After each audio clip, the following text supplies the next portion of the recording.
This story begins with several system windows informing citizens about a series of anomalous events occurring around the world. A giant abalone was reported found by fishermen on the coast, so immense that not even 10 people could surround it, suspected to be a mutation caused by nuclear wastewater. There was also information about an ancient tree in a tourist area growing wildly, spreading its roots for kilometers, and cracks appearing in the ground due to a possible abnormal earth pulse. The notifications continued with giant vines falling from the sky, making fairy tales real, and with news that subway tracks had been destroyed in multiple places, resulting in some casualties. No one paid attention, since they knew all this was nothing more than a bunch of sensationalist headlines, not very different from the false alarm about the zombie bite years ago. Many students were gathered in front of the school, considering that local rumors were much more interesting than the news. Suddenly, their attention was completely diverted to the figure approaching. It was the beauty of the school, Chu Qingli.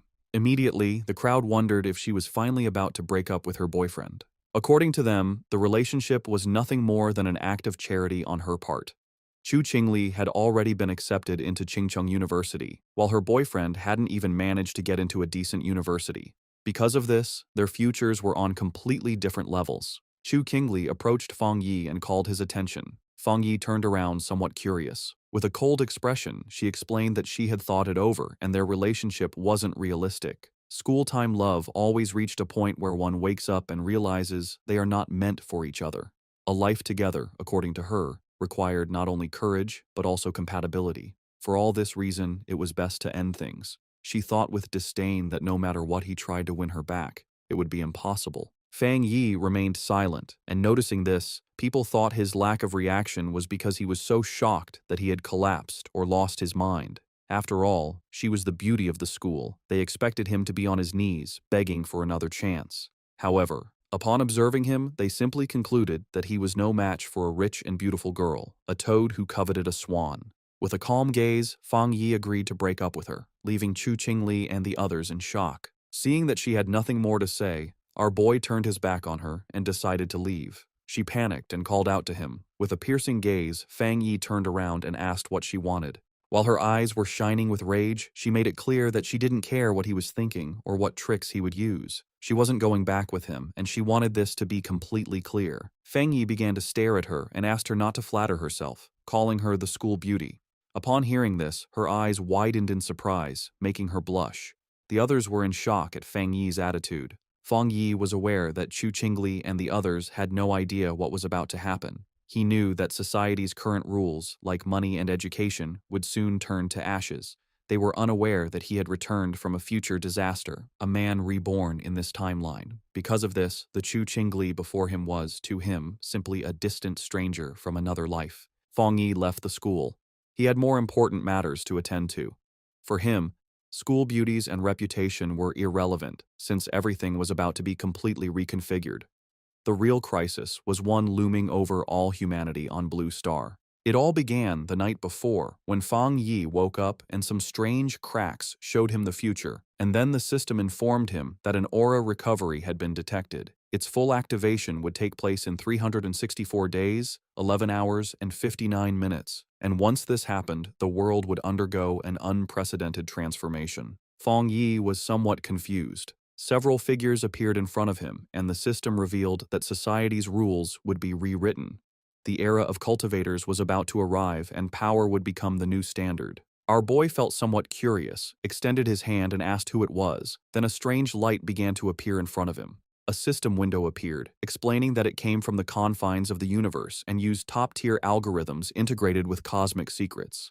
Its function was to automatically generate cultivation techniques based on spiritual materials touched by the host, showing that current techniques were zero. Fang Yi began to extend his hand, and his eyes widened in surprise as his hand passed through the system window. Then, a powerful monster emerged and began to roar. Fang Yi was paralyzed and his eyes filled with fear. Inside the monster's mouth was a corpse, and the system revealed that this was his end as an ordinary person, as well as the fate of billions on Blue Star. Fang Yi swallowed saliva and could not help but feel afraid. He put his hand over his chest, and his eyes filled with worry. Fang Yi began to ponder and remembered his past life. He had been just an average person, swept along by the tide of events, struggling only to survive with the hope of overcoming the disaster.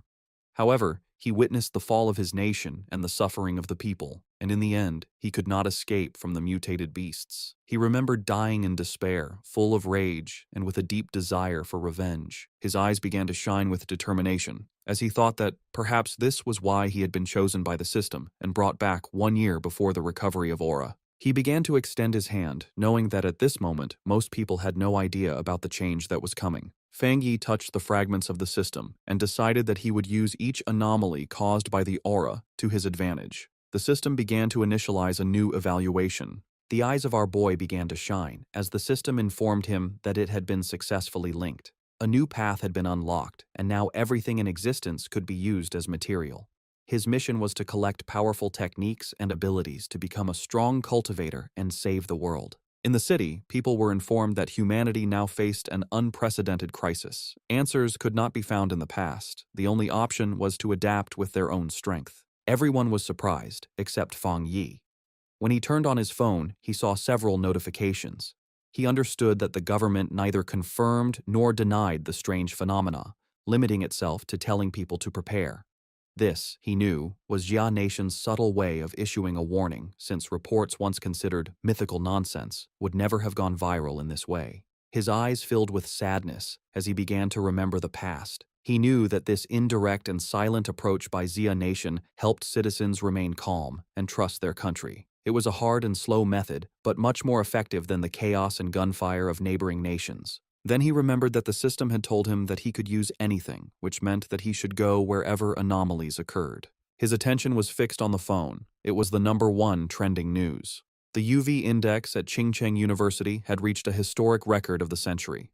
Because of this, a heat warning had been issued, urging new students to take safety precautions and use sunscreen. The students were somewhat confused, as they thought that even the best universities now resorted to sensationalist advertising. They considered this false, definitely a paid topic to be trending, since heat of that magnitude could kill people. Fang Yi looked up at the sky and saw that it was full of clouds, then activated the UV meter and saw that it was at 0. He was somewhat confused, as he didn't understand how the weather could be so different, since Qingcheng University was only 15 minutes away by car. Images of a blazing sun above the university were published, and students were informed that new student registration would continue, but they should avoid the north gate due to the high UV index, as all other entrances remained open. Fang Yi couldn't help but smile. He knew that when anomalies occurred for the first time, most people only thought it was a publicity stunt, and only he knew the truth. His eyes began to shine with joy, as his first opportunity had arrived. Fang Yi changed clothes and went to Qingcheng University. Everyone was carrying umbrellas. It was so hot that the leaves of the trees had fallen. Our boy went to the north gate of Qingcheng University, the least crowded of all. He knew that something was definitely wrong in this place. Shiny ashes began to descend from the sky. While students were fleeing to avoid being scorched to death, Fang Yi's attention was fixed on it. He sat down and decided to touch it. Once his finger made contact, an intense glow began to emerge from it, and the system reported that it had detected an intense fluctuation in the Yang attribute, unlocking the data template of it. The energy began to enter Fang Yi's body, causing him terrible pain. An intense glow began to emerge from our boy's body. People covered their eyes to avoid going blind. They didn't know what was happening and thought they were hallucinating. The energy started burning Fang Yi's clothes, making him clench his teeth tightly. He put his hands on top of his head and started going crazy, not knowing if the system had finished compiling. He felt like he was about to die. The compilation was completed, and Fang Yi acquired a Yang attribute technique, the Golden Sun breathing technique. Later, it's the day for new students to register at Qingcheng University. Our main character's ex-girlfriend arrives at the registration area. A guy offers to carry her suitcase for her. Soon, more guys come over to try and get her attention, but she turns them all down, telling them she doesn't need their help. She looks over at a couple nearby with a sneer, but then a bright golden light flashes, surprising her and the other students. A voice on the loudspeaker tells everyone to stay away from the north gate. The girl looks serious and decides to go see what is happening. At the north gate, a huge burst of golden energy lights up the area. A dark figure appears from the smoke, giving off a powerful feeling. He takes a deep breath, and his eyes glow with a strong golden light. A screen pops up, telling him that he has created a new technique and earned 50 points. The guy looks at the screen and wonders what the points are for. He decides it's not important right now, but will probably be useful later. Time passes, and it is now night, with a strange-looking moon in the sky. The young man then starts to practice his new breathing technique. The next day, a bright sun is in the sky, and a new energy spreads through the university. Some students notice the sky get dark and cool for a second as they run to the north gate. A large crowd gathers there to see what is going on. The university's dean is angry and asks why no one listened to the warning to stay away. The group pushes through the crowd, which moves aside for them as they go to the center of it all. A hooded person with a serious look tells the dean to block off the north gate completely. At that moment, a system tells Fang Yi that he has cleaned a polluted area. He learns that the government already knows about these areas and wonders if there are other people like him. Hearing an alert about people not being allowed in the area, the young man knows things have gotten serious. The students see people in uniforms and wonder if they are from the army. From a rooftop, Fang Yi sees that the disturbance is getting a lot of attention. With his red eyes glowing, he decides it's time to leave and jumps off the building. Down below, the mysterious hooded person walks across the ground, which is cracked from the energy. The hooded figure looks carefully at the scene. This person kneels and touches the ground to feel for any remaining energy. Then, she picks up a piece of the ground to get a closer look at what happened. The hooded figure studies it and realizes a person caused the energy.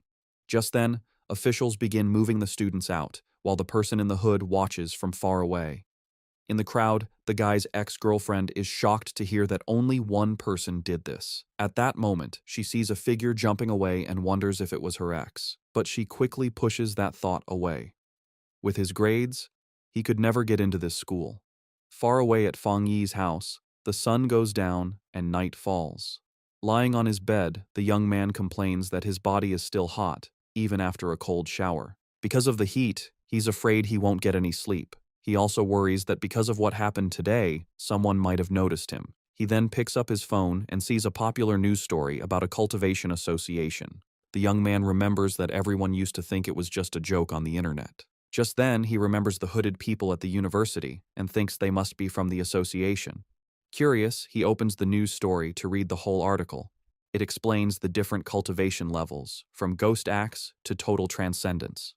In the comments, people think it's a joke, but he wonders if the announcement is real. Fang Yi thinks about how he never knew any of this in his past life as a normal person. Sitting on his bed, he thinks about the cultivation association and decides to try his technique again. He closes his eyes and focuses to start his training.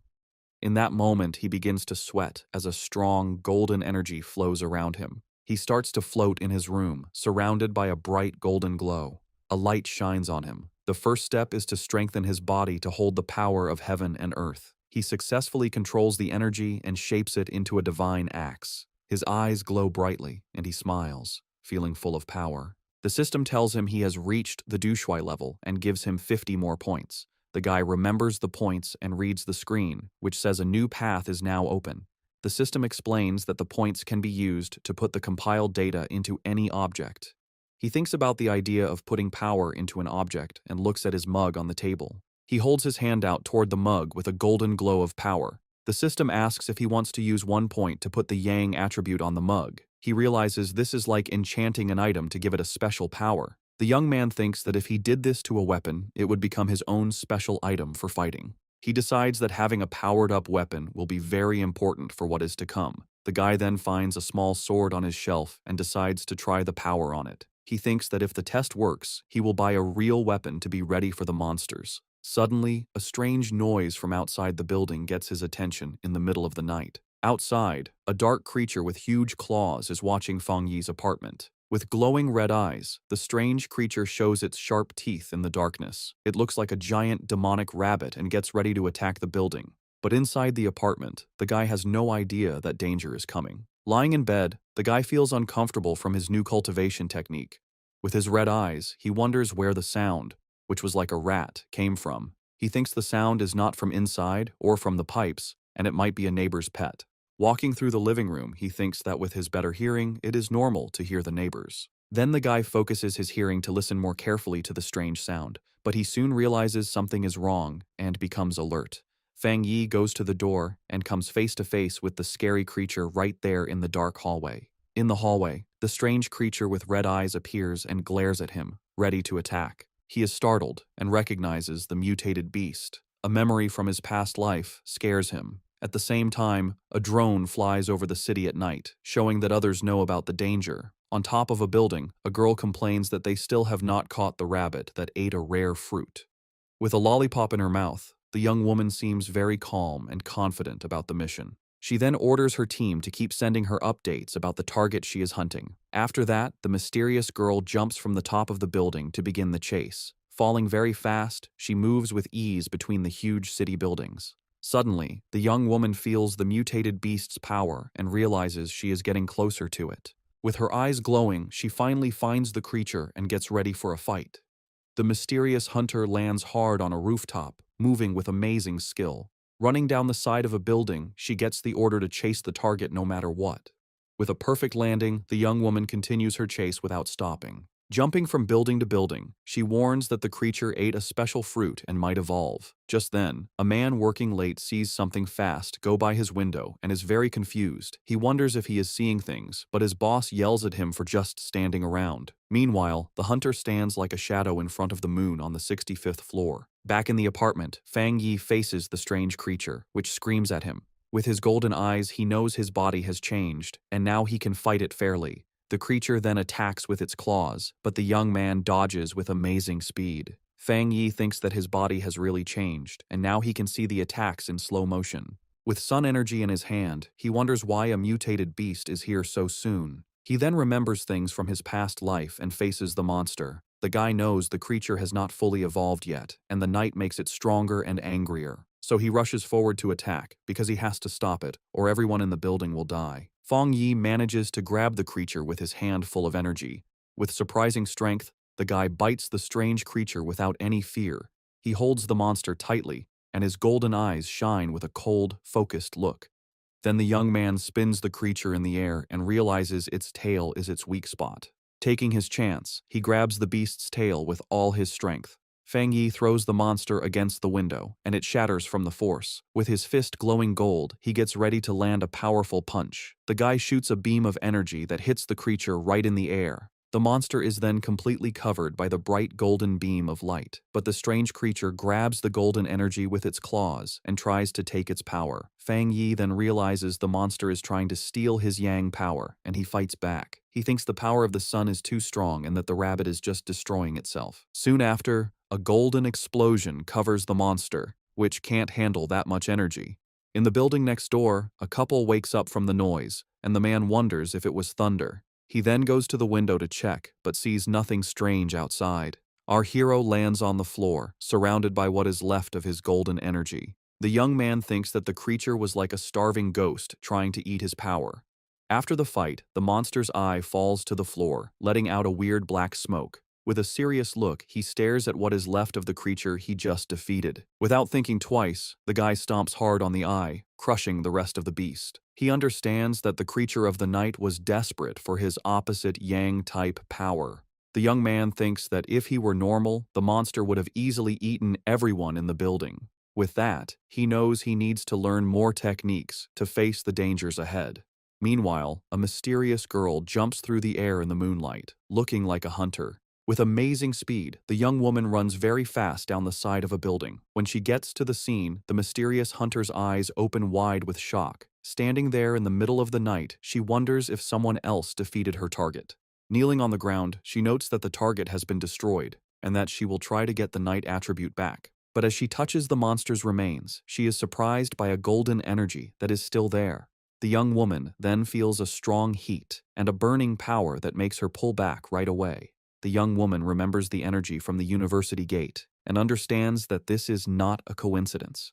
After this discovery, the girl turns on her communicator with a serious and determined look. She tells her base that the target was taken out by a powerful new forerunner with a special ability. A voice on her communicator asks if the same person cleaned the gate and killed the rabbit. A man confirms they have no information on this person, and that the association must recruit him. The silver-haired girl agrees with the plan. She then carefully puts the small flame of energy into a container on her clothes. Her boss tells her to stop her other missions and focus on finding the new forerunner. At that, the mysterious hunter calmly unwraps the lollipop she was holding. The young woman puts the candy in her mouth and says she understands the new order perfectly. But before she starts the mission, the girl says she first needs to get some milk tea to relax. A voice on the communicator wonders who this mysterious person with so much power could be. The young woman agrees that the president was right and that she needs to meet this powerful master. Feng Yi's day starts with the sunrise. He stretches, ready to train. He knows waking up early is good for his power, so he prepares for another session.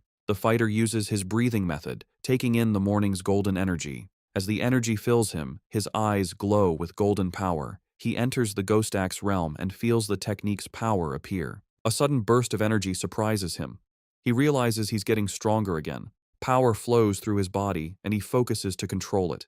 He makes a tight fist, feeling the energy now in his hand. He summons his key axe and sees that the weapon feels much lighter. He grips the weapon's handle firmly, ready to try out his new strength. The warrior lifts the golden axe over his head, preparing a powerful hit. He reaches the 2-star Ghost Axe realm, releasing his strength. His eyes now burn with golden flames, showing his new power. Feng Yi's body feels much stronger and tougher after this change. He grew stronger so fast because he used the extra energy from his last power-up. Feng Yi decides that from now on, he will level up slowly and carefully, one step at a time. But his growing power gets a lot of attention, so he needs a more private place. In the association's office, a man feels something strange in the air.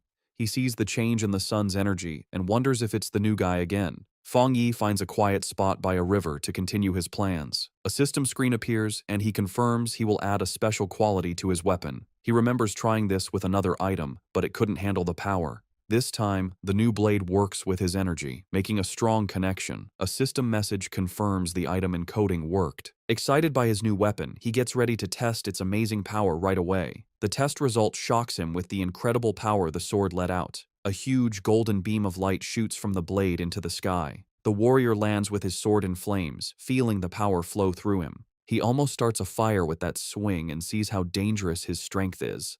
The smoke from the attack is big, so he knows he was seen and needs to leave. A girl is running fast toward the smoke he left. She complains that she stepped away for a moment and missed everything. Suddenly, the young woman stops. She sees that the river is actually boiling. The agent flies over the damaged area, wondering what the new guy did to the place.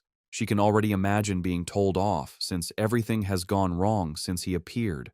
Just then, a golden flash in the distance catches her eye, and she becomes curious. The hunter is shocked by what she senses. This shouldn't be possible. His power level jumped from 1 star to 2 stars, and he even made a spirit weapon. The association only has 2 of those weapons, and the way to make them isn't fully known. The girl gets suspicious, wondering how he got this kind of power by himself. But she thinks she must be wrong and decides to start cleaning up the mess he made. Far away, Feng Yi thinks about how his weapon now has the Yang attribute, but he wants more. The system can encode anything, so he plans to add more qualities to the blade. Suddenly, his phone buzzes. He has a message from someone he doesn't know. He completely forgot about being private, and now a stranger is inviting him to a pioneers group. He's shocked to learn that official members must be at least Ghost Axe realm level. The stranger talks about a new pollution zone and invites him to a group hunt. He asks for the location, and the stranger sends a file about the lava dragon of the Shadow River. The zone has lava, and the same Yang attribute he has, so Feng Yi decides to accept the invitation. Far away in the Binmu district, a group is waiting for old Li's friend to arrive. One member says the girl's map was so good, he got there easily. The blonde girl thanks everyone for coming and tells them they need to work together. She is from the Cultivation Association and is disappointed that the pioneers here aren't very strong. What many don't know is that the Cultivation Association is a government group.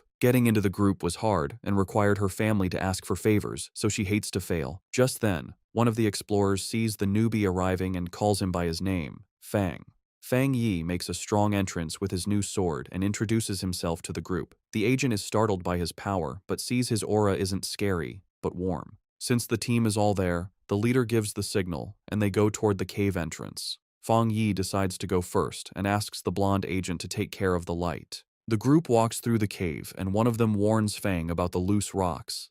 They think it's strange that the place isn't very hot yet.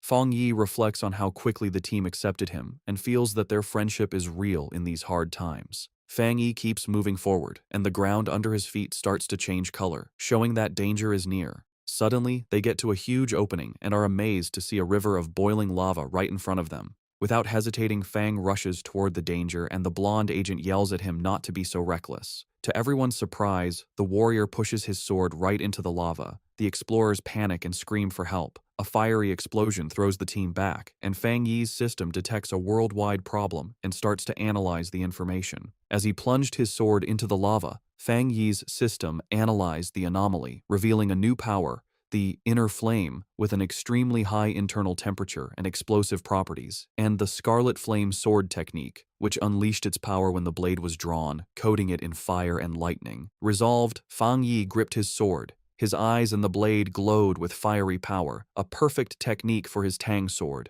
Below, the other explorers, thrown back by a previous explosion, watched in amazement as Fang Yi stood unharmed in a vortex of fire. Realizing his weapon was absorbing the lava's power, Fang Yi then used his script points to permanently embed the Scarlet Flame attribute into his sword, which now burned with energy. When the flame subsided, his teammates concluded he had suffered a small cultivation accident and had recovered. The group was euphoric, noticing the cave's spiritual energy had stabilized. One of them celebrated being able to absorb it smoothly, while another, on the verge of beginning his cultivation path, excitedly shouted Xiaoya's name.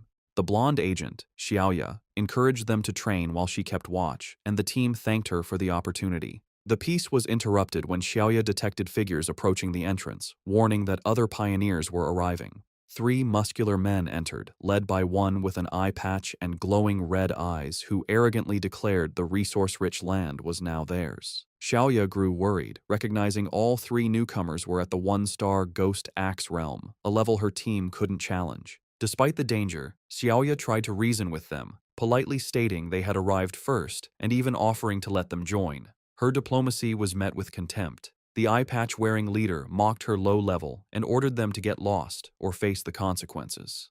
Xiaoya's expression hardened. She reflected on the harsh reality of survival of the fittest in this new era, but as a member of the Xia Nations Association, she decided she couldn't allow this injustice. Just as the confrontation was about to escalate, Fang Yi stepped between Xiaoya and the hostile leader. With his sword ignited, he coldly asked the large man if he had nothing better to do than bully a young woman. The eye-patch-wearing leader was left stunned and speechless. Without hesitation, Fang Yi unleashed a single, devastating swing that created a fiery explosion, sending the 3 aggressors flying. The force of the attack startled Fang Yi's own teammates from their meditation. He remembered the tragedies caused by those who followed the survival of the fittest principle, knowing only overwhelming force would work on such people. To make his point, Fang Yi drove his blade into the ground in front of the rival leader. Surrounded by an immense golden aura, he coldly ordered them to scram. Terrified by this second display of power, the leader called Fang Yi a monster and screamed for his men to run as Fang Yi watched them flee. His teammates rushed over, buzzing with excitement over his incredible power. Fang Yi smiled, brushing it off and suggesting it was time to leave. As they left, Xiaoya contemplated the immense power Fang Yi had shown, realizing he had held back. Convinced he was a top-tier pioneer, she knew she had to report this major discovery to her organization immediately. The scene shifts to the Spiritual Energy Cultivation Association office, where a woman on the phone with Xiaoya repeated in surprise that another high-attribute pioneer had appeared. The office worker grew flustered, realizing she had said too much, especially with an imposing man standing behind her. She awkwardly hung up after confirming the report. The young woman cheerfully asked her gray-haired superior if they were lucky enough to have 2 high-attribute pioneers in a row.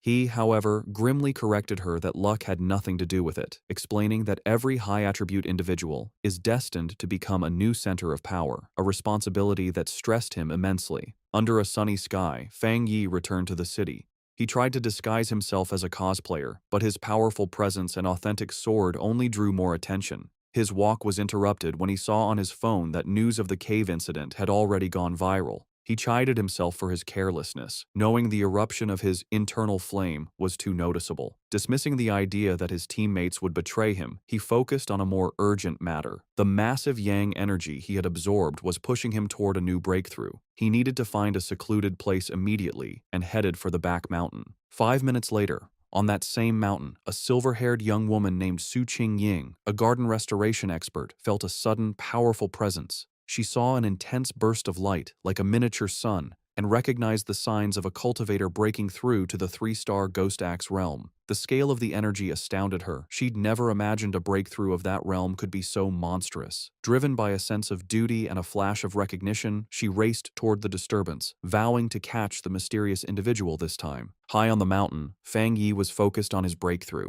He pulled in huge amounts of golden energy, which spun around him before forming a bright, sun-like ball above his head.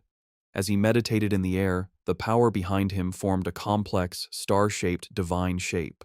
Golden energy sparked across his skin, and his eyes glowed with great power as he tried to control the wild energy. Finally, the power came together, taking the shape of a giant divine axe made of pure golden and light blue energy, crackling with power. Meanwhile, Su Jingying arrived and stopped suddenly when she saw the amazing sight. She watched in total disbelief, seeing that the mysterious person was about to swing the divine axe he had just created. His level of control was incredible. She wondered how anyone could command so much spiritual energy with such perfect skill and steadiness, asking herself if this man had secretly been training for centuries. The sight brought back a painful memory. Su Qingying remembered her own attempt to break through to the Ghost Axe 2-star level. The pressure from her own divine axe had been too much for her, pushing back and making her cough up blood. It left her stuck in bed for a full week. She was naturally strong, but she had still failed badly. She couldn't understand how this monster could handle a breakthrough that was so much more powerful than hers. As she ran closer, she was even more amazed. The huge amount of spiritual energy, the perfect control in every move of the axe, and the way every bit of power seemed to have been purified thousands of times. It was all beyond anything she had ever seen. She decided that this person wasn't just an amazing monster. He was like a god who had come down from the sky. She also noticed his calm and steady way of doing things. Most pioneers, when they felt a breakthrough was about to happen, would rush to get it done. This person, however, moved with a deep sense of experience and a strong mind, like a master from old times. Her thoughts were stopped when the giant, fiery divine axe began to move. She watched the awesome sight as it swung with a purpose, heading east. At the peak of his power, Fang Yi's eyes burned with pure golden light as cracks of raw energy spread across his face. He floated inside a blinding storm of golden power, successfully controlling the huge amount of energy he had gathered to evolve. A system window then appeared, officially confirming he had succeeded. He had reached the Ghost Axe realm, 2-star. The new divine axe slammed down into the earth, releasing all of its power in one huge shockwave that tore across the mountain. Su Qingying was caught in the powerful blast and had to hold herself steady against the wave of golden energy. The leftover force cut a huge path through the forest before fading away, but when she looked up, the mysterious man had completely disappeared. Breathing hard from the effort and her frustration, Su Qingying couldn't believe she had missed him again, especially since she had arrived in only 30 seconds. A worrying thought came to her. He must have known that she was tracking him. She worried that if he stayed this hard to find, her mission to recruit him would be impossible. Just as she was about to give up, she paused. A sudden idea hit her. She looked away from the path of destruction and toward a giant old tree that was now glowing with a soft, leftover golden light.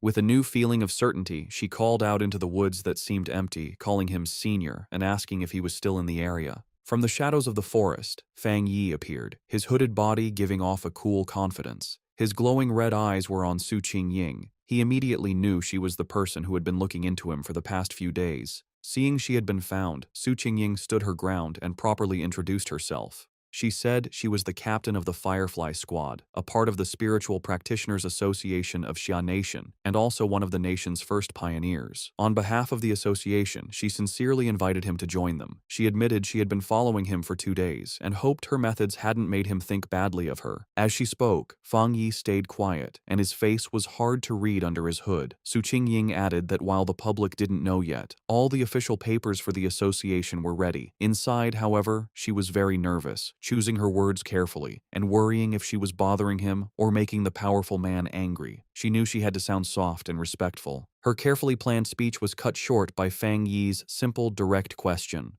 "Why should I join?" The direct question surprised her completely. She stuttered for a moment, panicking over what to say.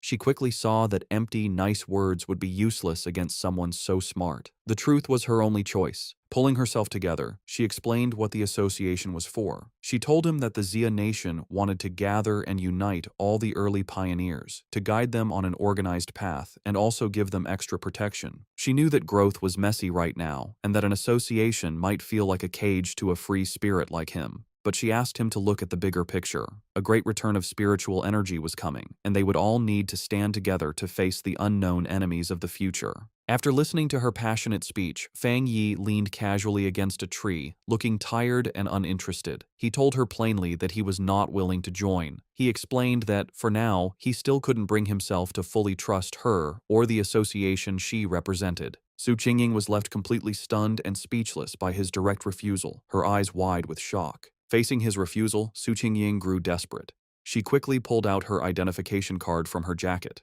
Holding it up for him to see, she quickly introduced herself again as Su Qingying and mentioned she used to be a well-known athlete before the spiritual energy returned. She begged him to believe her, hoping her public identity would give him a reason to trust her. Fang Yi paused and thought about her words. He touched his chin thoughtfully, saying that he now vaguely remembered her. His mind remembered a framed picture of her celebrating a victory as the runner-up in the Xia Nation's long-distance championship. He realized her natural athletic skill was what made her such a fast and good pioneer. However, his face then became hard.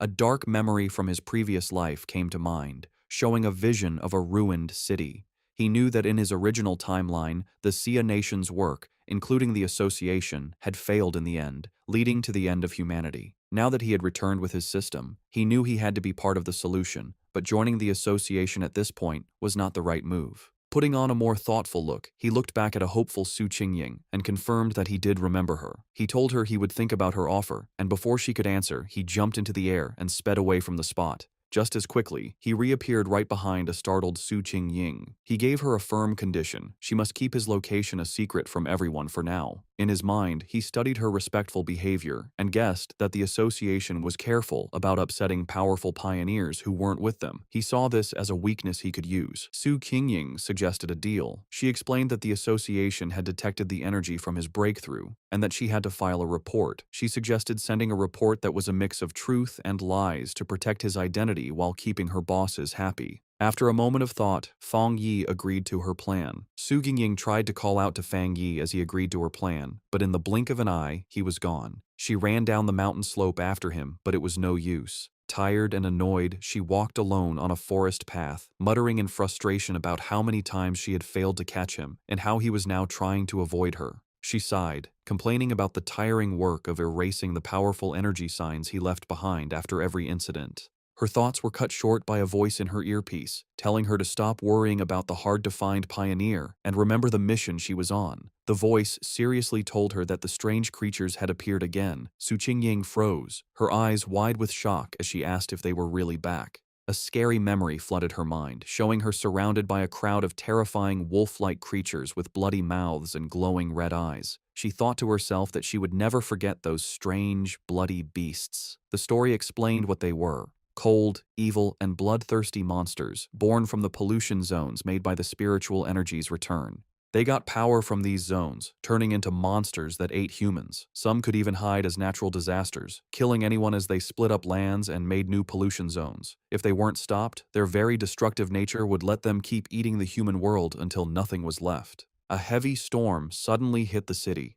The night sky wasn't lit by streetlights, but by constant, violent flashes of lightning. Rain poured down, and red alerts lit up people's phones, warning of the severe thunderstorm and telling everyone to stay inside. Another alert announced that the Yuhuang Mountain area was closed because of flooding risks. From their windows, people commented they hadn't seen a storm this bad in years, with some joking that a powerful being might be facing a lightning trial nearby. Hidden in a rainy alley, Fang Yi watched the storm grimly, his red eye glowing. He could feel the huge amount of lightning energy in the air, recognizing its wild power. He knew this was no ordinary storm but another anomaly, with its power focused on a single point. His eyes scanned past the city buildings and locked onto a distant mountain peak that was being hit by lightning again and again. He had found the center of the storm. Without hesitating, Fang Yi raced into the downpour, leaping across rooftops as he sped toward the mountain. When Fang Yi reached the base of Yuhuang Mountain, His system immediately confirmed a pollution zone was detected. He looked up at the peak, but instead of its usual beauty, he saw a grim scene with skeletal remains scattered among twisted trees. Another system notice added to the danger, stating the pollution level was unknown. Still, Fang Yi moved forward without hesitating, walking into the dark, stormy woods with a determined look. As he got closer to the center of the storm, he saw a massive bolt of blue lightning strike the mountain's summit, lighting up the whole area. He had found his target.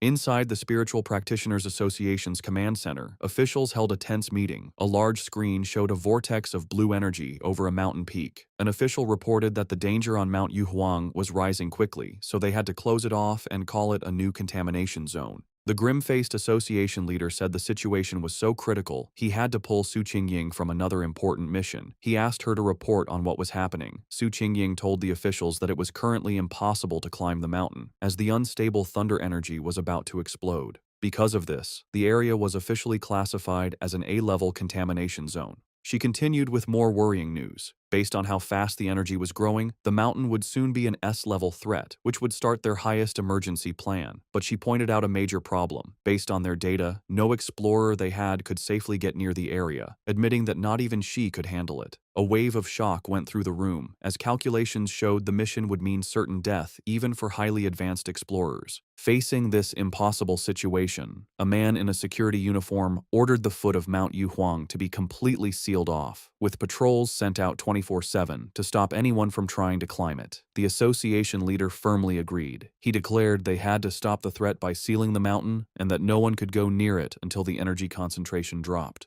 While the association thought Mount Yuhuang was too dangerous, Fang Yi was already deep inside the zone. Huge bolts of blue lightning crashed down around him. As the storm raged, Fang Yi stood firm, protected by a golden aura from his breathing technique. He knew, however, that just surviving the storm wasn't enough. To get the purest thunder energy, he had to climb to the center of the storm at the mountain's peak.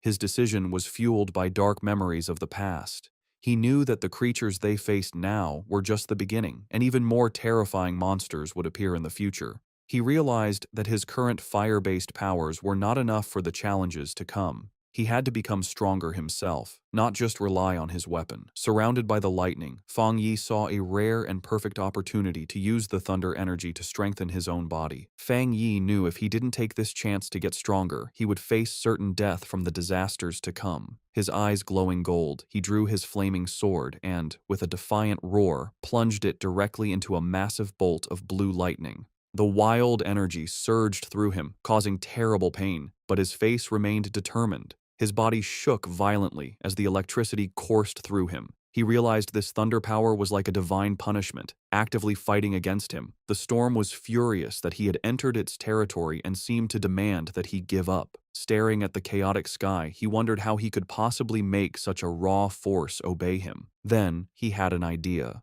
He calmed himself and remembered his system's rule. To get a power, he had to touch the energy source. A golden aura exploded from him as he unleashed his golden sun breathing technique, determined to fight through the storm. With a loud roar, Fang Yi pushed forward, using his flaming sword to cut a path through the storm of blue lightning. The clash of his golden energy against the raw storm created a huge, chaotic explosion. Blood trickled from his mouth from the strain, but his eyes burned with determination. He knew this was a desperate gamble where he had to push himself to his limit, facing death in order to live. Finally, after a hard struggle, he reached the peak. He plunged his sword into the ground, cracking the rock as he arrived at the center of the storm. Here, the power was even more terrifying, a violent flood of thunder energy that made it hard to even breathe. He felt the storm's full attention on him and realized it no longer just wanted to push him away, it wanted to kill him. As if to prove it, the storm gathered its full power and shot a single, massive beam of white-hot lightning directly at him, an attack meant to completely destroy him. As Fang Yi faced the storm's final attack, his system activated, detecting a powerful thunder attribute and starting to process it. Far below in the city, people watched from a tall building, amazed. One man taking a photo had never seen lightning so big. Another wondered if a god was going through a trial, even thinking he saw a person in the sky. At the mountain's peak, the fight ended in a brilliant explosion. Feng Yi had won. A system message confirmed it, announcing he had obtained refined divine thunder power and could now summon heavenly lightning to make his body godlike. He was rewarded with 5 writing points. Feng Yi now floated in the air, surrounded by blue lightning and his golden aura. He understood his new power. The thunder attribute was a top-tier force for both attack and defense. Unlike his sun power, which was mostly for defense, the thunder could refine his body and turn it into intense energy. He decided that the thunder was now his spear and his shield. He also realized the power wasn't just about destruction, it was also about purification and rebirth. He could feel the energy strengthening his bones and muscles without any pain. The system then offered him an upgrade to punish evil, which would grant him double critical damage, asking if he wanted to use writing points to get it. Landing softly, Feng Yi thought about what to do next. His first thought was to put this new thunder power into his Tang sword. He considered it carefully. While it would make the blade stronger, he worried it might mess with the purity of the sun attribute already in it. He also knew that putting too many different powers into one item could damage or even destroy it. Suddenly, he had a brilliant idea. Looking at his hand, he decided to do something different. He would implant the thunder attribute directly into his right hand. The system immediately responded, asking if he wanted to put the thunder attribute into the chosen item. A confident smirk appeared on his face as he gave the command. Instantly, all the wild blue lightning in the air rushed into his right hand as he claimed the storm's power for himself. The next day on the storm-damaged peak of Mount Yuhuang, the immediate danger was gone. Below a cliff, Su Qingying and an army officer named Major Han Li stood over numerous figures in body bags. Su Qingying reported that the contamination zone's energy had strangely dropped from its most dangerous level to a mild level in just 3 hours, though some electricity was still in the air. Major Han Li listened and immediately figured out what had happened. Someone had been there. It was a seeker, a person who actively looks for these dangerous events. Su Qingying was shocked, wondering if another seeker was involved and if they could have survived. She knelt and looked for clues but couldn't sense anything, guessing that the heavy rain had washed away any evidence. She concluded that the seeker must have left the mountain safely around 8 p.m. the night before. Major Han Li agreed with her timeline.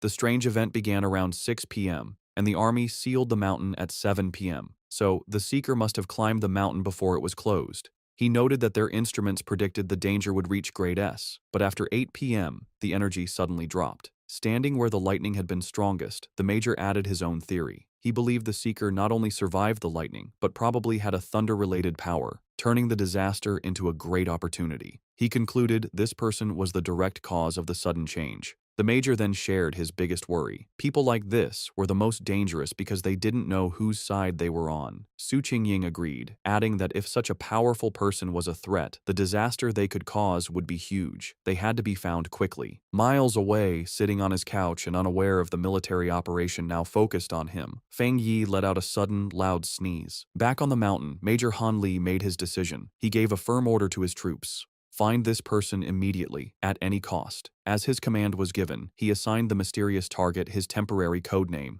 the Tyrant. The investigation on Yuhuang Mountain started right away. The army hoped the Spiritual Practitioners Association could recruit the mysterious person codenamed Tyrant soon. In the meantime, they would keep all information about the event secret and start their own investigation. On the rainy peak, the association leader told Major Han Li that they already had a high-level pioneer trying to make contact. He then turned to Su Qingying and ordered her to give her report to the major. Su Qingying was caught off guard by the order and gasped in panic. Forced to think fast, she began her half-true report. She connected the current incident to the pioneer who had recently cleared the pollution zone at a local university. Inside, she was panicking, terrified she would say something wrong and reveal her deal with Feng Yi. She explained that she had been trying to contact him, but he was hard to find. She mentioned finding the body of a mutated rabbit he had killed and correctly identified his Yang Flame attribute from the evidence. She finished by promising to do her best to get close to him and find out how he had cleared the university's gate. She silently prayed for help, knowing that mixing truth with lies was her only way to make her story sound real. Major Han Li listened closely, thinking about what a pioneer with a Yang Flame attribute meant. He seemed happy with her report and thanked her for her hard work, calling her a talented young pioneer. Su Qingying gave a sharp salute and replied that it was her duty. With the meeting over, Major Han Li mentioned they would release fake news about natural disasters to hide the event from the public. He also said he disagreed with posting spiritual energy information online where bad people could use it. As the officials talked, Su Qingying quietly sighed, relieved that the tough questioning was finally over. Back at his home, Fang Yi used his golden sun breathing technique to easily dry his white hoodie, making it glow with a warm light before holding it up, perfectly clean and dry. After putting it on, he checked the changes in his body. Even after adding the powerful thunder attribute, he could still feel a clear difference. He looked down at his right hand, which now sparked with blue lightning. It had completely changed, becoming the strongest part of his body and getting a huge boost. As he flexed his fingers, making small balls of lightning appear, he could feel that he was close to another upgrade. What surprised him most was how the once wild thunder attribute had become as calm as a kitten after being added to his body, letting him control it freely. He compared this to the terrible pain he felt when he first unlocked the Yang attribute, and wondered if the energies got weaker during the process. Remembering the system told him this new power dealt double damage to strange and evil creatures, he was eager to test it. His thoughts were broken by a sudden alert from his phone on a nearby table. He picked it up, wondering what was happening now. He had set up special news alerts after the last incident, knowing that in these crazy times, the government would issue warnings to protect people. For a pioneer like him, however, these warnings were more than just notices of danger. In every crisis, there was a chance to grow stronger, even if it meant risking his life. As Fang Yi thought about what to do next, he looked at the major news alert on his phone. The report said a huge explosion had just happened inside a chemical plant, causing a lot of pollution in the city. The official story said no one was hurt and told people to stay calm, but Fang Yi was suspicious of an event this big. He checked online forums, where people who saw it happen gave a much scarier story. People who lived nearby described a super creepy feeling they couldn't explain. One person asked if it was a cold, evil aura, and another quickly agreed. While many were doubtful, the overall feeling was one of dread and fear. The words cold and evil aura felt familiar to Fang Yi. Suddenly, a terrifying memory from his past life came back. A bloody hand and a horrible monster. He remembered hiding in fear from a giant, red, demonic beast as it destroyed everything around it.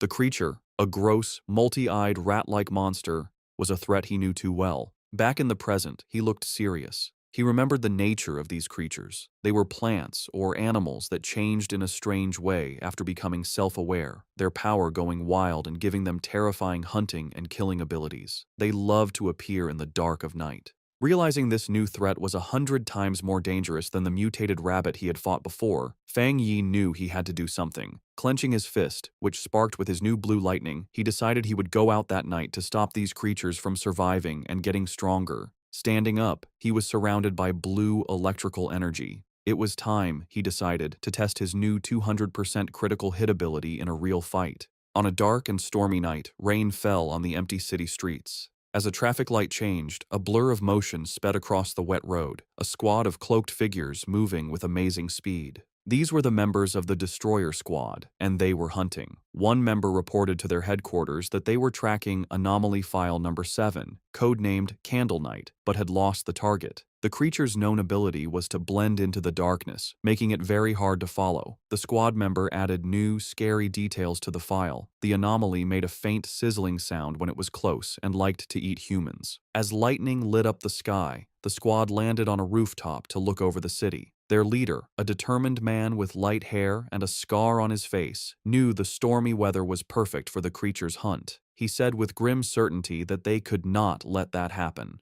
Miles away, in a busy command center, an operator got the updated information. He confirmed the new data for File 7. Candle Knight had been submitted. The situation was serious. An extermination request was filed as a high priority, with a goal to solve it in 12 hours. The order came back from headquarters. The Destroyer Squad was to keep chasing the target, but their own safety was most important. The team immediately started the chase again, leaping from building to building through the rainy city. The squad leader paused, looking at a glowing holographic map of the city full of red markers showing active anomalies. He knew that a 12-hour response time wasn't fast, but it was the best headquarters could do. The country was large, and with anomalies appearing everywhere, even their advanced resources were stretched thin. Just as the destroyer squad got close to their target's last known location, a warning came from their headquarters. The operator told them that the area they were entering was currently occupied by Spiritual Energy Cultivation Association agents. A photo of Su Qingying appeared on the screen as the operator explained that her team was watching pioneers there and could be asked to help. The destroyer squad's leader acknowledged the message and asked headquarters to have her come help, saying he had heard of her good work. Elsewhere, Su Qingying was surprised to learn she had become so famous. The destroyer squad waited grimly in the rain. Soon, Su Qingying and her own cloaked team arrived, taking a spot on a higher rooftop. With a hand on her hip, she looked down at the squad below and casually asked if they were the ones calling her for overtime. The destroyer squad's leader was not happy with her casual tone. He sternly told her that the Candle Night anomaly eats people and that this was much more serious than a simple overtime request. One of Su Qingying's team members shot back, asking if that was the right way to ask for help. Su Qingying then turned to leave, saying that the destroyer squad seemed so good, they probably didn't need help after all. She announced that her team, the Ying squad, would be leaving. As they started to go, her team members muttered among themselves, one worrying about their boss's savage attitude and another defending her, saying their own missions were just as dangerous. The leader of the destroyer squad immediately panicked and called for her to wait. He apologized for his harsh tone and begged for her help.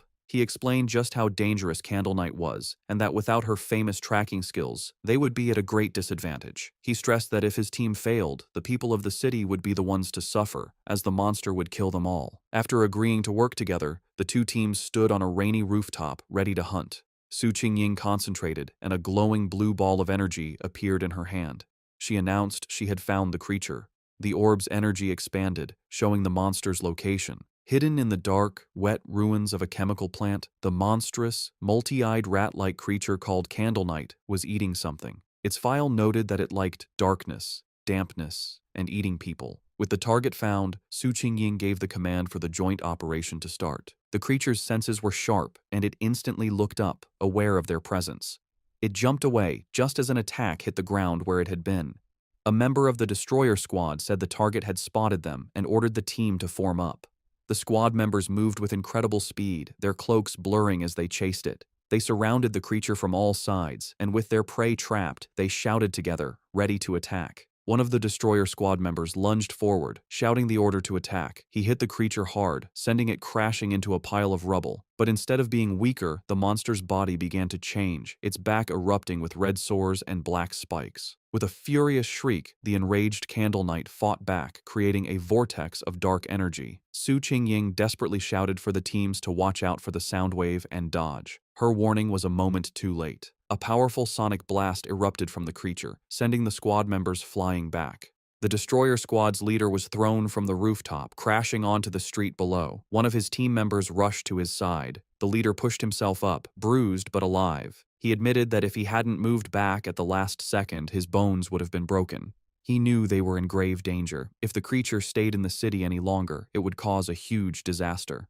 The battle took another turn as Candle Night continued to change. It grew large, bat-like wings and let out a roar, its throat glowing with green energy. It then spewed a corrosive, dark substance that filled the air with toxic green smoke. The creature aimed this blast at the ground, trying to melt the street to burrow underground and escape. One of Su Qingying's team members warned her that the monster had a corrosive dark power and that anything it touched would be destroyed. She explained that their team didn't have a power strong enough to fight it. Su Qingying, however, stayed calm. She ordered her team to stay alert and not to mess up the destroyer squad's formation, reminding them their main job was to gather information and help with strategy. Meanwhile, a destroyer squad member with a dagger prepared to strike the escaping creature. Suddenly, a pair of menacing red eyes glowed from the darkness. The winged Candle Knight lunged forward, narrowly dodging an attack from a leaping squad member. Enraged, the destroyer squad leader yelled at his team not to let the monster escape. The winged creature flew through the city streets, chased by the cloaked members of the Ying squad. From a high rooftop, Su Qingying and two of her team members watched.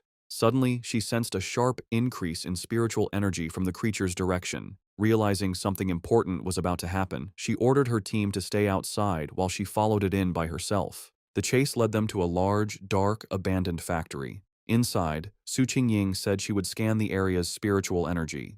The destroyer squad's leader noticed the advanced watch on her wrist. She confirmed it was a new device from the association, explaining that the watch showed the energy level a squad could safely handle was 50. Candle Knight's reading had been just 48. Suddenly, the device on her wrist began to flash wildly, the reading shooting past 80. Su Qingying shouted that the energy levels were going crazy. At that moment, a massive, shadowy form with glowing green eyes appeared in the rafters above. They had been led into a trap. Su Qingying realized with horror that there was more than one creature in the factory. The shadowy, monstrous face of a new creature loomed behind them. The destroyer squad's leader panicked, yelling that they needed to retreat immediately. Taking charge, Su Jingying suggested a tactical retreat toward the main door to force the hidden enemy to show itself. She fired a blast of energy to clear a path, shouting for her team to follow. But before they could escape, she cried out in pain and collapsed, her senses overwhelmed by an invisible poison gas. Su Jingying suddenly found herself alone in the vast green darkness of the factory. She called out to her team, but no one answered. She knew they were nearby, but the poison had made them unable to sense her. Putting the pieces together, she realized the full trap. Candle Knight had led them to this factory, which was the territory of a much more powerful creature, a giant serpent she had only faintly sensed earlier. As if summoned by her thoughts, the huge, armored head of a shadowy serpent with glowing green eyes loomed over her. She now understood that unlike Candle Knight's simple dark power, this creature's black mist was a strong poison, and they had been breathing it in since they arrived. The gas worked silently, paralyzing its victims while draining their spiritual energy. Fighting back would only use up their power faster, leading to certain death. She could feel her own spiritual energy was almost gone, and without it, she knew she would soon be another victim. As she collapsed to the floor, her strength gone, she despaired at the terrifying intelligence of a creature that was just playing with them. She closed her eyes, wondering if this was the end. Lying defeated on the factory floor, Su Qingying saw a single ray of light cut through the green darkness above. A flicker of hope appeared in her eyes. Suddenly, the factory ceiling exploded inward, and a blinding light filled the room. Her eyes widened as a figure came down from the blast. It was Fang Yi. He landed gracefully in the rubble, his hooded figure standing out against the glowing hole in the ceiling. He stood before the giant serpent, immediately identifying it as a dark attribute creature. Without warning, the serpent lunged, its massive fangs aimed at him. At the same time, the Candle Knight monster burst from the shadows, attacking from behind. Fang Yi dodged the serpent's attack and came face to face with the growling rat-like beast. As the two creatures closed in, he finally understood the full trap he had walked into. In a shocking move, Fang Yi let the Candle Knight monster bite his shoulder. As blood splattered, he noted their surprisingly smart tactics, one creature for luring prey, the other for killing them. He taunted the beast latched onto him, asking if it enjoyed biting people so much. In response, he unleashed his new power. Bright blue lightning erupted from his body as he challenged the monster to taste his thunder property. At the same time, he fired a massive beam of golden solar energy from his free hand, which hit the lunging serpent head-on. Now, covered in crackling electricity and free from the stunned rat creature, Fang Yi turned his full attention to the serpent, unleashing a flood of golden flames as he challenged it to see how well it could handle fire. The giant serpent lunged with a furious roar, its huge mouth open to eat its prey. With amazing agility, Fang Yi dodged the attack, flipping through the air while swinging his glowing golden sword. As he landed, he coolly told the monster to look at his blade, a clear challenge to the giant beast. The serpent seemed to pull back, cautious of the glowing weapon. Seeing his chance,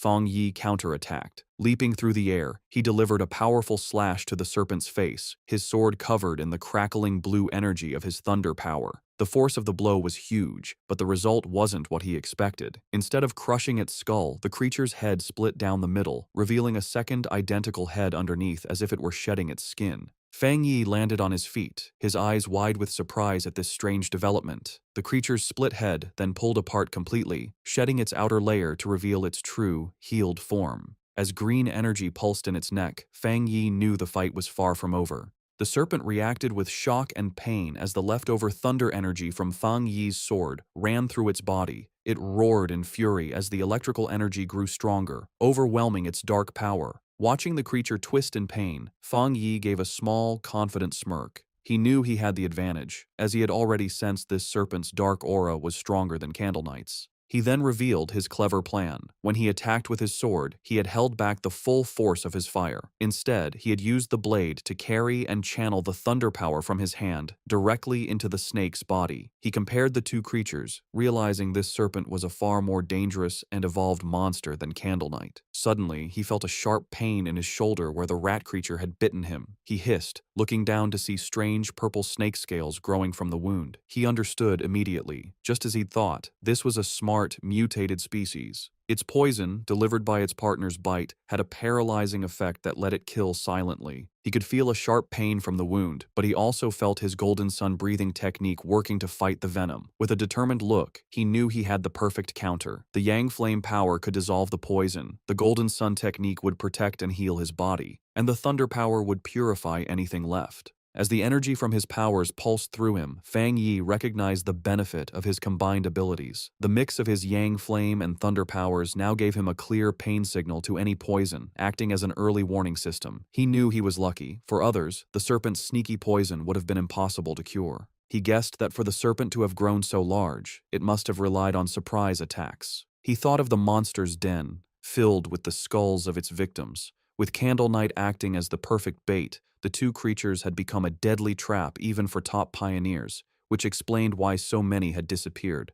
But in the end, it didn't matter. As he watched the creature's huge skeleton burn to ash in his holy fire, he knew its reign of terror was over. Standing before the fire, Fang Yi felt satisfied. His inner flame was powerful, but the triple critical hit from his new thunder power had sealed his victory. He felt confident that his fighting skills were now pretty good, even compared to other high-level pioneers. He stood silently for a moment, watching the flames burn the last of the monster. Just as he was about to leave, he paused, reaching out his hand as if he sensed something. His eyes narrowed. He wasn't alone. Someone was still there. He turned just in time to see a figure stumbling out from the smoke, coughing from the ash.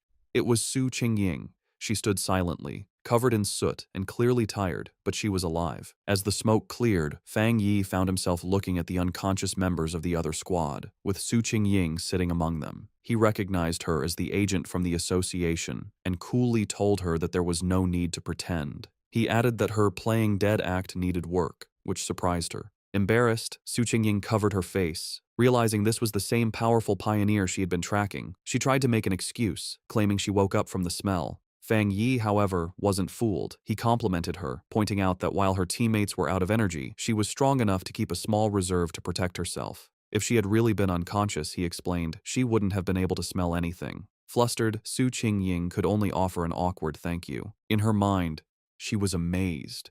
He had seen right through her. She had indeed kept a bit of spiritual energy for protection. She had no idea how he had beaten both Candle Knight and the giant serpent all by himself. Noticing her embarrassment, Fang Yi's tone softened. He told her she didn't need to cover her eyes and that he only asked her to be honest with him and keep his identity secret. Seeing she and her team were safe, he said it was getting late and he would be leaving. Su Qingying tried to call out to him, but it was too late. Saying that explaining things would spoil the surprise, he jumped effortlessly through the hole he had made in the factory ceiling and disappeared into the night. As he traveled across the rooftops, Fang Yi thought about the battle. He was glad Su Qingying hadn't tried to absorb the dark power from the monsters, remembering its disgusting coldness. He wondered why he couldn't absorb it himself. He guessed maybe the dark energy was already gone, or his body had instinctively rejected it. He decided to think about it later, at home. Left alone in the huge, abandoned factory, Su Qingying looked up at the moonlit hole in the ceiling where Fang Yi had disappeared. She sighed, disappointed that she hadn't gotten a good look at his face, and realizing he still didn't trust her, or the association. Her quiet moment was short. Acting like a squad leader again, she walked over to the unconscious captain of the destroyer squad and gave him a few slaps, telling him to wake up. The man groaned and slowly opened his eyes, bruised and confused. His first thought was panic, and he shot up, shouting that they had been ambushed. Su Qingying just watched him with a calm look. The leader and his squad members then saw why she was so calm, the massive, smoking skeleton of the giant serpent. They stared in total disbelief, confused by the scene. The leader demanded to know what happened and where the powerful Yang energy came from. Su Qingying calmly explained that a powerful pioneer had rescued them. She continued her carefully planned report, explaining that the pioneer was likely the person from her original mission, a very high-level individual with a Yang attribute. She let her voice trail off, suggesting his appearance was a lucky coincidence. The other squad members were in complete awe, with one saying it was unbelievable that one person could defeat both monsters.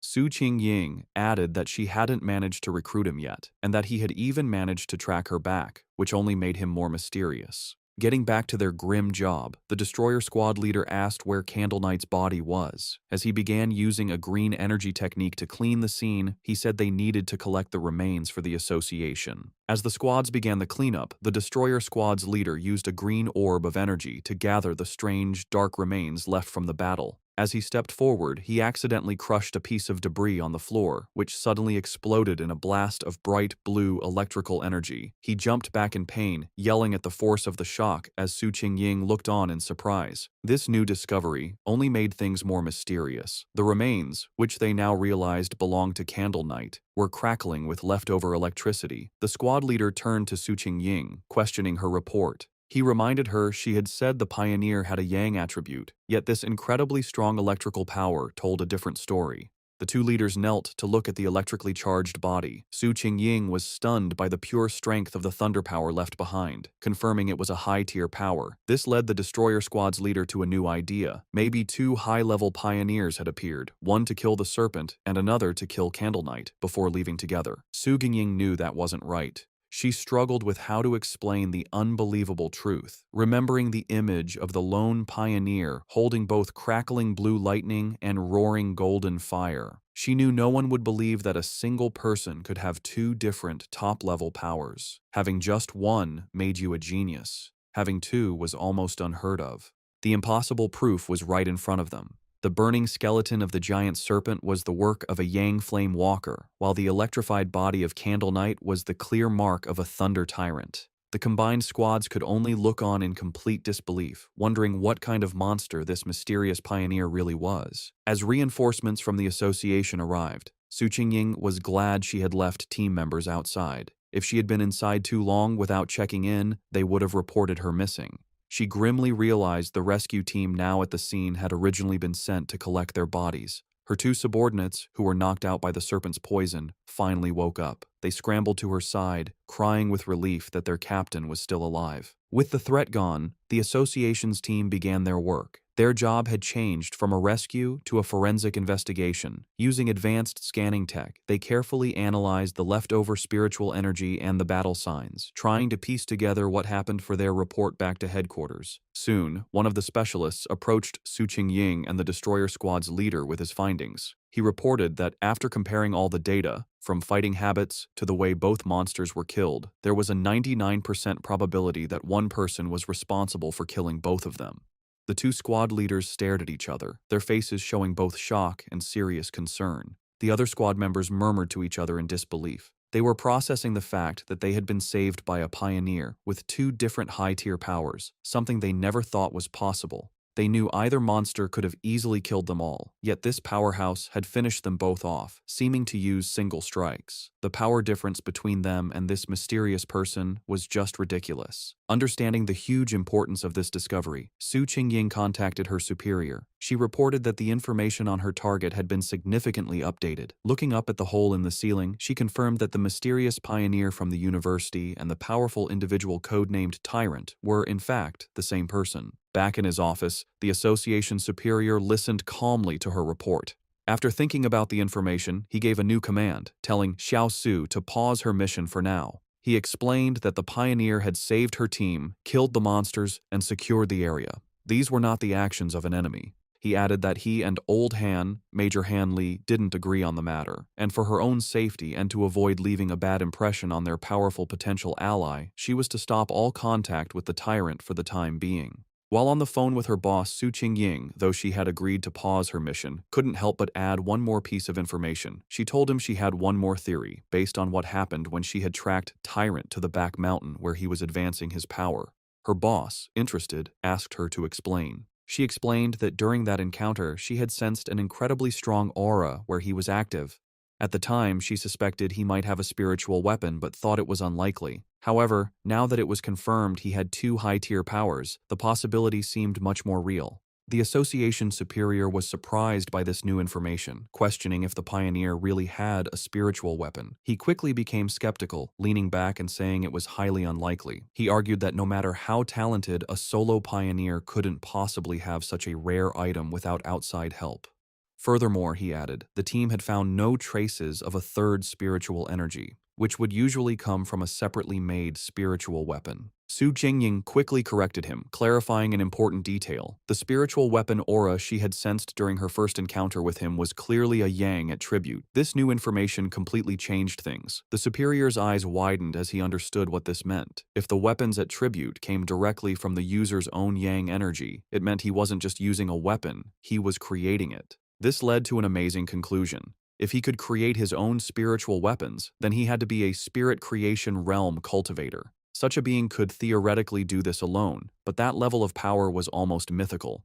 Su Qingying was floored by this idea, knowing that cultivators at that level were extremely rare, with barely more than 2 in the entire world. The superior then thought of an even more terrifying possibility. If this person did have a third, separate attribute, it would shift the balance of power and shake the entire pioneer community. He explained that according to all known research, different attributes clash inside the human body, making it nearly impossible for them to exist together. So far, no pioneer had ever been confirmed to have 3 different spiritual attributes. Therefore, if the pioneer truly had a spiritual weapon, the fact that they didn't detect a third energy signature from it might actually be a good thing. As the call ended, the superior was left with a single worrying thought. He could only hope that such a powerful pioneer would never become an enemy of humanity. Back at his apartment, Fang Yi stood thoughtfully under a hot shower, washing away the dirt and tiredness from his recent battle. As he dried off, he thought about the current state of the world. He knew there was less than a year until the official spiritual energy revival, but dangerous monsters and strange events were already happening more and more often. He used his yang attribute to easily dry his clothes, his hand glowing with golden energy as he thought about how many pioneers, like himself, had already started cultivating on their own. He thought back to the aggressive men he had met at the lava river, realizing that once the connection between the body and the spiritual world was opened, people naturally became more sensitive to the world's changes. He recognized that even without the country's official approval, many self-trained pioneers had already reached the 1-star Ghost Axe realm. The fact that the government, through agents like Su Qingying, was now reaching out to wild pioneers like him showed that both sides were in a relatively peaceful phase of mutual exploration. Standing in his room, thinking about Major Han Li and Su Qingying, he concluded that for now, the monsters were still under control, and there was no serious conflict yet among the different pioneer groups.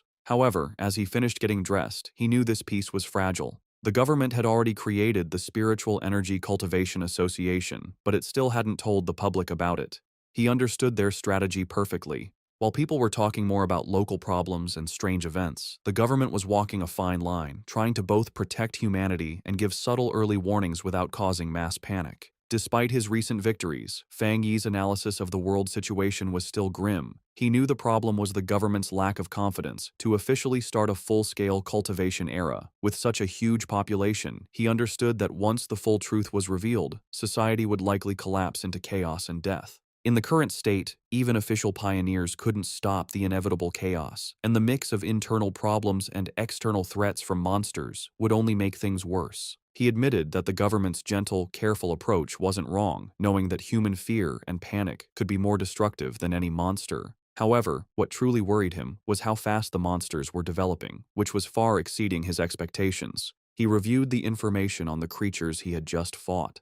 They were a typical product of dark attribute contamination, specifically the shadow attribute, a sub-branch of dark energy that his system identified as a natural enemy to pioneers, and currently something he couldn't absorb. He realized these monsters were far smarter than typical beasts, working together to trap and kill pioneers, whom they saw as a good food source. He knew, however, that these creatures were still much weaker than the true dark-type monsters he remembered from his previous life.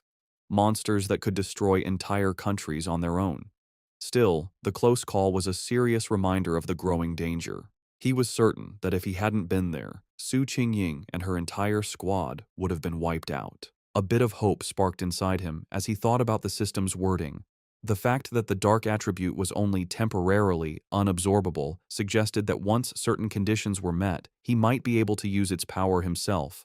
a possibility that could be key to winning in the future. He reviewed his current abilities. He now possessed the golden sun breathing technique of the yang attribute, the divine thunder tempering of the thunder attribute, and the crimson flame blade technique. With these perfectly suited, high-tier techniques and his current strength as a 3-star Ghost Axe Realm pioneer, he knew very few could match him. Yet, as he stood surrounded by his own great power, he knew with absolute certainty that it was still not enough. His thoughts were suddenly interrupted by his phone ringing. He picked it up, surprised to see a call from his auntie. On the other end of the line, his aunt asked about his health before explaining the real reason for her call. She told him that his cousin was coming to study in the city and, worried for her safety, asked if she could stay at his place for a few days instead of a hotel. Feng Yi was taken aback, his memory of his cousin extremely fuzzy. All he could recall was a quiet, straight-A student who was obsessed with her studies. He couldn't even remember what she looked like. Despite this, he agreed, telling his aunt that there was a spare room.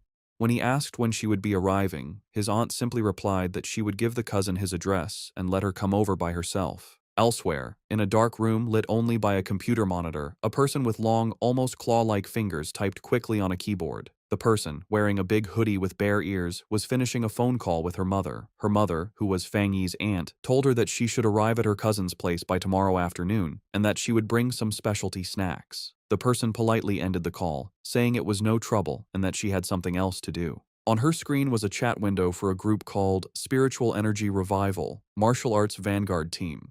The user, Feng Heiju, had just announced her arrival in the city and her plans to stay at her cousin's place. After ending the call, she clicked her mouse, pulling up a new window. It was a rumor alert about an internet-famous town, now nicknamed Death Town, where 3 more people had vanished in relation to a pork beast challenge. A gruesome, blood-splattered image of the town was with the article. With glowing glasses reflecting the screen, Feng Heiju identified the location as Yanghuo Town, her interest clearly sparked. Her browsing was interrupted when her mother entered the room, asking if she had finished packing. Feng Heiju told her mother that she was packed, but that she'd rather stay in a hotel than bother her cousin. Her mother insisted, saying it was much safer than staying alone and that she trusted the cousin completely. Gently pushing her daughter out the door, her mother gave her some final advice. Be sure not to cause trouble and help out around the house when she could. Feng Heiju reassured her mother that she understood. Once the door was closed, Feng Heiju let out a small sigh, preparing herself for the visit. She thought of it as just one more hurdle to overcome. Adjusting her glasses with a flash of determination, she resolved that no matter what her cousin was like, he couldn't possibly be more difficult to handle than a monster.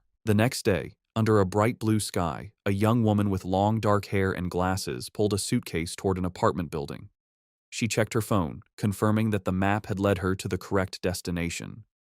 Looking up at the building, she murmured to herself that this must be the place, ready to finally meet the cousin she barely remembered. As Lin Yi stood outside the apartment building, Feng Yi came out, carrying a bag. She called out, asking if he was her cousin. He stopped, surprised, and asked if she was Lin Yi to confirm, though he admitted to himself that he didn't recognize her at all. An awkward silence hung between them for a moment. Later, inside the apartment, they sat on the couch, making polite conversation. Feng Yi asked if she was in the city for a summer camp, which she confirmed. He told her to let him know if she needed anything, and she thanked him. After their brief chat, he gave her the key to her room, which was across from his, before going to his own room. As she watched him leave, she felt relieved, thinking her cousin seemed easy to get along with and wouldn't get in her business. However, Feng Yi was not clueless. From the moment she sat down, he had sensed a faint but strange spiritual aura from her. He wondered if his senses were off, or if she just wasn't good enough to hide her power. He immediately suspected that she was also a pioneer. The aura he felt was faint but clear, and he realized her story about a summer camp was probably a cover for her real reason for being in the city. Meanwhile, in her room, Lin Yi was on her phone, confirming Feng Yi's suspicions. She messaged her pioneer group, the Martial Arts Vanguard Team, saying her cousin seemed nice and wouldn't interfere. The chat turned to recent events, with members talking about the powerful pioneer at the lava river. Lin Yi warned her team to be careful, as many powerful people were still hiding. After agreeing to wait for her signal, she logged off. She decided it was best not to do any cultivation for now, worried her cousin might discover her secret. 3 days passed. Feng Yi soon found that living with his cousin was making his cultivation difficult. His meditations could be interrupted at any time, like when she came out of the bathroom wrapped only in a towel. He also worried that the bright golden aura from his breathing technique was too obvious and would be impossible to hide. But the hardest part was her overwhelming kindness. One evening, she proudly gave him a delicious-looking dinner she had made. He tried to insist on doing the dishes, but she refused, saying it was the least she could do. He found her perfect politeness and extreme cleanliness almost strange. Despite the trouble, Fang Yi decided to go along with it. He thought that by letting her be overly helpful, he might get her to let her guard down. He knew this was the only way he could find out what she was really up to. Their quiet dinner was interrupted when her phone on the table began to vibrate. Both cousins glanced at the message, their expressions surprised for a moment. Fang Yi used the chance to excuse himself, saying he would go back to his room while she chatted. His cousin could only quietly reply as he left. Left alone, she stared thoughtfully after him for a moment before turning to her phone. Sitting on her bed, she took the call, her expression turning serious. She repeated the information she was getting, confirming that the great change of heaven and earth would happen again the next day at 3 in the afternoon, and she promised she would be there. Fang Yi easily overheard his cousin's phone conversation. She agreed to meet at the entrance of Yanghuo Town. He recognized the name as an internet-famous town in the suburbs, about an hour's drive away. With his suspicions confirmed, he watched her through the wall, his own spiritual energy flaring. He was now certain his cousin was also a pioneer. He was confident, however, that with her current strength, she wouldn't be able to sense him spying. He was impressed by her power. She was still just a middle school student, but she had already reached the 2-star Ghost Axe realm and was close to another breakthrough. He wondered if her high natural talent was the reason for her somewhat strange personality. He now understood her real purpose in the city. The summer camp was just an excuse. She had learned about the coming great change of heaven and earth, and had come to be at the center of it. He knew that every one of these great changes was a chance to get a new technique to increase his own strength. He wondered what kind of power would appear this time. In the end, it didn't matter. With a determined look, he decided that whatever power appeared, he would take it for himself. In her room, his cousin suddenly paused, feeling a strange sensation. She looked around, wondering if it was just her imagination, or if someone had been watching her. Seeing nothing but the moonlit mountains outside, she dismissed the feeling and continued her preparations. The next day, the town of Yanghuo was buzzing with activity, with its mountains in the background. At the town's entrance, Lin Yiyi met a friend from her pioneer group. The friend playfully teased Yiyi about her cousin, asking if he was handsome. Yiyi replied that he was a good person, but just an ordinary-looking guy. Her friend sighed in disappointment. Just then, another woman from their group arrived, a redhead in a purple dress. She reminded the first friend that Yiyi herself had always said she was just an ordinary person. With the rest of their team there, the redhead announced it was time to get to business. One of the male members asked if a certain she was not coming. The redhead confirmed it would just be the 6 of them, adding that the missing member was always mysterious. Unknown to them, Fang Yi was watching from a nearby cafe balcony, his sword beside him. He noted that his cousin's little squad seemed to be pretty low-key. From where he was, he could sense their strength. The weakest was at the 2-star Ghost Axe level, and the man who had spoken was even a 3-star. He also overheard them say their team was usually stronger, with one powerful member often absent. As he sat watching, his attention was drawn to the mountains overlooking the town. His eyes narrowed with anticipation, sensing this was where the real event was about to happen. High in the mountains, the great change of heaven and earth finally happened. A giant green vine came down from the clouds, looking like the beanstalk from the fairy tale. This strange event would appear randomly and wasn't destructive, but for pioneers, it was an important key to understanding the changes in their world. Deep in the misty mountains, Lin Yi and her squad finally saw the incredible sight. The red-haired leader looked up in awe, confirming this was what they were looking for. The group stood in disbelief before the massive, pulsing vine. However, the awe quickly turned to fear. The group's adventurous friend suddenly grew pale and urged the others to stop, saying they shouldn't go any further. She was trembling with dread. She explained that seeing the vine in person gave her a terrible feeling. The leader then asked if they had seen the rumors on their internal pioneer forums. The friend's fear came from a dark story. She said she knew some of the pioneers from a team that had tried to touch the vine the last time it appeared. They were powerful, much stronger than she was, yet they all met a horrible end. She explained that after they came here, they were all buried, their skeletons now twisted within the roots of a dark version of the vine. Overcome with terror, she clutched her head in panic. She confessed she had a feeling they would all suffer the same fate. As she spoke, the reality around the group changed, and they were no longer on a mountain path. Instead, they were trapped inside a terrifying, pulsating, fleshy red cavern, the ground itself a gross mass of organic tendrils. The vision of their death was just a scary premonition. Back on the misty mountain path, the squad's adventurous friend, scammed in an online romance, was still shaken by the feeling of dread. She admitted that while she was originally ready to take the pioneer's risk, to either come back rich or die, the moment she saw the vine, she felt an overwhelming fear. Her gut told her this was a new, unknown, and powerful high-level monster, a mutation she couldn't handle. Tears filled her eyes as she said she wasn't ready to die here and wanted to back out. The red-haired leader and Lin Yi looked at their upset teammate with understanding. They confirmed they had all felt the same heavy feeling from the vine. Lin Yi explained it further, describing it as a feeling of complete emptiness within the wood-type vine. It was a strange feeling, as if all life had been swallowed by time, leaving only an empty shell. This, she explained, was why they all felt so scared. The group came to a scary conclusion. The vine was trying to eat their life force. Just as the fearful friend was about to panic, Lin Yi grabbed her hand, her face showing fierce determination. She declared that this was the path of the martial pioneer, a path that required them to face such dangers directly. Unseen by the group, Fang Yi watched from a nearby cliff. He, too, could sense the heavy, suffocating death energy coming from the giant vine. He noted that out of all the world monsters he had faced, besides the pure dark attribute, this vine gave him the worst feeling. He had to admit, the small squad had serious guts to even think about cultivating in such a dangerous place. He analyzed the monster more closely. While it was clearly a plant, a symbol of life, it felt completely lifeless. It wasn't really alive, but a dead thing pretending to be living, with no spiritual energy of its own. He could see it was stained with the blood and bodies of its past victims. Back with the squad, Lin Yi took charge. She stood on a cliff edge, speaking to her team with new purpose. She told them they didn't have much time to waste. Knowing the danger, she suggested a new plan. They would carefully sense the energy around the area, checking out the monster without getting too close. Confident in her plan, Lin Yi believed that by sensing the monster's energy from a distance, her team would be safe enough. She found a spot high in a tree and began to meditate, surrounding herself in a protective bubble of blue spiritual energy. From a clifftop far away, Fang Yi watched them.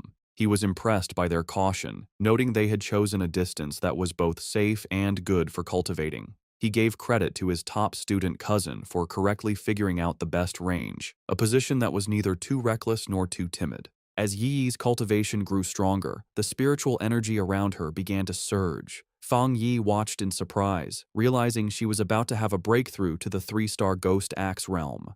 He was genuinely impressed. His cousin was truly talented. In a bright flash of blue light, she successfully broke through. Her teammates watched in awe, amazed that she had already reached such a high level of power. However, the huge energy disturbance from her breakthrough did not go unnoticed. Deep in the forest, the sleeping roots of the giant vine began to twist and glow with a scary green light. The pioneers felt the ground shake, and one of the men looked back in alarm. The whole group panicked as the monstrous vine began moving directly toward them, its tendrils bursting from the earth. The team's leader was shocked that the creature could have possibly sensed them from so far away. The vine's attack was fast and brutal. Vicious green tendrils shot up from the ground, trapping 2 of the male pioneers. The rest of the squad scattered in fear as their friends screamed for them to run, warning that if they didn't escape now, they would all die there. The team's leader quickly realized what caused the disaster. Yi's breakthrough had created too much of a disturbance, getting the monster's attention. As she shouted a warning, dark green tendrils began to wrap around Yi's protective bubble, which was still shielding her while she was weak after her breakthrough. The leader knew they couldn't get caught. Once the vine wrapped around them, its deathly aura would eat them instantly. Under the immense pressure, Yi's energy shield began to crack. Chaos broke out as the red-haired leader tried to pull her panicked friend to safety. The friend screamed that they couldn't leave Yi behind, but the leader replied desperately, asking what she was supposed to do. She furiously asked if she should use her own precious spiritual energy to protect Yi, basically dying so her teammate could level up. As chaos erupted around them, the red-haired leader tried to calm one of her male teammates, who was arguing that they should leave Lin Yi to save themselves. He coldly said that life and death were up to fate, and if they didn't leave right away, they would all die with her. He reminded her that they were all just people who had met by chance, and that she was being too emotional. This cold, practical view, however, only made the leader angrier. She shoved him aside, shouting that she would not leave her teammate, even if it meant going against the rest of them. From his clifftop spot, Fang Yi watched the scene. He knew his cousin, still just a student, was probably unaware of how much danger she was in as she remained weak in her meditative state. The vine's power was overwhelming, and he wasn't sure if even he could save her with his current strength. But he knew he had to act fast, as the tendrils were already starting to crush her protective barrier. He clenched his fist, a golden aura flaring around him. He had made a promise to his aunt to take care of her, and a promise made must be kept.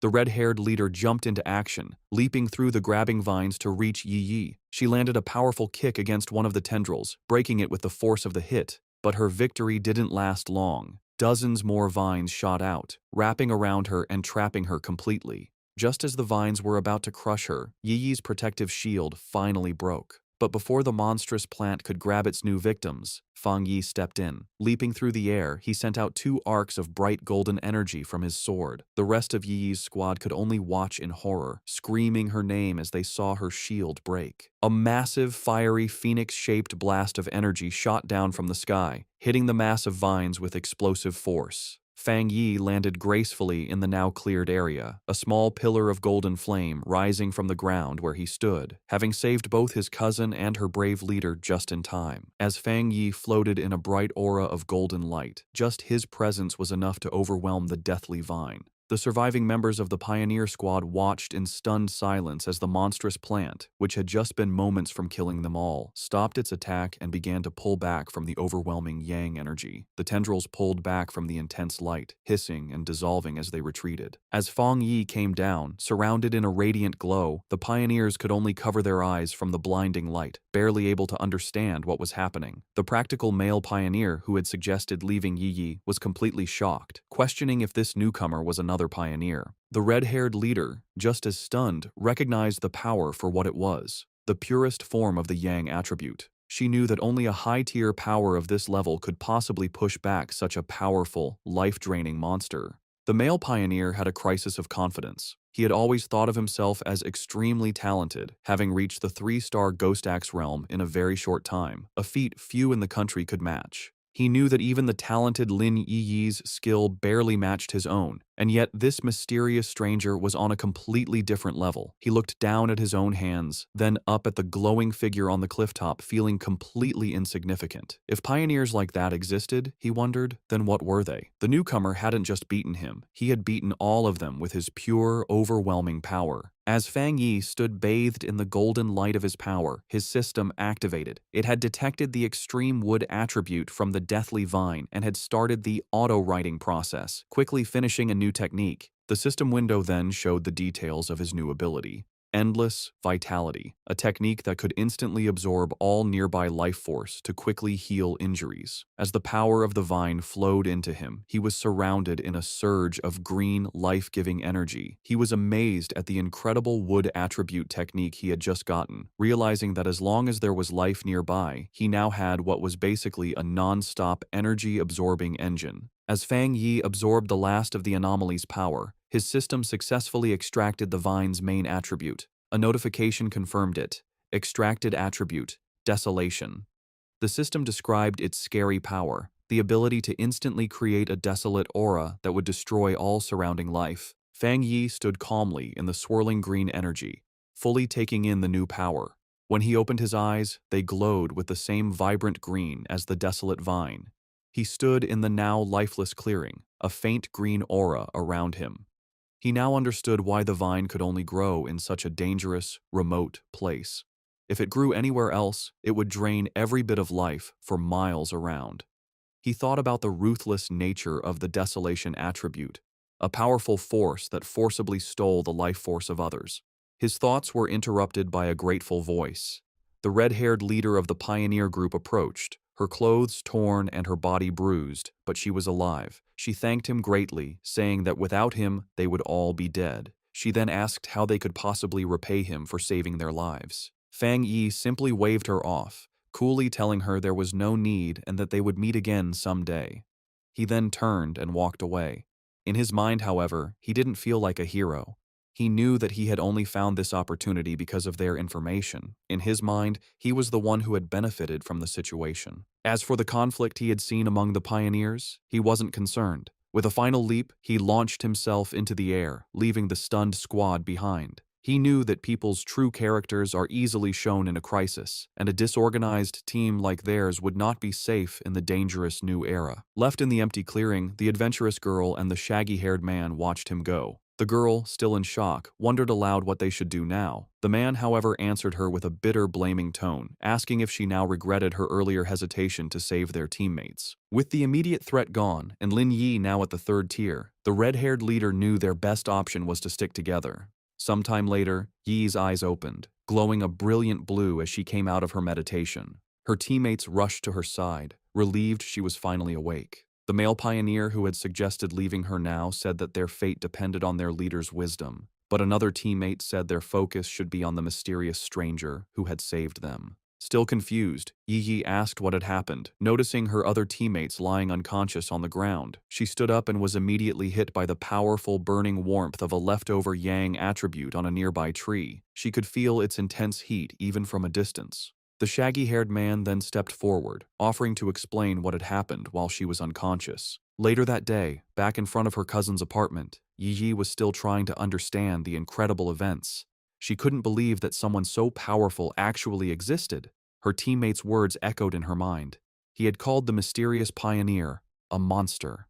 He had described how the vines they couldn't even scratch had been easily pushed back by his power, and how the massive beanstalk had retreated far into the sky, no longer daring to come near them. Such was the overwhelming presence of the man who had saved them. She knew that even though he was long gone, the vine was still calm, a sign of his lingering power. She opened the door to the apartment and was surprised to find Fang Yi there to greet her. He looked at her with concern, noticing that she looked a little pale. Yi quickly pulled herself together, forcing a smile as she brushed off his concern, blaming her tiredness on a long day of studying. Fang Yi accepted her excuse, telling her she had worked hard and should go rest. He offered to order takeout for dinner, and she agreed before heading to her room. Once inside, she collapsed onto her bed, completely exhausted. She knew that breakthroughs were mentally draining, requiring a lot of concentration. She felt more tired than if she had stayed up for a month straight. Lying on her bed and scrolling through her phone, she felt a sense of relief. She was no longer an ordinary person. She wouldn't die from a few all-nighters. She accepted that this constant, life-threatening struggle was the fate of a pioneer in a world where things had begun to change. She thought of her cousin's seemingly normal, peaceful life and knew that such a life was no longer possible for her. Her quiet thoughts were interrupted by a new message in her Pioneer group chat. It was from a user named Jiaolan, the mysterious, powerful member who was usually absent. Jiaolan had sent a simple, direct message. "If there are any more traces of that strong man, please inform me." This was the first time Jiaolan had ever spoken in the group, and it immediately got Yi's attention. She replied, agreeing to the request, before asking her own question to the group.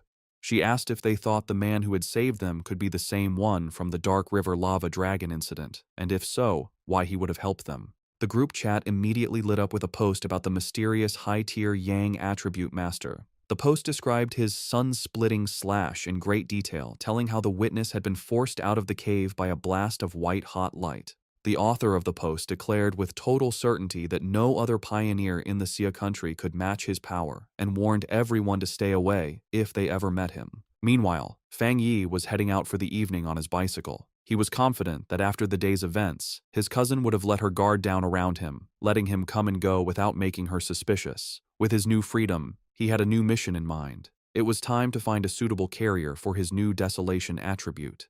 He knew that this power was most compatible with plants, and he pedaled off into the night to begin his search. As he rode through the night, Fang Yi thought about the best way to use his newly acquired desolation attribute. He knew that despite its power, it was still a bad attribute at its core, based on destruction and decay. He worried that putting it on his own body could lead to bad reactions. Furthermore, he was concerned that its evil nature might conflict with the good, purifying power of his thunder attribute. He decided that the best solution would be to find a carrier for the attribute, something like the strange vine itself. He guessed that the original vine monster had been born when a regular plant sensed the return of rich spiritual energy and chose to evolve, creating the desolation attribute as a way to gather more power. With this in mind, a plan began to form in his mind. With a confident smirk, he knew exactly where he needed to go. He followed a moonlit road, guided by a sign pointing toward the forest park. He arrived at the large urban park and left his bike, going into the woods. Under the bright full moon, he walked through a field of vibrant, glowing flowers. He knew he needed to find the perfect lucky one, a plant that could create the greatest connection with his own spiritual energy and show a sense of closeness to him. Closing his eyes, he focused, reaching out with his own spiritual energy. A vibrant green aura flowed from him, spreading throughout the forest and covering the plants. He could feel a response from the plants, a wave of their own spiritual energy rising up to meet his. He noted that while their response was a lot, it still wasn't strong enough for what he needed. As Fang Yi continued to send out his spiritual energy, he realized he needed a much stronger response from the plants around him. Suddenly, he stopped, his attention drawn to a specific spot in the forest. There, in the tall grass, a single white flower with a glowing center gently swayed, as if calling to him. He wondered if this was the one he had been searching for. He approached it carefully and reached out his finger. As his fingertip touched it, the flower's petals closed around it, and he could feel it absorbing the spiritual energy he was giving off. The flower then bloomed again, seemingly happy, as if it had just had a good meal. Fang Yi knelt beside the flower, a small smile on his face. He noted its strong spirituality. Though it was just a plant, it had reacted to his touch like a greedy puppy, eagerly eating his spiritual energy and then rubbing against his fingers for more. He knew he had found his carrier. Out of the entire forest, this small flower had the strongest reaction to his aura, making it the perfect container for the desolation attribute. He told the flower that it was the chosen one and asked if it was ready. Without waiting for an answer, he unleashed a vortex of green spiritual energy, focusing it entirely on the small white flower. A system window appeared, asking for confirmation. Do you want to forcibly implant the desolation attribute into this plant? With his eyes glowing a vibrant green, he gave his consent. A brilliant light erupted from his hand as the flower began to transform, its petals opening into a much larger, more complex, and powerful form. The implantation process was finished in a bright flash of green light.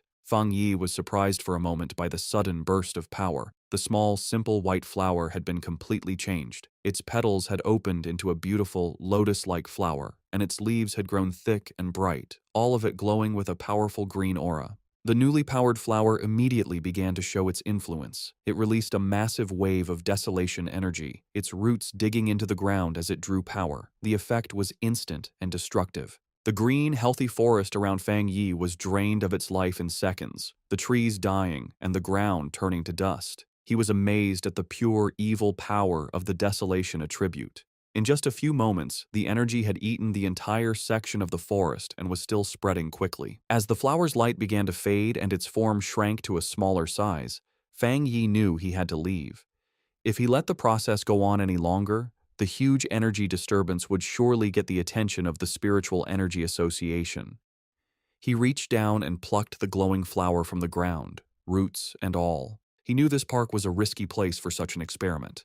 Being so close to the city center, it was certainly watched by the association, who were worried about how the spiritual energy revival could turn even normal plants into dangerous threats. He had noticed the increased number of security cameras and the lack of any other people in the park when he arrived. As he walked away, holding his new prize, he noticed something incredible.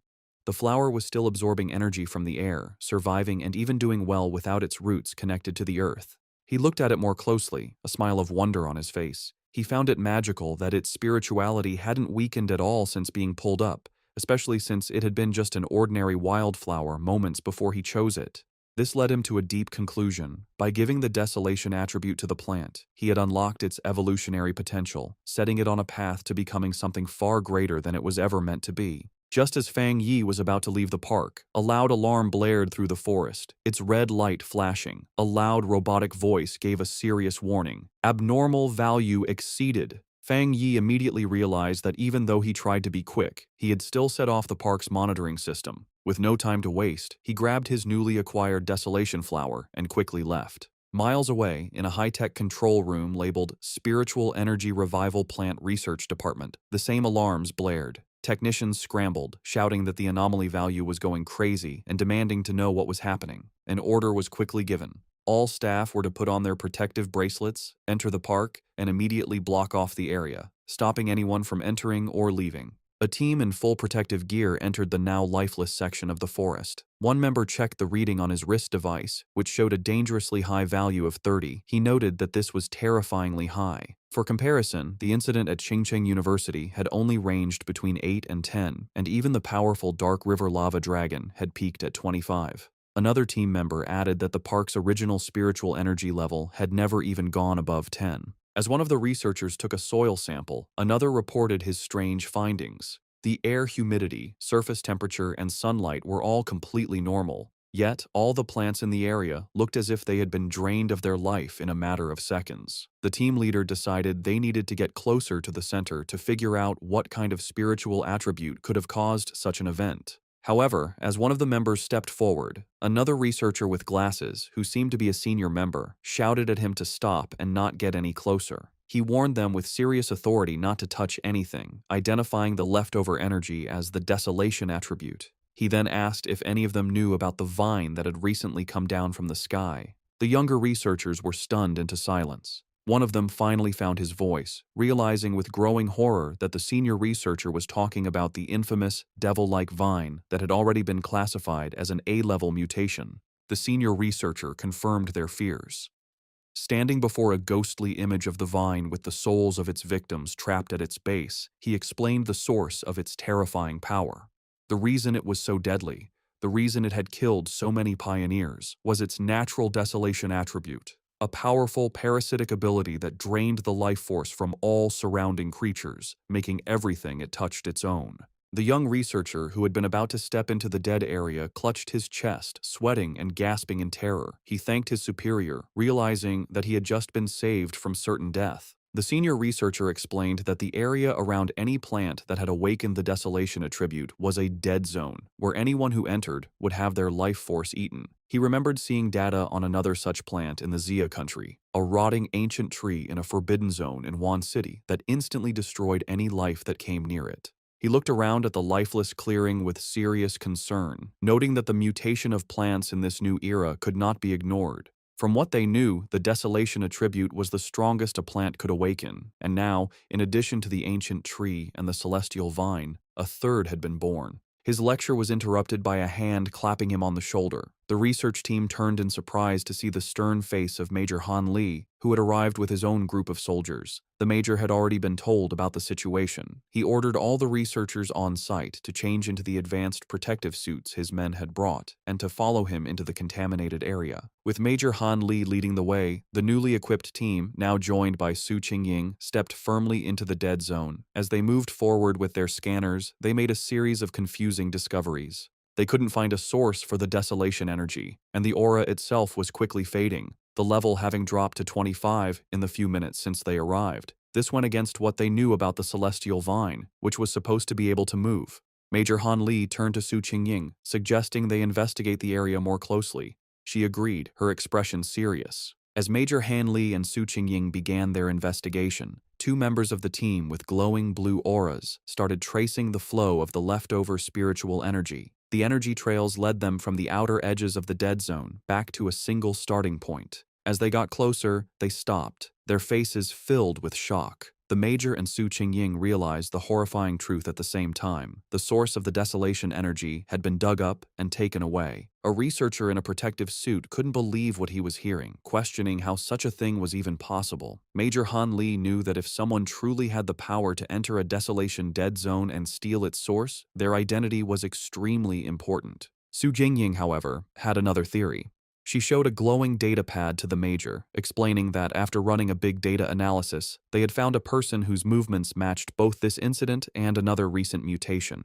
The file on the screen showed a picture of Fang Yi, his name clearly visible. Just then, Major Li told Su Qingying that he would send her all of Fang Yi's information, confirming that he was highly likely the same pioneer she had been in contact with. With that, he tipped his hat, saying the rest was up to her association to handle. Left alone in the desolate woods, Su Qingying held the datapad, her expression one of grim understanding. 2 hours later, back in his apartment, Fang Yi carefully placed his new desolation flower into a small pot. He smiled, thinking that this was his first time raising a flower. He affectionately named it the obedient little white flower, and told it that since it now had the desolation attribute, it would cultivate on its own and become a powerful helper for him. He knew its special, life-draining powers would be a great help in battle, and its simple appearance would be the perfect camouflage, easily hidden from his cousin. As he gently touched a petal, he thought that in the dangerous new world, raw power was only part of the equation. The real key to victory was having more secret weapons. Fang Yi's quiet evening was interrupted by his phone buzzing on the table. He picked it up, surprised to see the caller ID,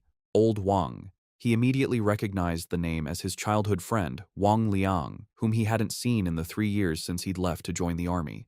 A brief flashback showed the two as close friends in their school days, a bond that was broken when Wang Liang suddenly announced his decision to enlist. Fang Yi answered the call. On the other end, Wang Liang's cheerful voice greeted him, asking if he was back in town and inviting him out for a drink at their old spot. Fang Yi was taken aback by how sudden it all was. Wang Liang just laughed, adding that he had a big secret to tell him and that he shouldn't be shocked when he heard it. However, the seemingly friendly reunion was a carefully planned setup. After hanging up the phone, it was revealed that Wang Liang was not alone. He was in a dimly lit room, reporting to a tough and heavily scarred woman with long red hair and a high-ranking military uniform. Su Jingying was also at the table. Wang Liang confirmed to the officer that he had done as instructed. He then made a special request, asking that if Fang Yi was not the person they were looking for, they would guarantee his safety. The red-haired officer tapped her finger impatiently on the table. She coldly dismissed his concern, ordering him to simply do his mission and not do anything unnecessary. With a chilling lack of feeling, she added that if Fang Yi turned out to be the wrong person, Wang Liang should just consider it a punishment for his friend. At a quiet bar, Fang Yi and Wang Liang toasted with their beer glasses. They sat and drank, catching up after being apart for 3 years. Fang Yi noticed his old friend seemed much more mature and guessed that his time in the army must have been hard. Wang Liang talked about his experiences in the military before asking Fang Yi how he had been.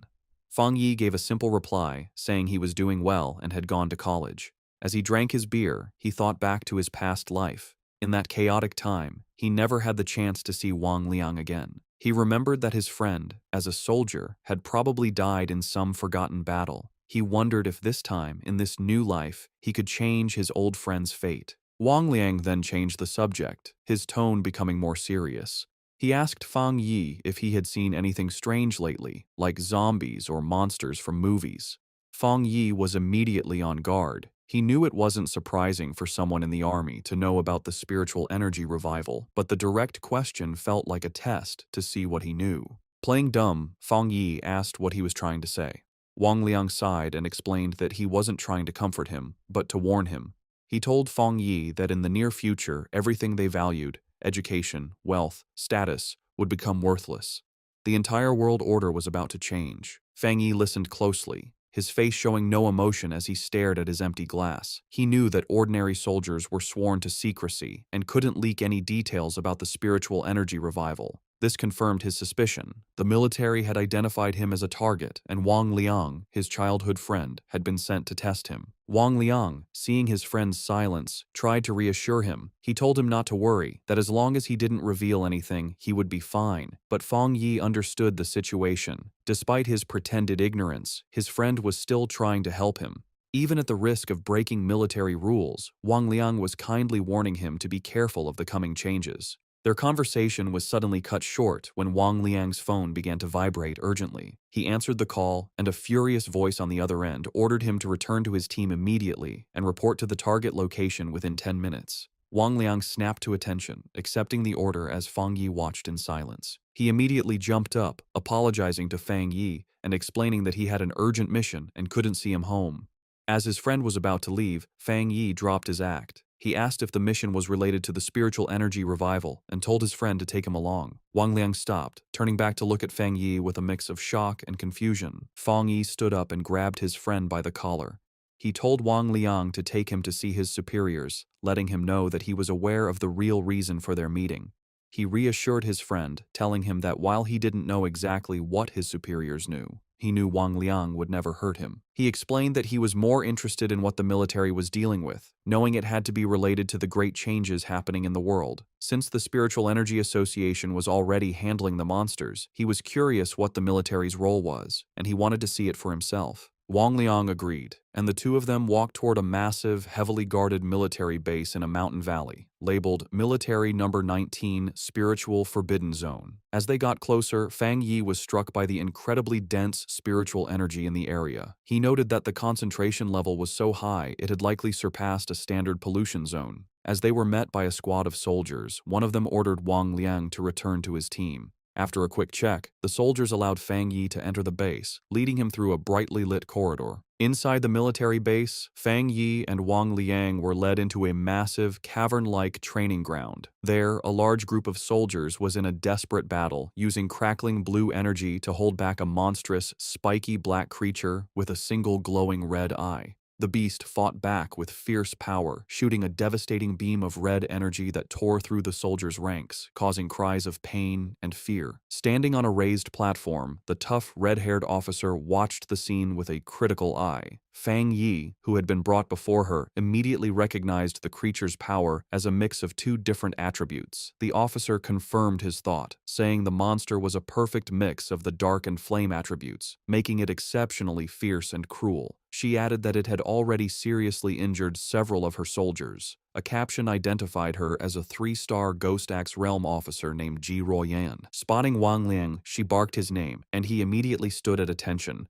She furiously asked why he had brought an unauthorized person into a restricted area, but before he could explain, she cut him off. Her expression softened a little as she told him to forget it, explaining that the situation was urgent and they needed him to join the formation immediately. She then turned her attention to Fang Yi. She saw nothing special about him, noting that his spiritual energy was only slightly active. She briefly wondered if he was the powerful pioneer they were looking for, but dismissed the thought, knowing she had to focus on the battle.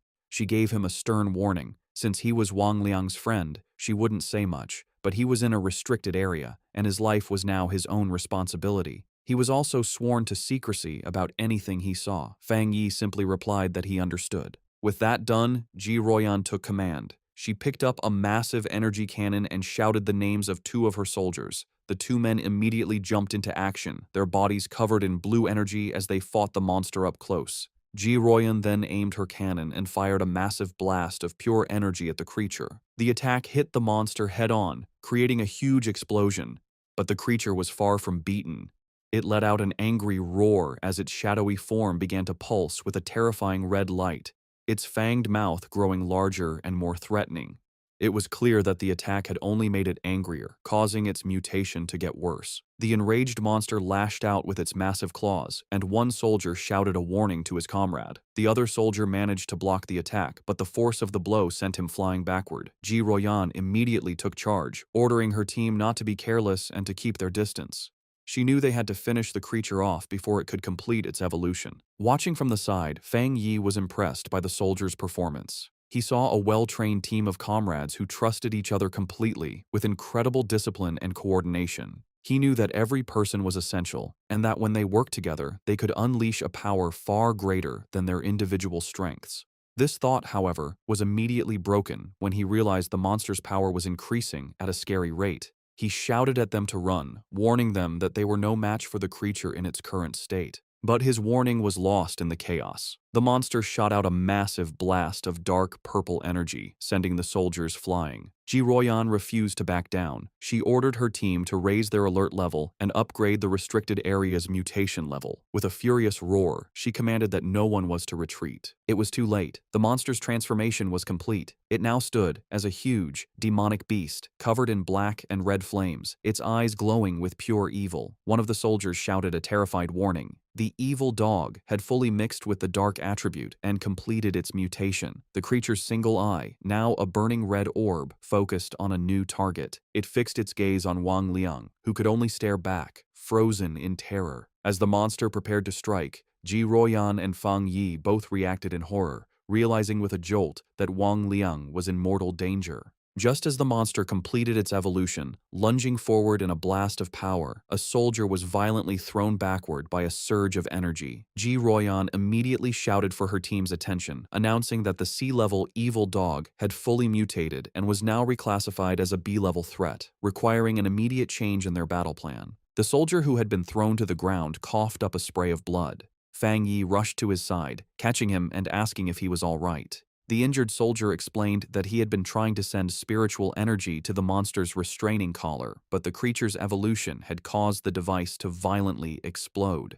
Despite coughing up a black, thick liquid, the soldier tried to be brave, telling Fang Yi not to worry about the officers of Restricted Area 19. Fang Yi could only look on with a grim, angry expression. Realizing her normal weapons were now useless, Ji Royan dropped her heavy energy cannon to the ground. She stood before her remaining troops, her determination unshaken. She gave a final, desperate order. No matter what they had to do, even if it cost them their very lives, they could not let this B-level mutation escape the restricted zone. But just as she and her team were about to make their last stand, Fang Yi stepped directly in front of her, blocking her path. Ji Royan demanded to know what he thought he was doing, but he ignored her. His eyes and hand began to glow with a brilliant blue light as arcs of raw lightning crackled around him, a clear sign that he was about to join the battle himself. Surrounded by crackling blue lightning, Fang Yi mocked the monstrous creature, his eyes glowing with power as he questioned how tough it was. He then charged toward the mutated beast, his arm a bolt of bright blue energy aimed right at the creature's head. The impact was huge, as a massive explosion of divine thunder erupted when he hit it, completely overwhelming the monster. The sheer force of the attack created a powerful shockwave that sent the nearby soldiers flying backward.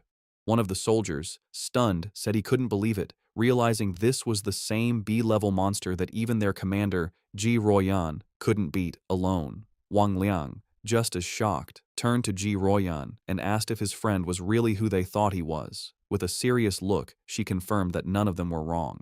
She declared that he was, without a doubt, the pioneer known as the Tyrant. Fang Yi stood calmly before the beast, which was still on fire but clearly hurt by the lightning. Seeing it wasn't completely beaten, he noted that he would have to finish the job. He then told Ji Royan and Wang Liang to stand back for their own safety. Ji Royan watched him, thinking about how her whole squad needed a complex formation just to face a B-level threat, yet he was getting ready to handle it all by himself. She wondered what kind of power he had. She had to admit that his was the most extreme form of the thunder attribute she had ever seen. She knew that even now, he was a top-tier pioneer in the entire country, and she began to wonder about his potential once the spiritual energy revival was fully underway. As Fang Yi raised his hand, gathering even more electrical energy, a shocked look appeared on Ji Royan's face. She looked up to see a massive storm of thunder energy forming in the sky above him, and she couldn't help but wonder just how scary his power would become as he continued to evolve.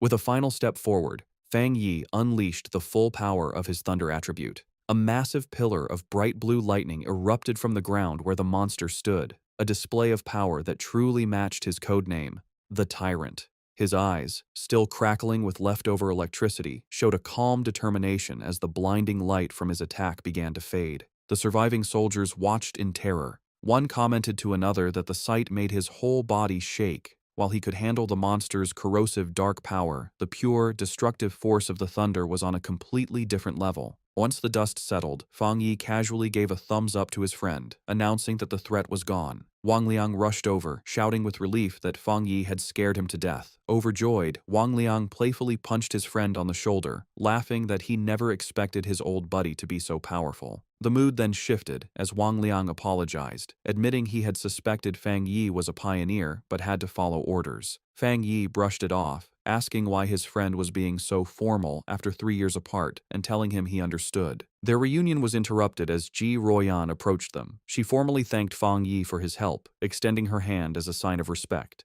With a slight smile, Fang Yi accepted her thanks. He shook her hand, replying that it was no trouble and that he had mainly acted to save his friend. She then formally introduced herself as Ji Royan, the warden in charge of Forbidden Area 019. She explained that since he had saved the entire base, she needed to file a proper report and asked if he would be willing to leave his contact information. Fang Yi agreed without hesitation, while Wang Liang watched from the side, silently amazed at the strange experience of seeing his tough commanding officer act so respectfully toward his childhood friend. With the formalities done, Ji Ruoyan made a direct and serious offer. She said that Fang Yi's strength was greater than many of the military's own special pioneers and formally invited him to join the army. However, she admitted that an invitation from a single base warden like herself was probably not enough to convince him. Inwardly, she was still trying to grasp the sheer scale of his power. What shocked her most was the realization that he was also a 3-star Ghost Axe realm cultivator, the same as her. Yet, his abilities had reached a level far beyond the known limits of that realm, making him a monster of incredible power. Fang Yi calmly asked Ji Ruoyan if she truly meant that she felt she was not worthy of inviting him. With the weight of her superior's authority on her, she confirmed his words, saying there was nothing to deny. She explained that the order to involve him had come from high command, and she was certain that they would come to invite him personally in the future. Fang Yi let out a small laugh, telling her it wasn't necessary to be so formal. He placed a hand on his chest and explained that he genuinely respected all of them, knowing that not everyone had the courage to sacrifice themselves for others. He admitted that he had never seen soldiers in combat before, and what he had just seen had truly moved him. Touched by his sincerity, Ji Ruoyan could only offer a quiet thank you. He then made an offer of his own. He told her that if they ever ran into trouble in the future, they could call on him for help, just as they had always done for ordinary people like him in the past. However, he added one important condition. They could not interfere with his personal cultivation or restrict his freedom. His unexpected proposal left Ji Ruoyan momentarily stunned. With their business concluded, Fang Yi announced that it was getting late and he should be leaving. Ji Ruoyan agreed, saying that she and Wang Liang still had to get rid of the mutated creature's body and that she would arrange for someone to take him back. As he stood before the soldiers, Fang Yi finally understood the military's true purpose in this new era. He realized they stationed themselves in these dangerous, spiritually rich zones for 2 reasons: to use the energy for their own training, and more importantly, to act as a crucial line of defense between the ordinary world and the strange monsters that now threatened it. After he was gone, Ji Ruoyan turned to Wang Liang and said that his friend could no longer be described with a simple word, like impressive. She knew that what they had seen that day was just a small part of his true strength. The fact that a pioneer could reach such a high level of power so quickly showed that he had an amazing level of insight. She concluded that he was a rare mix of luck, courage, and raw ability, all the things needed for greatness. Seeing his commander's deep respect for his friend, Wang Liang eagerly suggested that if she felt she wasn't the right person to recruit him, she should let him, as his childhood friend, take on the job. Ji Ruoyan, however, quickly brought him back to reality with a sharp tap on the head, ordering him to stop talking and help her clean up. He could only agree as he was dragged off to work. Later that night, back at his apartment building, Fang Yi meditated on the roof, surrounded by a brilliant golden aura. He thought about his meeting with the military. He knew that while the trip had revealed his identity, he had only shown them his thunder attribute, keeping his other powers a secret. Based on their respectful attitude, he concluded that this was likely a good thing. He now understood that his rare thunder attribute was a perfect counter to the dark monsters the military was fighting, making him a very valuable asset. He knew they would try to recruit him, not threaten him, which would give him access to the fastest ways to get stronger and the most advanced information. The day's events had also made clear the different roles of the nation's 2 main pioneer forces. The military, represented by Ji Ruoyan, were the Night Watchers, the hidden protectors of the nation. The Spiritual Energy Cultivation Association, with agents like Su Qingying, was in charge of handling the threats that slipped into the cities, protecting civilian life as much as possible. He understood the government's 2-part strategy, using the forbidden zones to contain the biggest dangers while slowly releasing information to the public about the coming changes. This careful approach was buying valuable time, preventing society from collapsing into chaos. As he continued his meditation, a bright orb of golden energy pulsed in his core. He noted that despite absorbing the rich energy of the forbidden zone, he hadn't felt an immediate need to level up. However, the feeling quickly changed. Golden energy surged through him, and cracks of power spread across his face. Having spent even a short time in such a spiritually rich place had filled him to the brim. He recognized the signs immediately. He was on the verge of another breakthrough. Meanwhile, on the streets below, his cousin Lin Yi was walking home with groceries, wondering if he had returned yet. She thought that if he was home, she could have him try her cooking. Her casual thoughts were suddenly shattered when she looked up and saw a massive pillar of golden light erupting into the night sky from the direction of her apartment building. Her eyes widened in shock and alarm. A reflection of a flaming divine axe appeared in her eye as she recognized the powerful energy of a ghost axe realm advancement. But she immediately knew she was wrong.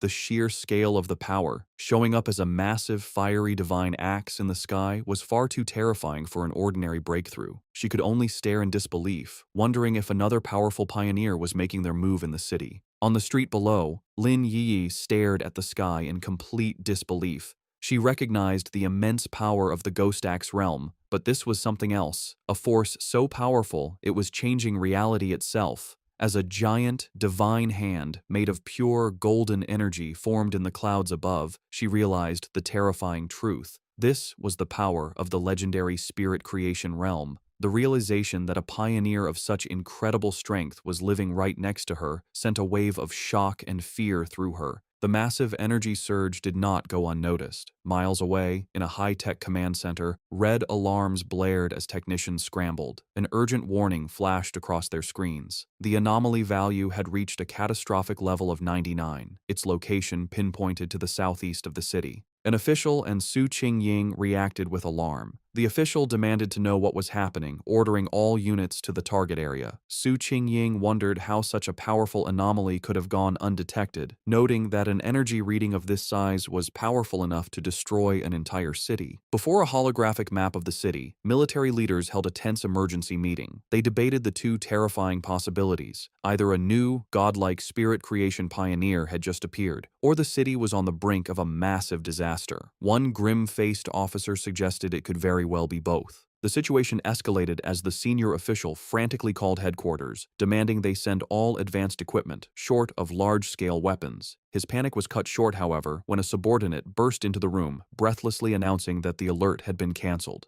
The anomaly had been identified not as a monster, but as a pioneer undergoing a promotion. Back on the rooftop, the blinding golden light faded as Fang Yi let out a quiet breath of relief. The breakthrough was complete. He casually noted that he had successfully reached the one-star spirit creation realm. Aside from his body feeling lighter and more agile, he didn't feel a significant difference in his raw power. His quiet moment was interrupted when his phone buzzed with a new message. It was from his friend, Wang Liang. The message was a warning. A new anomaly had appeared at Qingcheng University's playground. Internal military sources had confirmed it was a pollution zone, and more worryingly, it was the second time this specific anomaly had occurred. Fang Yi texted back, saying he knew about the previous heat anomaly. Wang Liang confirmed it was the same one, back again, and playfully warned Fang Yi not to tell anyone he was the source of the intel. After Fang Yi jokingly threatened to report him, Wang Liang's tone turned serious. He told Fang Yi that he was genuinely worried for his safety and urged him to be careful. Fang Yi put down his phone, his expression thoughtful. His friend's warning only confirmed his own strategy. This was exactly why he was so cautious in his dealings with both the military and the association. He knew that being too well known could bring unwanted trouble, which was why he had deliberately chosen to keep his powerful Yang Flame attribute and his Crimson Flame Blade technique a secret. They were his hidden aces. He typed a final reply to his friend, reassuring him not to worry. He would be careful, and he still had trump cards left to play. Lin Yi opened the apartment door, announcing that she was back. Seeing Fang Yi on the couch, she asked if he had eaten yet, offering him the bag of takeout she had brought. Distracted by his phone, he simply told her to leave it on the table and that he would get to it later. As she watched him, a worried and slightly frustrated expression crossed her face. In her mind, she thought about her cousin's character. She saw him as a perfectly good person, but with one major flaw, his laziness. He seemed content to just stay at home all day playing on his phone, not even bothering to go to college. She found it ironic that while she and her fellow pioneers were constantly busy, seeking opportunities and hiding their true identities, her cousin lived such a carefree, seemingly aimless life. Exhausted, she went to her room and collapsed onto her bed. She knew that news of the incredible spirit creation pioneer who had just appeared in their district would spread like wildfire. Feeling a sense of duty, she resolved that when the time came, she would protect her seemingly clueless cousin as a way of repaying him. Meanwhile, Fang Yi was not just playing on his phone. He was analyzing the news report from Wang Liang, which showed a massive, raging fire at the university playground. He noted that the first anomaly had been intense heat, and now it was a fire. He wondered if this was another form of the Yang attribute. The video showed the fire had started incredibly fast and was burning with terrifying intensity. Online comments from witnesses expressed shock, with some wondering if special forces were now being called in for simple fires. The report also mentioned that all the surrounding trees and flower beds had been burned and the area was now completely locked down. Fang Yi observed that the video was short and ended suddenly, but it was clear this situation was far more serious than the previous incident at the university. He wondered what would be different about this new Yang attribute. Realizing he had to investigate in person, he knew that to get into the sealed-off area, he would have to contact his new military acquaintance, Ji Royan. The next day, a crowd of reporters had gathered outside the sealed gates of Chingcheng University, blocked by a line of soldiers. They shouted questions, asking for confirmation about the rumors of a fire that couldn't be put out, and demanding to know why an incident of this size was not being reported in the news. As the reporters pressed for answers, Ji Ruoyan and Fang Yi arrived. The crowd watched, wondering who these two imposing figures were as the soldiers immediately opened the gates, allowing them to pass without question. The reporters were left outside, confused as to how they had gotten in so easily when they had been completely blocked. Inside the cordoned-off area, they looked out over the smoldering ruins of the university playground. Fang Yi remarked on the sheer destructive power, questioning if this was the sky fire he had heard about. Ji Ruoyan confirmed that was its official name. She explained its terrifying nature. It appeared without warning, was impossible to put out, and could only be left to burn itself out until everything it wanted was turned to ash. The name, she suggested, was quite fitting. With the initial look done, Ji Ruoyan told Fang Yi she needed to head to the principal's office and asked if he would wait for her. He told her to go on ahead, saying he would be fine there. Alone, Fang Yi walked along the edge of the destroyed area, which was now blocked off with yellow tape. He knelt and touched the scorched earth, analyzing the scene. He noted that the ground was already cold, and more importantly, there was no leftover spiritual power left from the sky fire. He realized with some disappointment that this meant he couldn't collect its attribute. His plan had been too simple. His thoughts were suddenly interrupted when a familiar voice called his name. He looked up to see his ex-girlfriend, Chu Qingli, standing on the steps nearby with a friend. She asked in surprise what he was doing there. Her friend with glasses immediately recognized his name, asking Chu Qingli if this was the ex-boyfriend she had mentioned, the one who had only gotten into a vocational college. Chu Qingli simply confirmed it was him. The friend then patted Chu Qingli's shoulder with a smug, condescending look. She told Fang Yi that she understood he was likely there because he was still hung up on his ex, but now that the gap between their lives was so big, he should just give up. Fang Yi could only stare back, genuinely confused by her assumption, questioning the very idea that he would be hung up on her. From a distance, other students began to gossip about the scene. They wondered who the guy with the school beauty Chu Qingli was, guessing he must be another sad suitor. They noted he didn't look like a student from their university and complained about how security could have let an outsider in. Chu Qingli's friend with glasses stepped forward, aggressively confronting Fang Yi. She told him that Chu Qingli was now the university's campus belle and that he should think clearly about his actions. She warned him that countless guys far better than him were pursuing her and that he didn't even rank. She ordered him to leave, telling him this was not a place he belonged. She then threatened to report him to the disciplinary office if he didn't explain how he got in. Meanwhile, Chu Qingli watched him with a complicated expression. She remembered him claiming he wouldn't regret their breakup, yet here he was. She concluded that his previous lack of interest must have been an act, and that he was just putting on a brave face. Their confrontation was interrupted when Ji Ruoyan returned, asking Fang Yi if the girl was his friend. Chu Qingli was surprised by the sudden appearance of the imposing red-haired woman.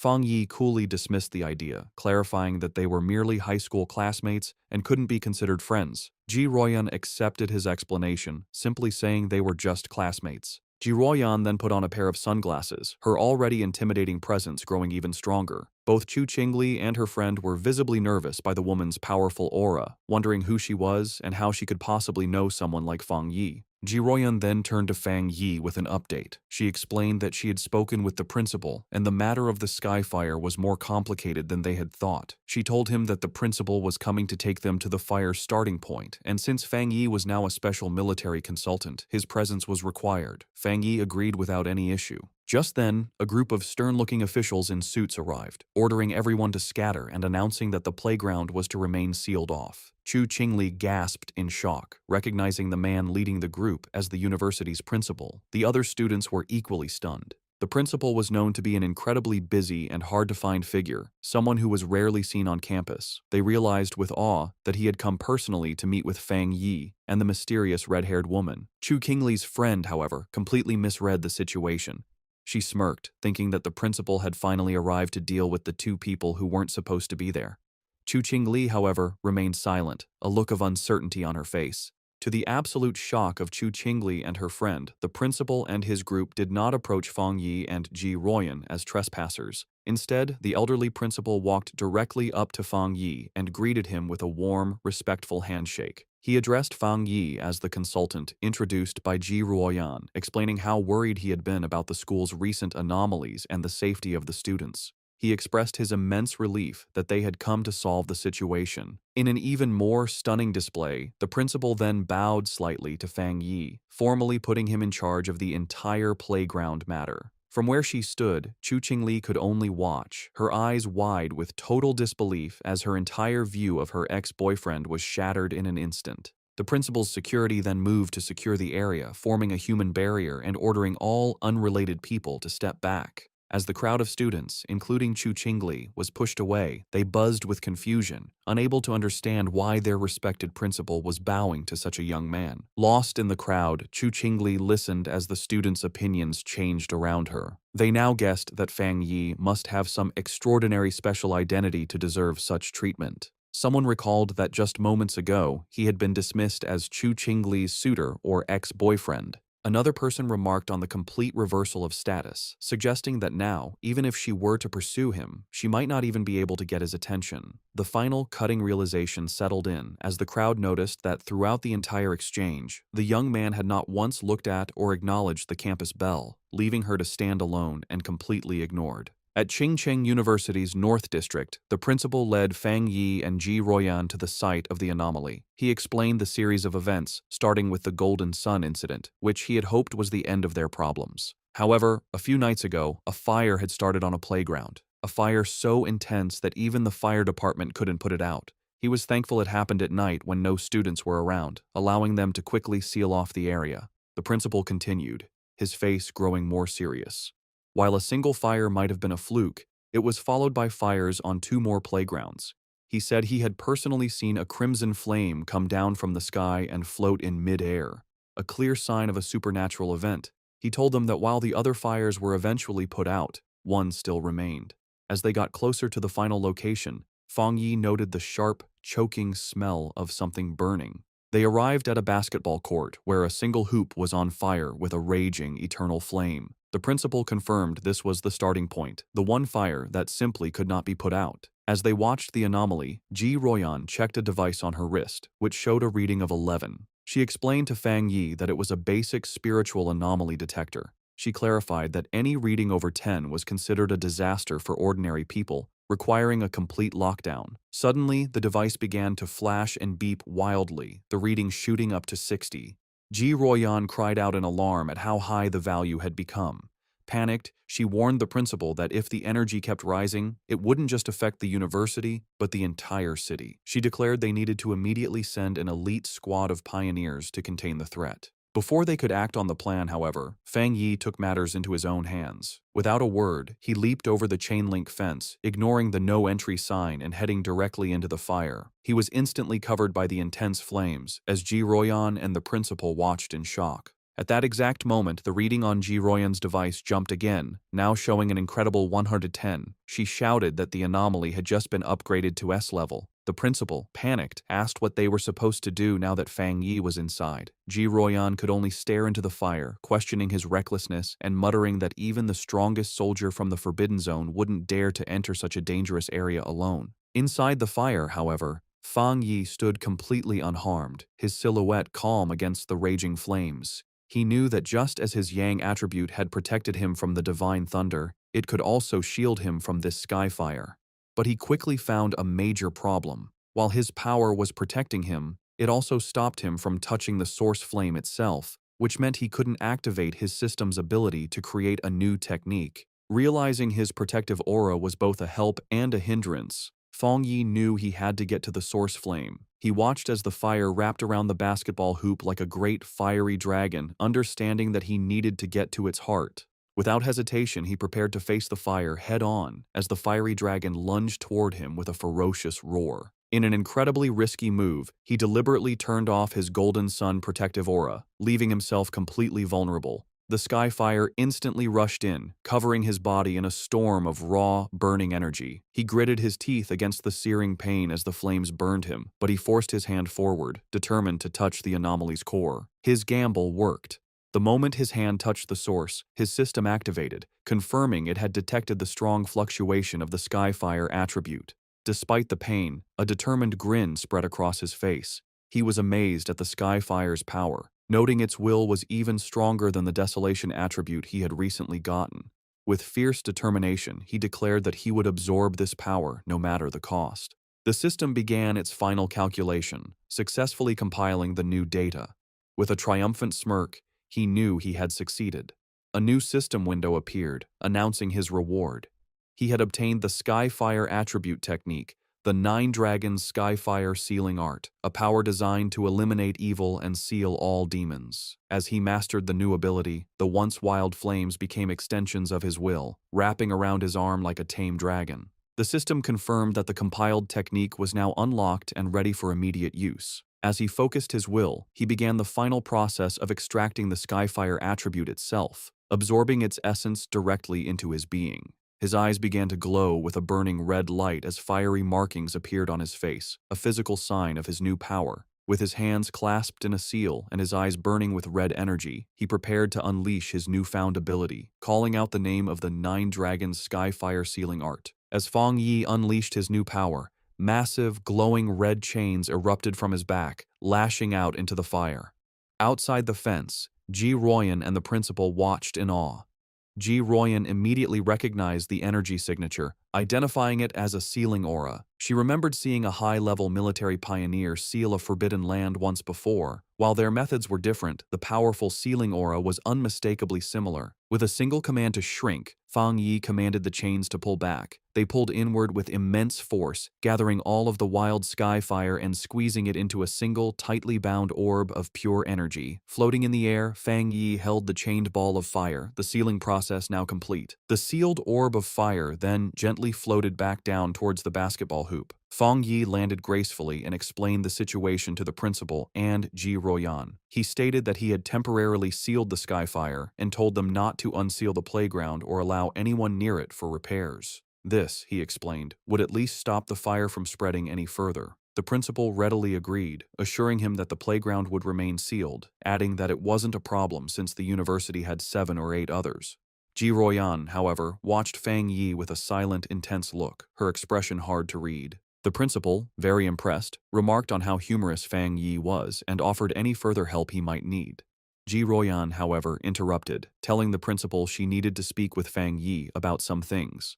The principal happily excused himself, leaving the two of them alone. Once he was gone, Ji Royan turned to Fang Yi, her tone direct and serious. She told him that he had been hiding his true depths very well. Fang Yi tried to play it off casually, saying that the skyfire was indeed powerful and hard to deal with, but she saw right through his act. With a sharp look, she told him to stop pretending, making it clear that she wasn't talking about the fire, but about his own incredible talent and level of power. Ji Royan dropped her intense questioning, admitting that it was normal for pioneers to have secrets, especially for one as powerful as him. Fang Yi simply listened with a calm expression. Her tone then shifted, becoming more serious and sincere. She explained that although she had no right to ask anything of him, she hoped he would listen carefully. She painted a dark picture of a future world in chaos, a time of great change where the Xia nation would desperately need top-tier talents like him. She put his potential into clear perspective, telling him that once the spiritual energy fully revived, a person of his power would be as important as a modern-day nuclear weapon. Because of this, she warned,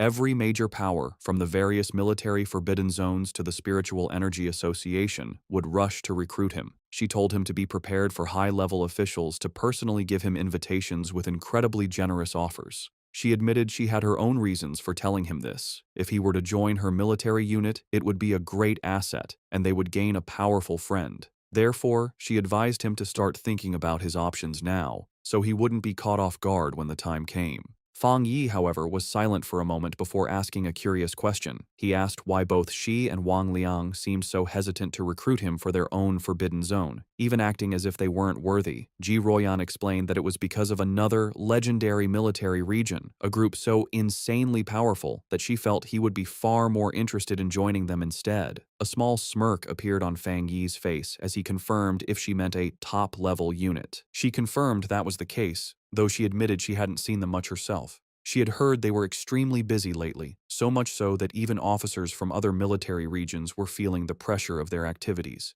Changing the subject, she suggested they stop talking and go, as the principal had invited them to eat at the university cafeteria. As they walked, Fang Yi silently concluded that even the nation's most powerful forces were facing their own big troubles. His mind raced with the implications. Ji Ruoyan's words meant that terrifying anomalies, with power far beyond the capabilities of current pioneers, had already begun to appear. He realized that the pioneers fighting these threats must include spirit creation realm cultivators like himself, and perhaps some who were even stronger. A new sense of urgency washed over him. He felt that the day of the full spiritual energy revival was fast approaching, and his preparations were still far from enough. His thoughts then shifted back to the immediate task at hand, how to best use the Skyfire attribute he had just collected. He analyzed its nature, an irregular, wild, and all-consuming flame that left nothing in its wake. He realized it would be the perfect weapon against anomalies that could reproduce or regenerate endlessly. Suddenly, an idea struck him. The wild and powerful nature of the Skyfire was a perfect match for his Crimson Flame Blade technique. He imagined enchanting his sword with this new power, realizing it would be an incredible enhancement to his fighting style. To test his new powers, Fang Yi heads to the back mountain, a place he often uses for training. When he arrives, he is surprised to find the path blocked by a large sign warning that the mountain is dangerous and entry is forbidden. He wonders who could have done this. He knows there haven't been any monsters in the area, and he doubts the military would have found his training spot so quickly. He concludes that the only group that would know his habits and do him such a favor would be the Spiritual Energy Cultivation Association. He realizes the association has gifted him this place as a private training ground, a way to win his favor. With a smile, he decides to accept their gesture. However, his thoughts are interrupted when his sharp senses detect an unwanted presence. He realizes an intruder has managed to sneak onto the mountain. Fang Yi senses a familiar aura, similar to the one he felt at the factory, though not as strong. Hidden among the trees, a monstrous, monkey-like creature with glowing red eyes watches him. Fang Yi notices the beast seems smart, as it hesitates and checks his strength instead of attacking blindly. With his sword already glowing with energy, he decides it's the perfect time for a show of power. A system window appears before him, asking if he wants to put the newly acquired Skyfire attribute into his Tang sword. The system describes Skyfire as a powerful light attribute, perfect for destroying evil.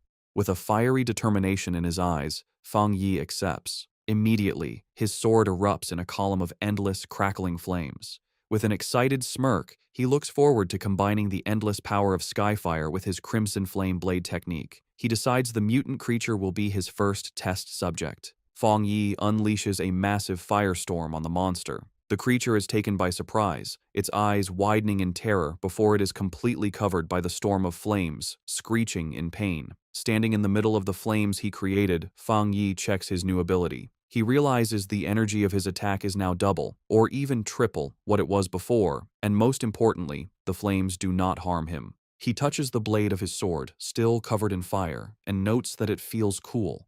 Suddenly, he senses that the creature has survived the attack and is trying to escape. With a determined look, he decides to chase the intruder to see what it's capable of. Meanwhile, deep in the same forest, a young woman with curly red hair is doing a live stream from her phone, mounted on a selfie stick. She tells her viewers that she isn't a liar, but that she has always been incredibly lucky, and that amazing content just seems to find her.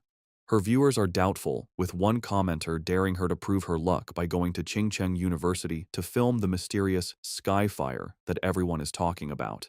Her confident broadcast is suddenly interrupted as her expression changes to one of pure shock. The monkey-like monster that escaped from Fang Yi leaps out of the woods and attacks her viciously. The force of the attack sends her phone flying, its screen cracking as it hits the ground, but the live stream continues. Through the cracked screen, her viewers see the monster pinning her to the ground, but they think it's just a fake fight with bad special effects. The streamer, however, is in real danger. She cries in terror as the monster holds her down, its paw covering her mouth. The creature opens its massive, fanged mouth, ready to deliver a deadly bite. Before it can strike, a massive blast of fiery energy shaped like a dragon's head hits the monster, sending it flying back. The streamer looks up in shock, saved at the last second.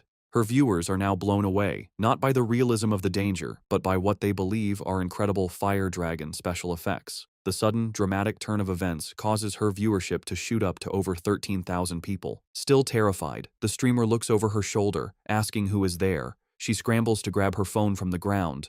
Getting to her feet, she aims the camera at the source of the attack. She stands before a raging fire and shouts to her audience that she has captured it on film, that there is a person standing inside the fire. Her camera captures the silhouette of Fang Yi standing completely unharmed within the flames. In her terrified and amazed mind, she concludes that she has just been rescued by a true immortal. The video of Fang Yi's rescue of the live streamer, Malala, instantly goes viral. It becomes the top trending topic online, with over 13.5 million views. The headlines are dramatic, calling him a mysterious man of skyfire, the king of flames, and an immortal come down to earth to save the world. In an office, Chu Qingli's friend excitedly calls her over to look at the video on her computer screen. She is thrilled, telling Chu Qingli that this proves powerful cultivators are real and that the skyfire at the university was no fake. Chu Qingli, however, is dismissive, telling her friend not to believe such things and that it's all just acting and special effects. But as she looks closer at the screen, her doubtful expression freezes into one of shock and recognition. Her friend, not noticing her reaction, points excitedly at the screen, triumphantly saying she was right and commenting on how handsome the man in the video is, before noticing her friend's stunned silence.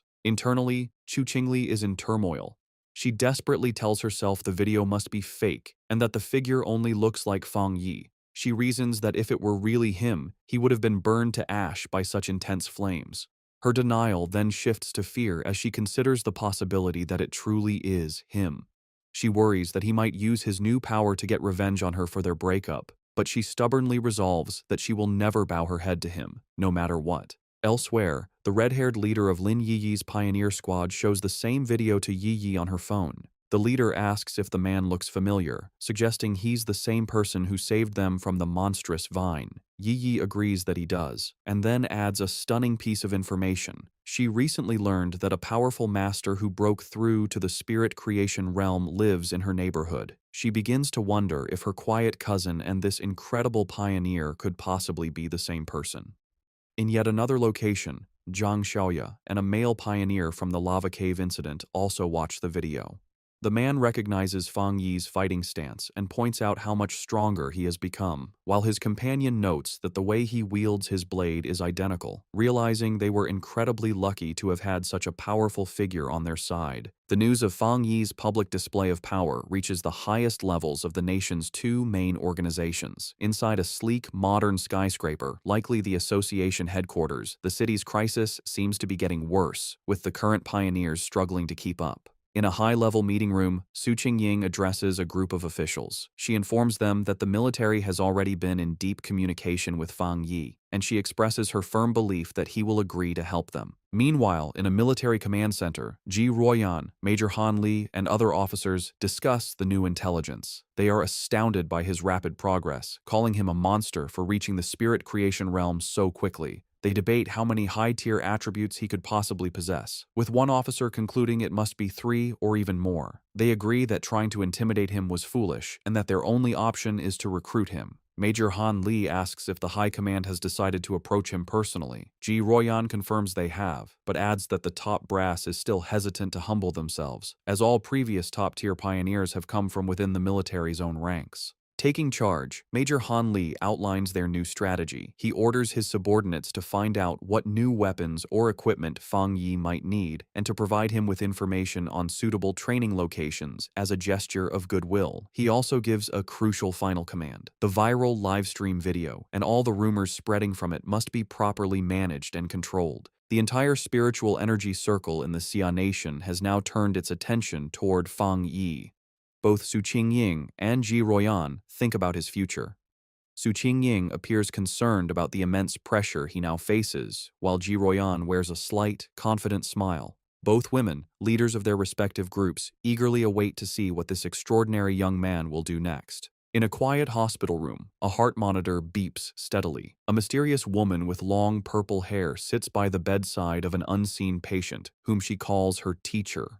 She speaks softly, telling the patient that the Xia nation seems to have found a new hope. With the appearance of a person as powerful as Fang Yi, she adds, the chances of her teacher finally waking up have become a little higher. One day later, back at the apartment, Fang Yi is having breakfast and thinking about the previous day's events. He reflects on how the news of his battle in the back mountain went viral, all because a daring live streamer had managed to sneak into the restricted area for views. As he eats, he notes that the video has since been completely removed from the internet and the live streamer's account has been banned, correctly assuming it was the work of the military or the Spiritual Energy Association. His casual thoughts are suddenly interrupted as he realizes something is wrong. His cousin, Lin Yi, never came home the previous night and hasn't sent him any messages. He finds this very unusual, even if she was out on a mission. A feeling of unease grows as he tries to call her, but the call goes directly to an out-of-service message. Now genuinely worried, he knows something must be wrong and decides he has to go find her. Meanwhile, deep in a dark and misty forest, Lin Yi and the red-haired leader of her pioneer squad are lost and trapped. The leader asks Yi if she has any idea how long they've been stuck there. Yi estimates it's been about 10 hours, but she can no longer keep track. The red-haired leader, looking exhausted and bruised, apologizes greatly, blaming herself for dragging Yi into this mess. She admits she thought they were just investigating a strange phenomenon. As she speaks, she clutches her side in pain. Yi tells her to stop apologizing, insisting that it was her own lack of strength that was the problem. She urges her leader to stay alert and save what little energy they have left. As she tries to stay strong, her thoughts drift to the overwhelmingly powerful master she witnessed, wishing she had even a fraction of his power to save them. Their desperate conversation is cut short as a massive, shadowy monster with glowing red eyes and a menacing, spiky form appears in the fog directly behind them. The shadowy monster lunges from the fog, its claws aimed at the red-haired leader. Reacting with incredible speed, Lin Yi shoves her companion out of the way, shouting a warning. She then unleashes a blast of bright blue spiritual energy from her hand, creating a sharp blade of light that cleanly cuts off the attacking creature's head. As they get to their feet, more of these shadowy, zombie-like figures come out of the fog. Yi realizes with horror that these must be the reanimated bodies of other people who were trapped and died in this place.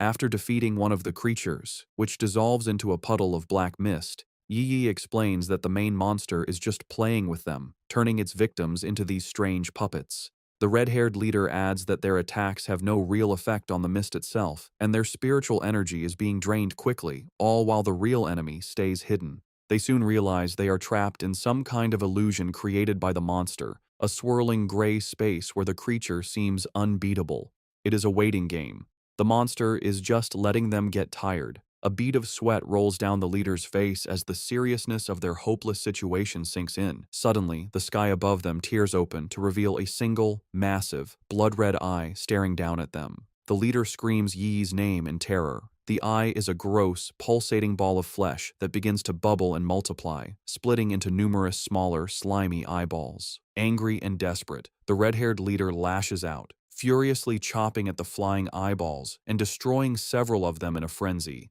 Yi, however, senses a change in the creature's energy and warns her leader not to be careless, realizing that their enemy is finally losing its patience. The main eye then unleashes a powerful, concentrated blast of red energy. Yi manages to put up a crystal barrier just in time, but the force of the impact is huge. The barrier shatters, and Yi finds herself alone, surrounded by dozens of the glowing red eyes in the heavy darkness. She feels her hope fade, wondering if this is how she is going to die. Trapped in the monster's dark domain, Lin Yi is slowly being eaten by shadowy tendrils. She can no longer hear her leader's voice and realizes they have both been swallowed by the darkness. A wave of regret washes over her as she apologizes to herself for being overconfident, admitting she was wrong to think they could handle such a dangerous mission alone. As she accepts her fate, her mind wanders to the future she will never see, wondering what the world will be like after the full spiritual energy revival. With a final thought of despair, she laments that she will never see the magnificent era to come as she reaches out a hand, sinking into the abyss of glowing red eyes.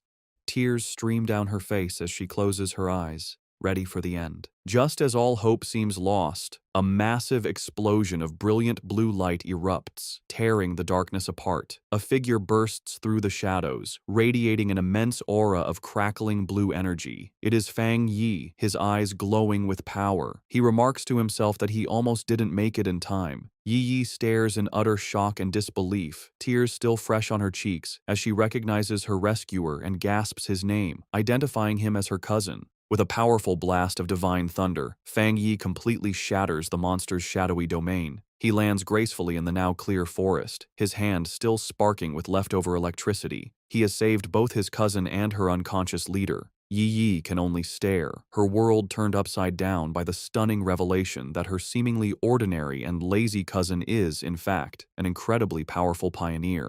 The battle is not over yet. The true form of the anomaly, a grotesque, multi-eyed, fleshy orb, appears from the shadows behind Fang Yi. Yi snaps out of her shock and desperately shouts a warning, telling him that the creature's main body is behind him. Fang Yi, however, is not worried. His hand ignites with the golden red energy of skyfire as a confident smirk spreads across his face. He sees this as the perfect opportunity to test the effect of his new power on a dark attribute creature. He leaps into action, unleashing his Crimson Flame Blade technique. The attack, now strengthened by the inextinguishable power of Skyfire, completely engulfs the monster in a raging fire. The creature lets out a final, agonizing shriek as it is burned by the divine flames. In the aftermath, the red-haired leader slowly regains consciousness. She finds herself and Yi sitting safely on the ground, surrounded by a protective circle of fire. Confused and terrified, she asks Yi if they have died and been dragged to hell along with the monster.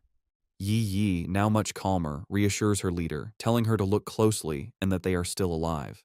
Still trying to process what has happened, the leader repeats Yi's words in disbelief before asking who saved them. Fang Yi casually walks towards his cousin and her leader, a small smile on his face as the protective flames die down. He tells them the problem is solved and, noticing the time, remarks that they must not have had breakfast yet. The red-haired leader stares at him, her eyes widening in sudden, dawning recognition. She springs to her feet, her expression one of pure excitement and awe. She points at Fang Yi, confirming that he is the one who saved them before in Yanghuo Town from the monstrous death vine.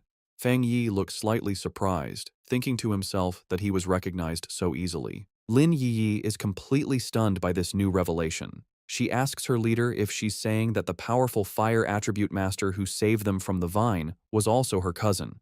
The leader turns to Yi, equally shocked by the connection, and asks how this supermaster could possibly be her cousin, reminding Yi that she had described him as a completely ordinary person. Fang Yi can only scratch the back of his head with an awkward smile. The leader, still buzzing with excitement, grabs Yi's shoulders. She reminds her that this is the same savior who defeated the Desolation Vine with a single, incredible slash. Yi's mind races, trying to connect the dots. She realizes her cousin is indeed the high-level fire user, but she is still confused, as she just witnessed him use an incredibly pure and powerful thunder attribute to destroy the monster's dark mist. Her thoughts spiral as she fully grasps the implications. The immense power of both his fire and thunder abilities means he is a super genius with dual high-grade attributes. Then, another, even more shocking realization hits her as she remembers the immense spiritual disturbance in her neighborhood, the one that signaled a breakthrough to the legendary spirit creation realm.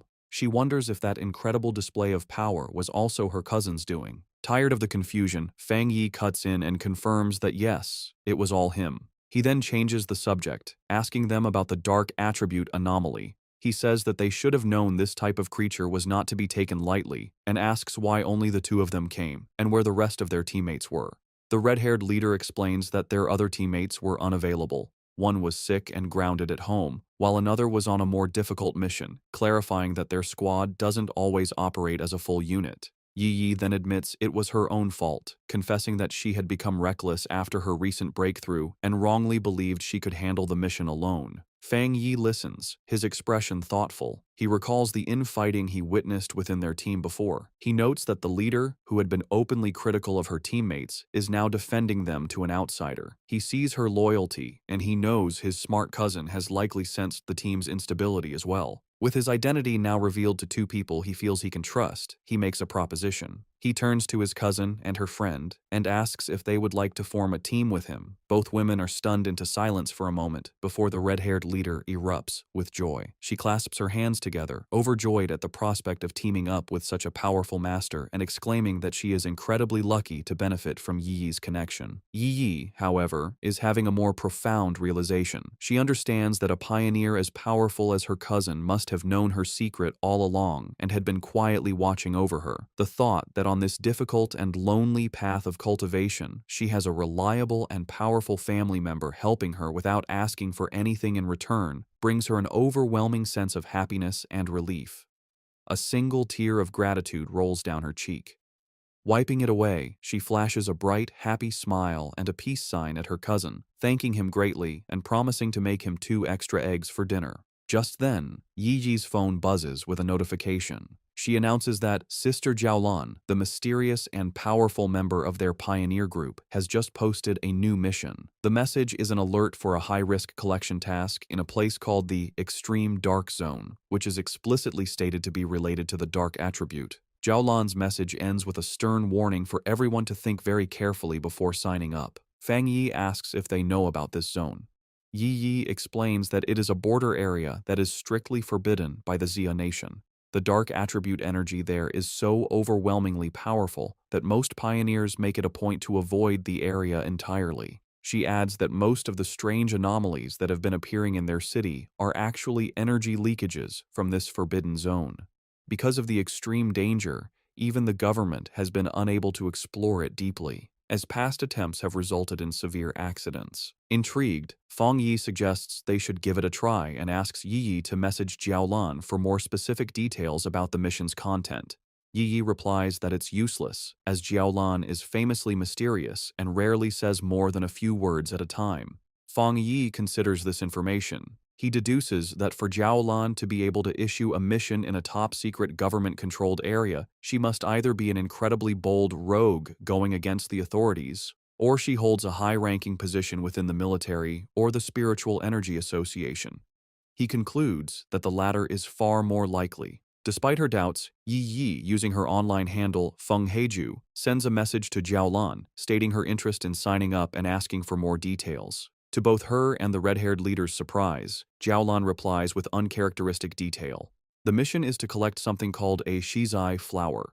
She warns that while the rewards for this mission are much higher than usual, all the dangers within the extreme dark zone are related to the dark attribute, and the risk level is far greater than anything they have encountered before. She explicitly advises all pioneers to form teams before attempting the mission. The two women are stunned by how thorough her response is, as it's completely out of character for her. A moment later, another, even more direct message from Jiaolan arrives. She warns that the mission could involve an S-level anomaly and that the death rate is extremely high, urging them to reconsider. Then, she adds a final, thinly veiled piece of advice. If you have a strong and reliable pioneer to team up with, it's not too late to sign up. Elsewhere, the mysterious purple-haired woman from the hospital, who is revealed to be Jiaolan, walks down a corridor flanked by guards. She looks at her phone and thinks to herself that she's done all she can. It is now up to that person to decide if they are willing to accept the challenge. Back in the park, Fang Yi smirks, having completely understood the subtext. He tells Yi that Jiaolan's message isn't just a warning, it's a direct and personal invitation. He translates the hidden meaning, "I know who you are. I know a pioneer of your caliber would be interested, and I'm daring you to come." Fang Yi realizes with certainty that this entire mission posting was aimed directly at him. Looking out at a vision of the dark and desolate landscape of the extreme dark zone, he finds the prospect interesting and decides he will indeed be making a trip there. Lin Yiyi, using her online name Feng Heju, officially accepts the mission, telling Jiaolan that her team has 3 people. The scene changes to a hospital waiting area, where Jiaolan is walking with 2 female helpers. One of them is worried about the small size of the team that just signed up.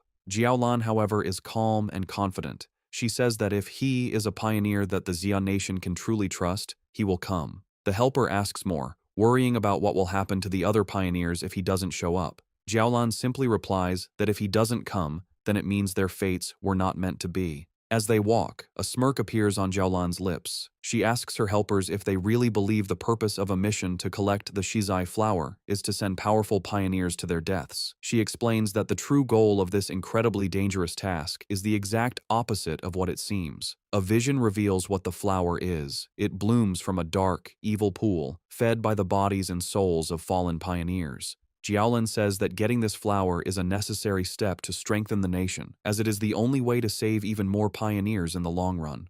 The reason for this mission, she explains, is to protect both the future main strength of the Xia nation, represented by the new generation of pioneers like Fang Yi and his team, who are shown traveling to the mission on a subway, and to revive the top-tier fighting force that has already died in battle. They arrive at the hospital room of her teacher, the comatose elderly man. Holding his hand, she repeats their goal. They must get more Shizai flowers at any cost. She reveals his identity and the great importance of their mission. Her teacher is the only pioneer in the entire Xia nation to have reached the legendary Jinggang realm, and the Shizai flower is the only thing that can wake him from his coma. Jiaolan explains the huge strategic value of such a person. After the full spiritual revival, a Jinggang realm powerhouse is like a modern-day nuclear weapon, making him the nation's greatest asset in talks with other countries. From her point of view, sacrificing a few pioneers or even entire squads is a worthy price to pay for his return. Her helper, however, gets concerned for Jiaolan's own well-being, telling her that while the mission is important, her health is too. The comment causes a dark reaction. Jiaolan's face darkens as she repeats the words, "My health is important." She suddenly explodes with rage and sadness, shouting that her life is indeed important, but only because it was a gift, paid for by the lives of her fallen comrades who died to save her. She clutches her head, hit with a sudden, intense pain, a physical sign of her trauma. After a moment, she calms down and apologizes for her outburst. One of her helpers asks if her headache is acting up again.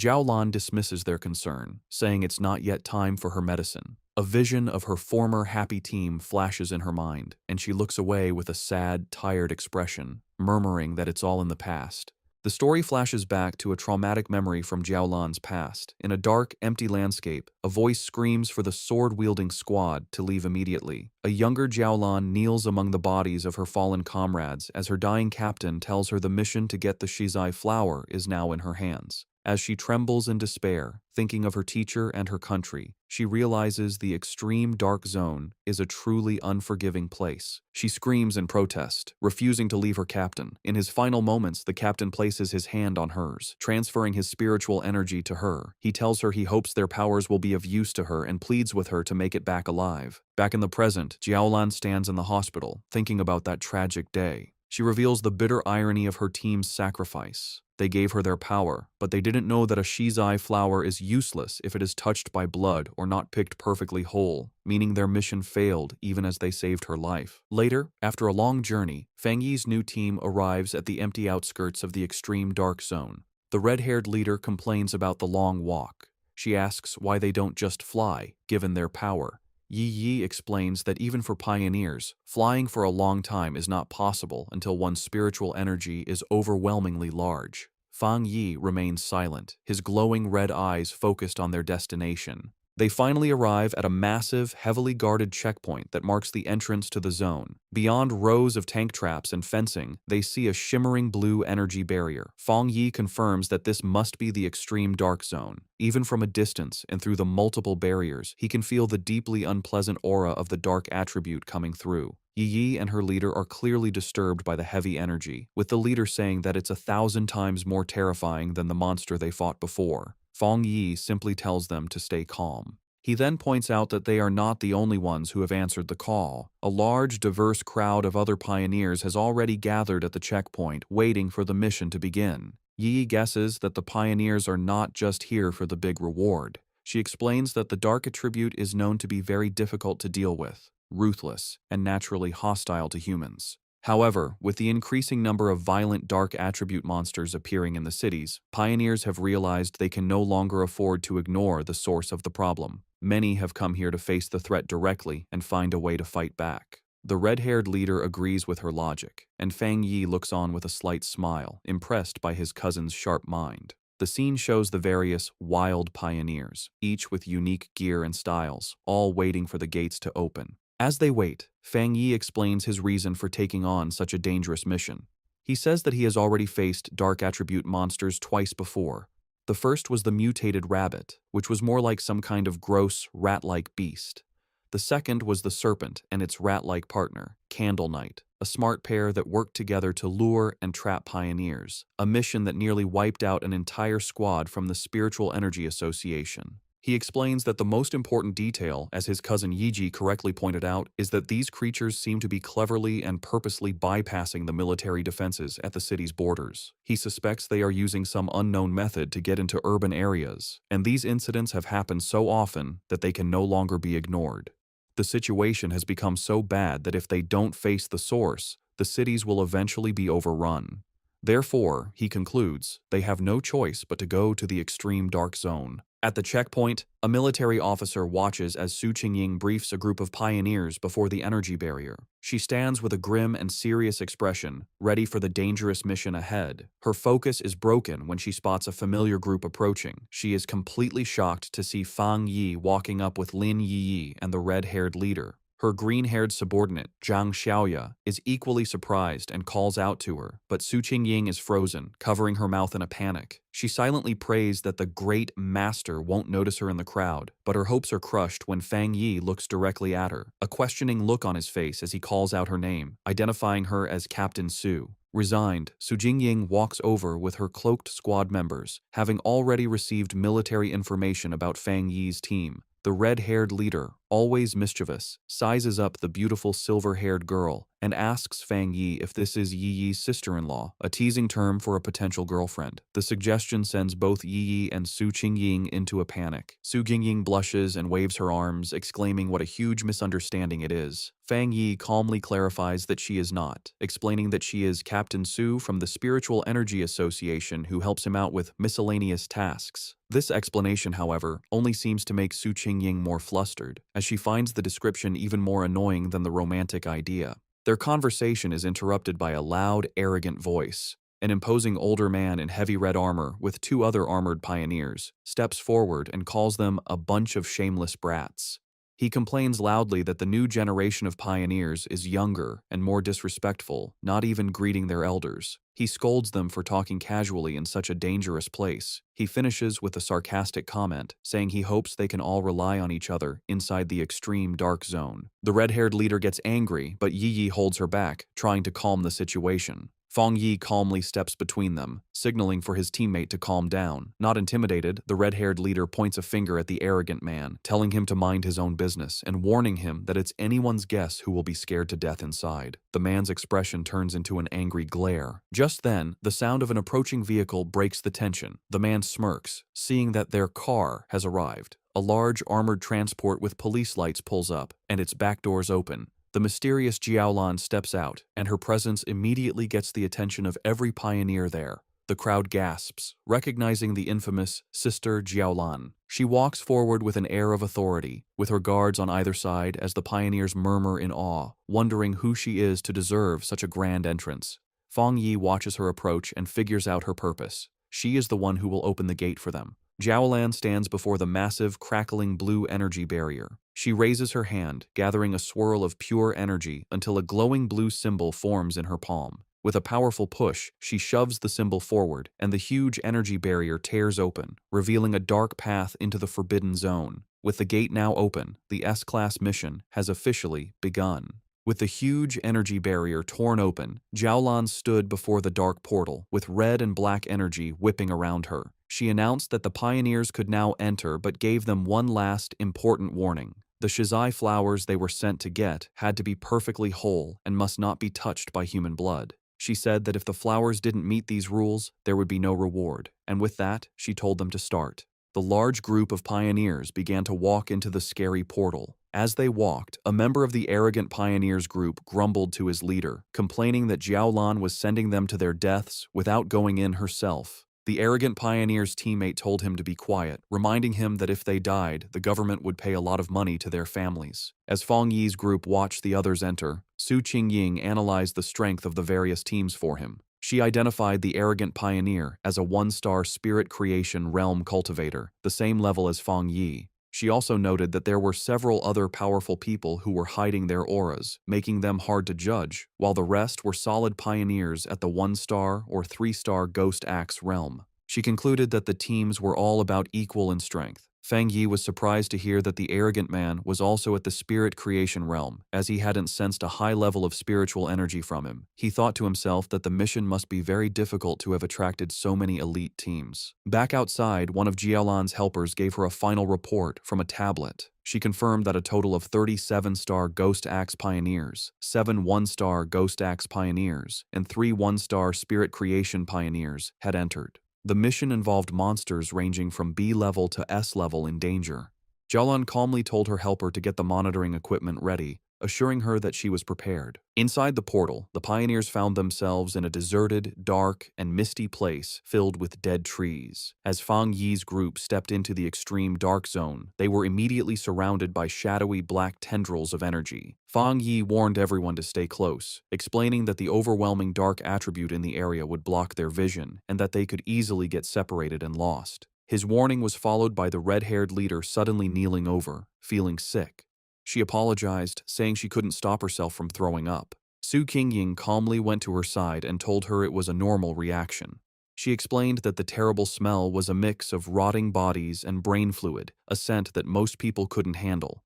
She then pointed to another group of pioneers in the distance who were also on the ground, vomiting from the bad air, showing that even those of similar strength were affected. Su Qingying continued to explain that the dark attribute was a natural counter to pioneers, acting as a form of pollution that weakened them. She also warned that the monsters in this zone were extremely active. Fang Yi listened closely as she explained the known threats. She explained the official monster classifications. B-level monsters were a threat to pioneers of the same level. A-level monsters were powerful enough to attract spirit creation realm cultivators, like the extreme dark zone itself. And S-level monsters were disaster-class threats, powerful enough to challenge even those at the legendary Jinggong realm. However, she added a final grim warning. The dark attribute in this zone acted as a power-up for the creatures. A monster that would normally be a B-level threat would be at least an A-level threat inside this zone. The red-haired leader expressed her surprise at this new information.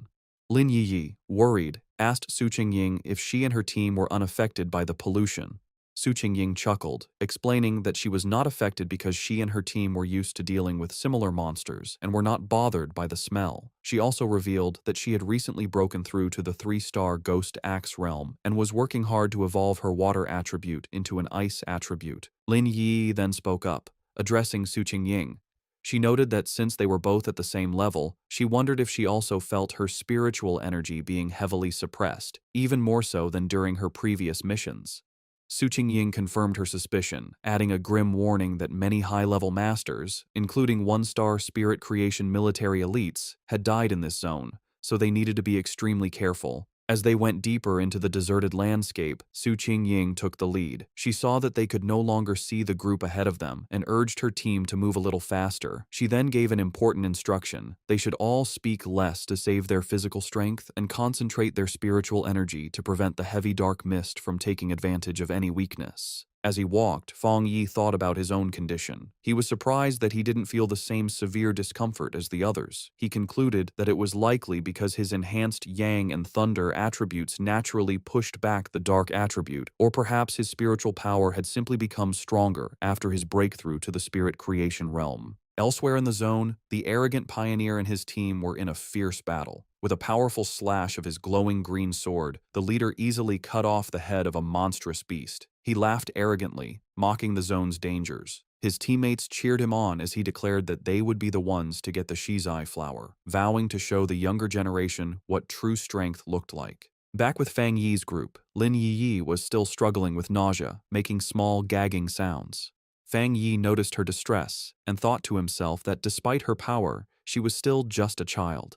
He gently placed a hand on her back, sending a comforting wave of spiritual energy through her. The effect was immediate. Lin Yi felt the nausea and the chilling cold vanish, replaced by a comforting warmth like the winter sun. She marveled at the incredible power of the spirit creation realm. She commented on the comforting warmth of what she believed to be a rare, high-grade fire attribute. She thought about how her own wood attribute slowly absorbs energy and how Su Qingying had mentioned her own water attribute turning into the rare ice attribute. Fang Yi corrected her, clarifying that it wasn't a fire attribute, but the yang attribute. He apologized for not explaining it to her before, and casually revealed that he was the one responsible for both the incident at the North Gate and the fire on the playground at Qingcheng University. The red-haired leader was shocked by this confession. She asked in disbelief if he was admitting to having 3 different high-grade attributes. Fang Yi explained that the 2 fire-related events were not the same, noting there were small but important differences between the Yang and Skyfire attributes. Inwardly, Fang Yi thought about his 4th power, the Desolation attribute. He decided to keep it a secret, believing it was always wise to have a hidden advantage. Outwardly, he gave a vague confirmation to his team's amazed questions. The red-haired leader, shivering from the heavy cold, nervously approached Fang Yi.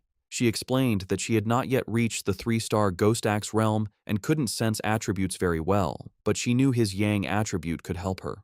Promising to behave, she shyly asked if he could warm her up as well. Fang Yi agreed to warm her for the day and placed a hand on her shoulder, sending a comforting wave of energy through her that made her yelp in surprise. As she breathed out a visible puff of warm air, sighing in relief, Zhang Xiaoya and the other member of Su Qingying's squad looked on in confusion. Seeing how well it worked, Fang Yi kindly offered the same to Su Qingying's team. After a moment's hesitation, Su Qingying admitted that the warmth felt nice, and her 2 enthusiastic subordinates eagerly accepted the offer. With a series of quick pats, Fang Yi shared his protective yang energy with the 3 women, who all expressed their surprise and gratitude for the comforting warmth. Their brief moment of comfort was shattered by the sound of heavy, clawed footsteps crunching on the dead ground nearby. Fang Yi's expression instantly hardened as his senses picked up the threat, and he warned the group that a monster was approaching. Suddenly, a massive, shadowy wolf-like creature lunged from the mist. Su Qingying reacted instantly, leaping forward and creating a long blade of blue energy to stop the attack. The beast landed with a thud directly behind the terrified red-haired leader, causing Fang Yi to shout a warning to her. The monster, surrounded by a menacing purple and black aura, let out a furious roar and charged. Su Qingying identified it as a dangerous A-level monster. Declaring that she would handle it, she stepped forward and unleashed a powerful blast of sharp ice energy from her hand, which hit the creature directly. To their surprise, the monster vanished into nothingness upon impact. Su Qingying stood ready, an ice crystal forming in her hand, as Lin Yi wondered aloud if it had disappeared. However, Fang Yi saw the truth behind the attack. His sharp eyes pierced through the mist, revealing that the monster had been a distraction. The real threat was a massive horde of zombie-like figures with glowing red eyes, walking silently toward them. He shouted a desperate warning for everyone to watch their feet, but it was too late. The ground beneath them erupted in a mass of shadowy hands and tendrils, trapping the entire group as the zombie horde closed in from all sides. Surrounded by the grabbing zombie horde, Fang Yi calmly told his companions to get back as he drew his sword. His eyes lit up with a brilliant, fiery light, and he unleashed a massive, explosive wave of pure fire. The entire horde was instantly burned by the inferno, their shadowy forms dissolving into the flames as they shrieked in pain. Standing among the dying embers, Fang Yi casually twirled his sword, announcing that they were safe for the moment. He explained that despite the illusion of a large crowd, there had only been 2 monsters controlling the puppets. Su Qingying was shocked, realizing that the monsters in this zone had already evolved to the point where they could mimic human language. Fang Yi grimly suggested that it was likely because they had eaten many people and learned from their victims. The group was stunned by the power they had just seen. Su Qingying noted that the extreme dark zone was so dangerous that it had made even the weakest of these creatures into A-level threats, making them impossible for anyone below the spirit creation realm to fight head-on. In a separate location, the mysterious Jiao Lan watched the event unfold. She was impressed, realizing that Fang Yi had destroyed 2 A-level phantom beasts with a single strike. She admitted to herself that even she would have needed to fight them for several rounds to win. Understanding the new level of danger, Lin Yiyi declared that if what Su Qingying said was true, it was more important than ever for them to stick together. She warned that the monsters could disguise themselves and attack when they let their guard down, and she urged the red-haired leader to get up from the ground. The red-haired leader, however, was still shaken, not by the monsters, but by the overwhelming power of Fang Yi's attack. She complained about the terrifyingly heavy aura, which she found more suffocating than the zombies, feeling that even a slight touch from his flames would have killed her. Suddenly, a deep rumbling sound echoed through the deserted landscape. Lin Yi asked if the others could hear what sounded like ocean waves. The ground began to shake violently, causing the entire group to stumble and lose their balance. In the distance, they saw other pioneer teams fleeing in absolute terror. One man desperately shouted at his comrade to stop fighting and run, screaming that the approaching threat was pure evil and that they were seeing ghosts. Fang Yi, Su Qingying, and Lin Yiyi watched with grim expressions as the chaos unfolded. Before them, a massive, swirling vortex of pure dark energy, filled with countless monstrous forms and glowing red eyes, swept across the landscape, consuming everything in its path. The arrogant pioneer and his team were caught in the middle of the disaster, which was identified as the legendary Dark Tide. As the terrifying dark tide swept across the land, eating pioneers who screamed for help, the arrogant pioneer scoffed. He dismissed the threat, proudly declaring that if the regular troops couldn't handle it, it didn't mean he couldn't. With a defiant roar, he summoned a huge barrier of green energy with his sword, proclaiming that everything inside the zone was his to take. He then charged recklessly into the heart of the swirling red and black storm. His confidence was instantly broken.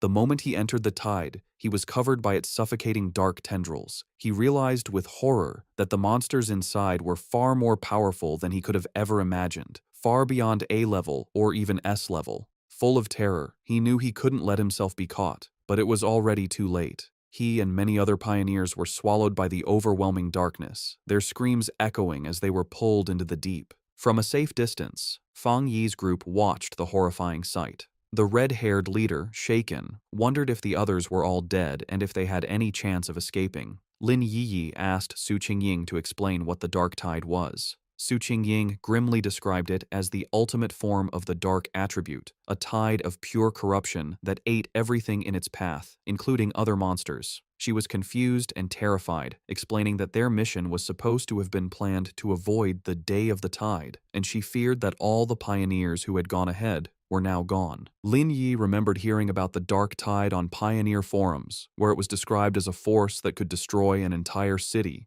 Terrified, she urged her cousin to retreat while they still had time. Fang Yi, however, stayed calm. He told everyone not to panic and created a large protective barrier of golden energy, crackling with blue lightning, around the whole group. He explained that this spiritual shield was a natural counter to the dark attribute and told them that, if they needed to, they could combine their powers to keep the barrier up and survive the tide's impact. Su Qingying was shocked by his plan, asking what he was going to do. She warned him that the dark tide was a concentrated state of the dark attribute and that their combined power couldn't possibly stop it, reminding him that the powerful spirit creation pioneer had just been swallowed whole. Fang Yi was not bothered. With his sword erupting in golden flames and his other hand sparking with blue lightning, he confidently declared that he would go and destroy it. Before anyone could react, he leaped forward, becoming a streak of pure fire and lightning that shot directly toward the massive wave of darkness. His teammates could only watch in stunned disbelief, with Su Qingying wondering if he really meant to destroy the dark tide itself. He plunged into the heart of the storm, his light cutting a path through the swirling chaos. Inside the eye of the tide, Fang Yi floated calmly, completely unharmed inside a protective golden aura as the monstrous dark energy swirled around him. He looked at the small, flame-like wisps of red energy inside the storm and smirked, confirming a suspicion he had. Floating in the heart of the dark tide, Fang Yi was surrounded by a gross horde of countless monsters, their multi-eyed forms twisting in the darkness. He analyzed the true nature of the threat, realizing that these were not just A-level monsters being controlled by the dark energy. Instead, they were upgraded composites, fused and evolved versions of countless smaller monsters.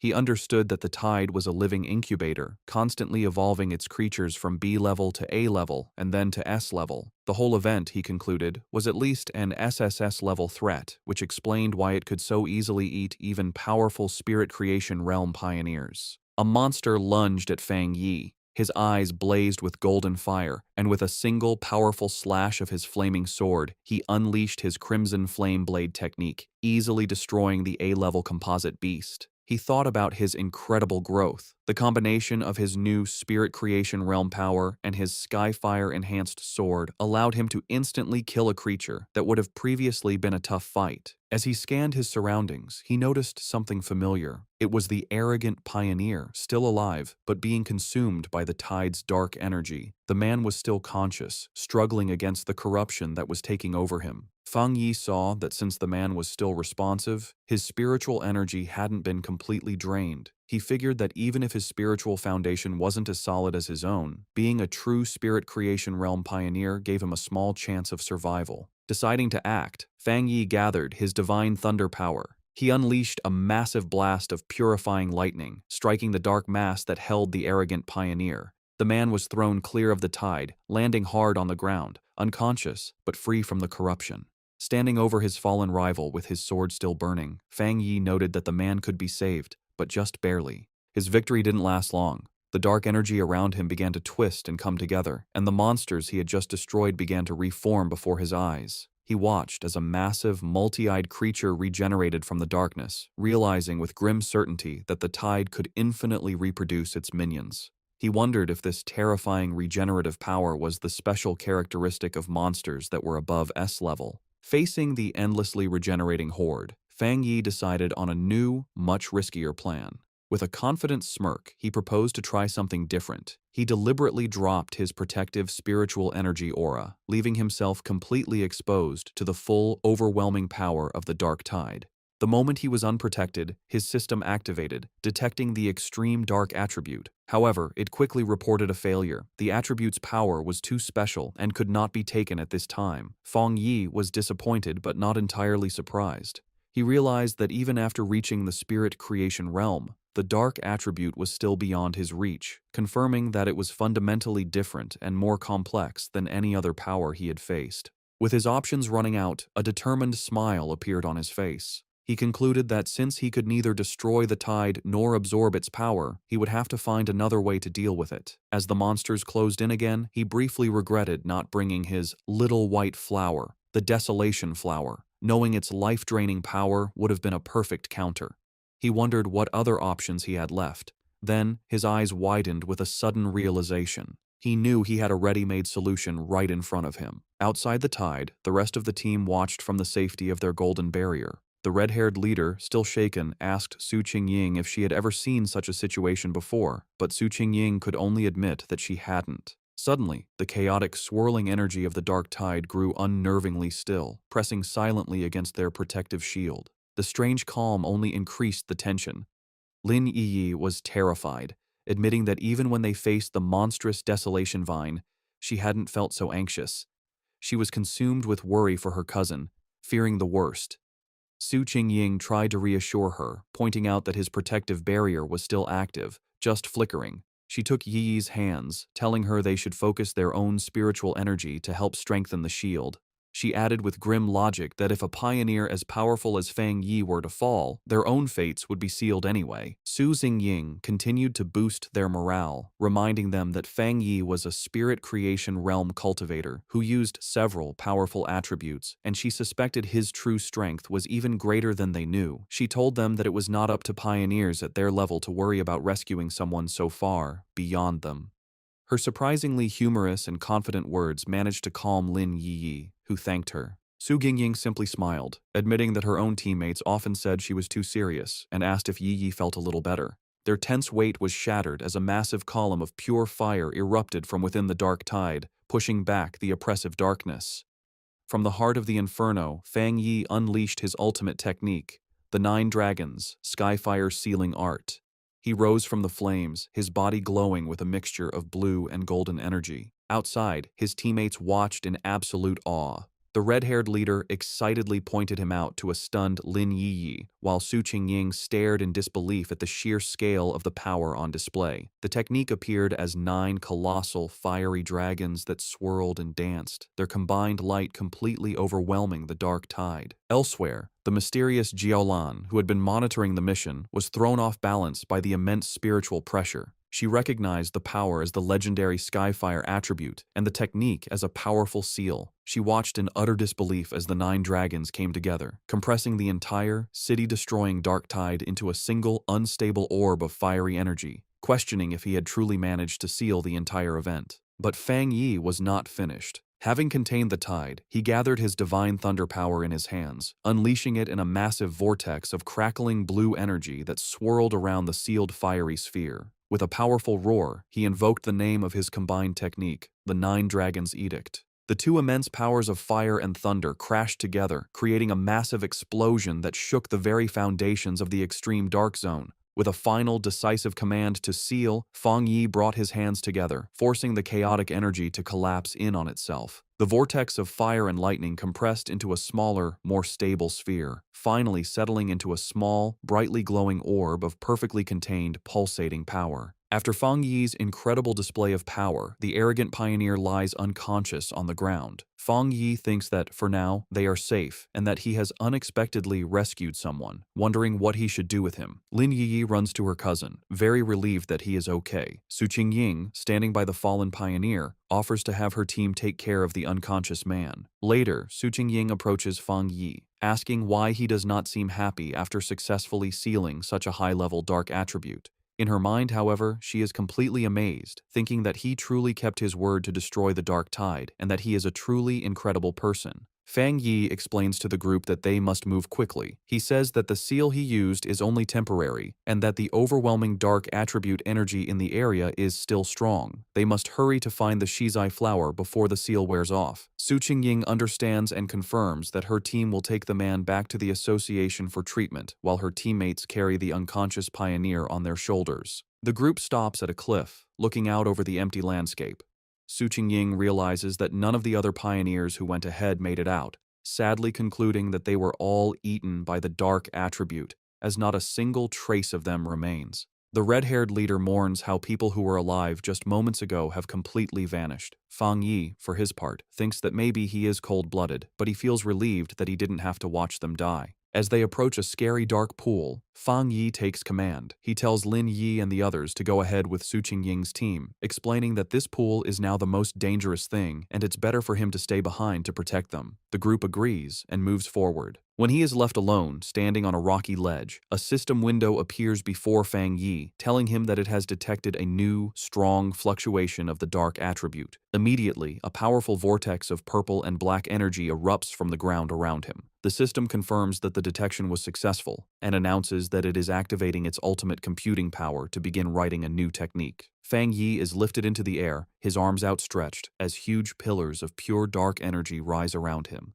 The system declares that the writing process has been successful, and Fang Yi's eyes snap open, now glowing with a menacing purple light, filled with the essence of the power he has just mastered. A system window confirms his new acquisition. He has obtained the Dark Attribute technique, the limitless dark world. The system explains that this ability allows him to create a sealed space of dark mist, inside which spiritual energy is massively weakened. Fang Yi thinks about his new power, recognizing the dark world as a special domain he can control. He understands the huge strategic advantage this gives him. The corrosive effect of his new power will drain his enemies' spiritual energy and slow their ability to refill it.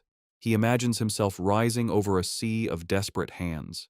He realizes that if he combines this new weakening effect with his other powerful attributes, he will become even more formidable, confidently concluding that he could destroy even a monster stranger and more powerful than the dark tide itself if it were to appear again.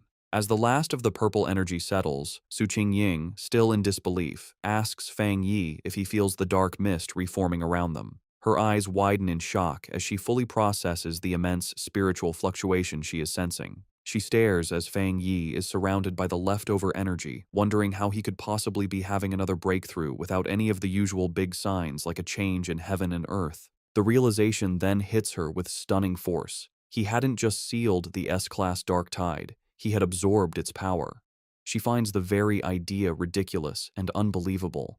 In the early days of the spiritual revival, all pioneers knew that the dark attribute was the most terrifying power, born from the collective negative emotions and deep-seated evil of all living things. Because of this, absorbing its power is strictly forbidden by the government. A flashback shows a failed official experiment where researchers tried to purify the dark attribute but paid a painful price, leading to it being classified as a uniquely dangerous monster. The power of these dark monsters can range from D to S-Class, but even the weakest can overwhelm early pioneers, let alone the absolute S-Class threat of the Dark Tide, which could eat even Spirit Creation Realm cultivators with ease. Another flashback reveals the fate of a 3-star Ghost Axe pioneer who, before the ban, tried to absorb the energy from a mere sea-level monster. He was driven mad by the backlash, suffering from skin decay and a mental collapse, and remains in a psychiatric hospital to this day. Back in the present, the chaotic dark energy goes down, receding back into Fang Yi as he lets out a quiet breath. He calmly calls out into the empty, misty landscape, stating that whoever has been watching them for a long time can come out now. His red eyes scan the area with a sharp, knowing gaze. From the mist, Jiaolan emerges.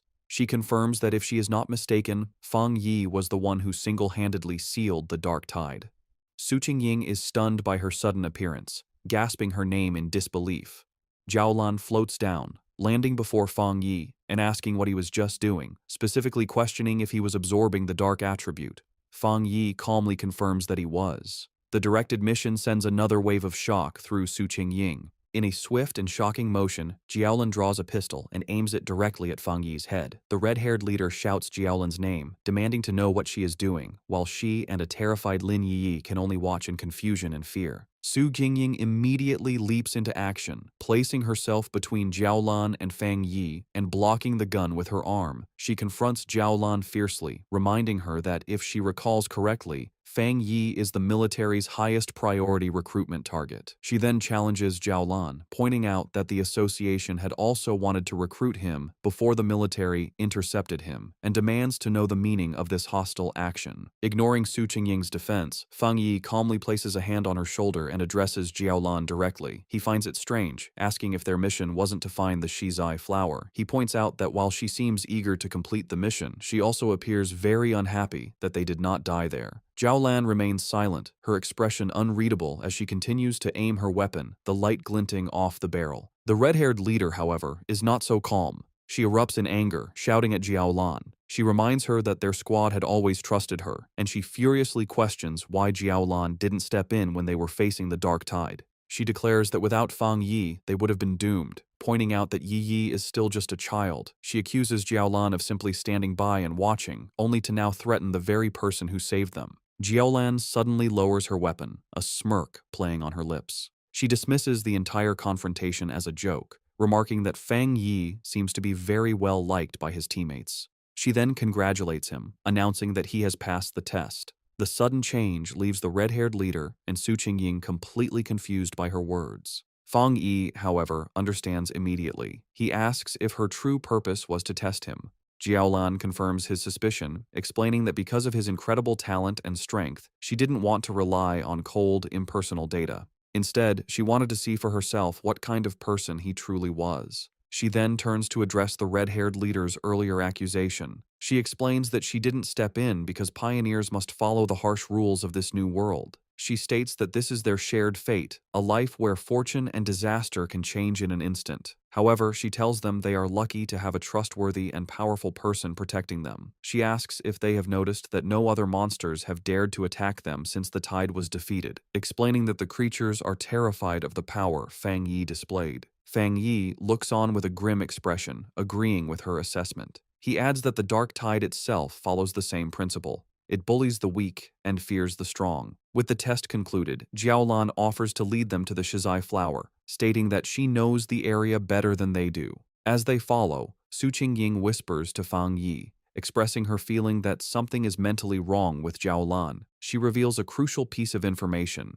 Jiaolan's own squad had previously encountered the dark tide, and she was the only survivor. Fang Yi processes this information, piecing together a clear picture of her psychology. He understands that her absolute obedience to her mission and the rules has made her cold and detached. He also deduces that the sacrifice of her teammates has left her with a form of post-traumatic, self-destructive tendency. Yet he realizes that another powerful belief keeps her going, and that witnessing him seal the dark tide had simply caused her to lose her composure for a moment. With a newfound understanding, Fang Yi shows a hint of a smile. He tells his teammates that they should all be considerate of this injured person.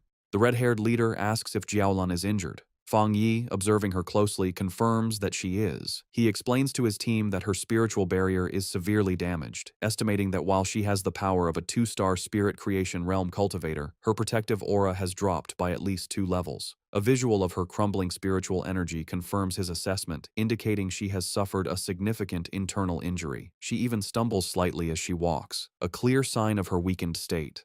Noticing their concern, Jiaolan looks back and quietly thanks them, but dismisses the issue, stating that her injury is not a problem. Led by Jiaolan, the group travels through an empty, misty landscape filled with dead trees and the bones of fallen creatures, an area identified as the chaotic burial mounds.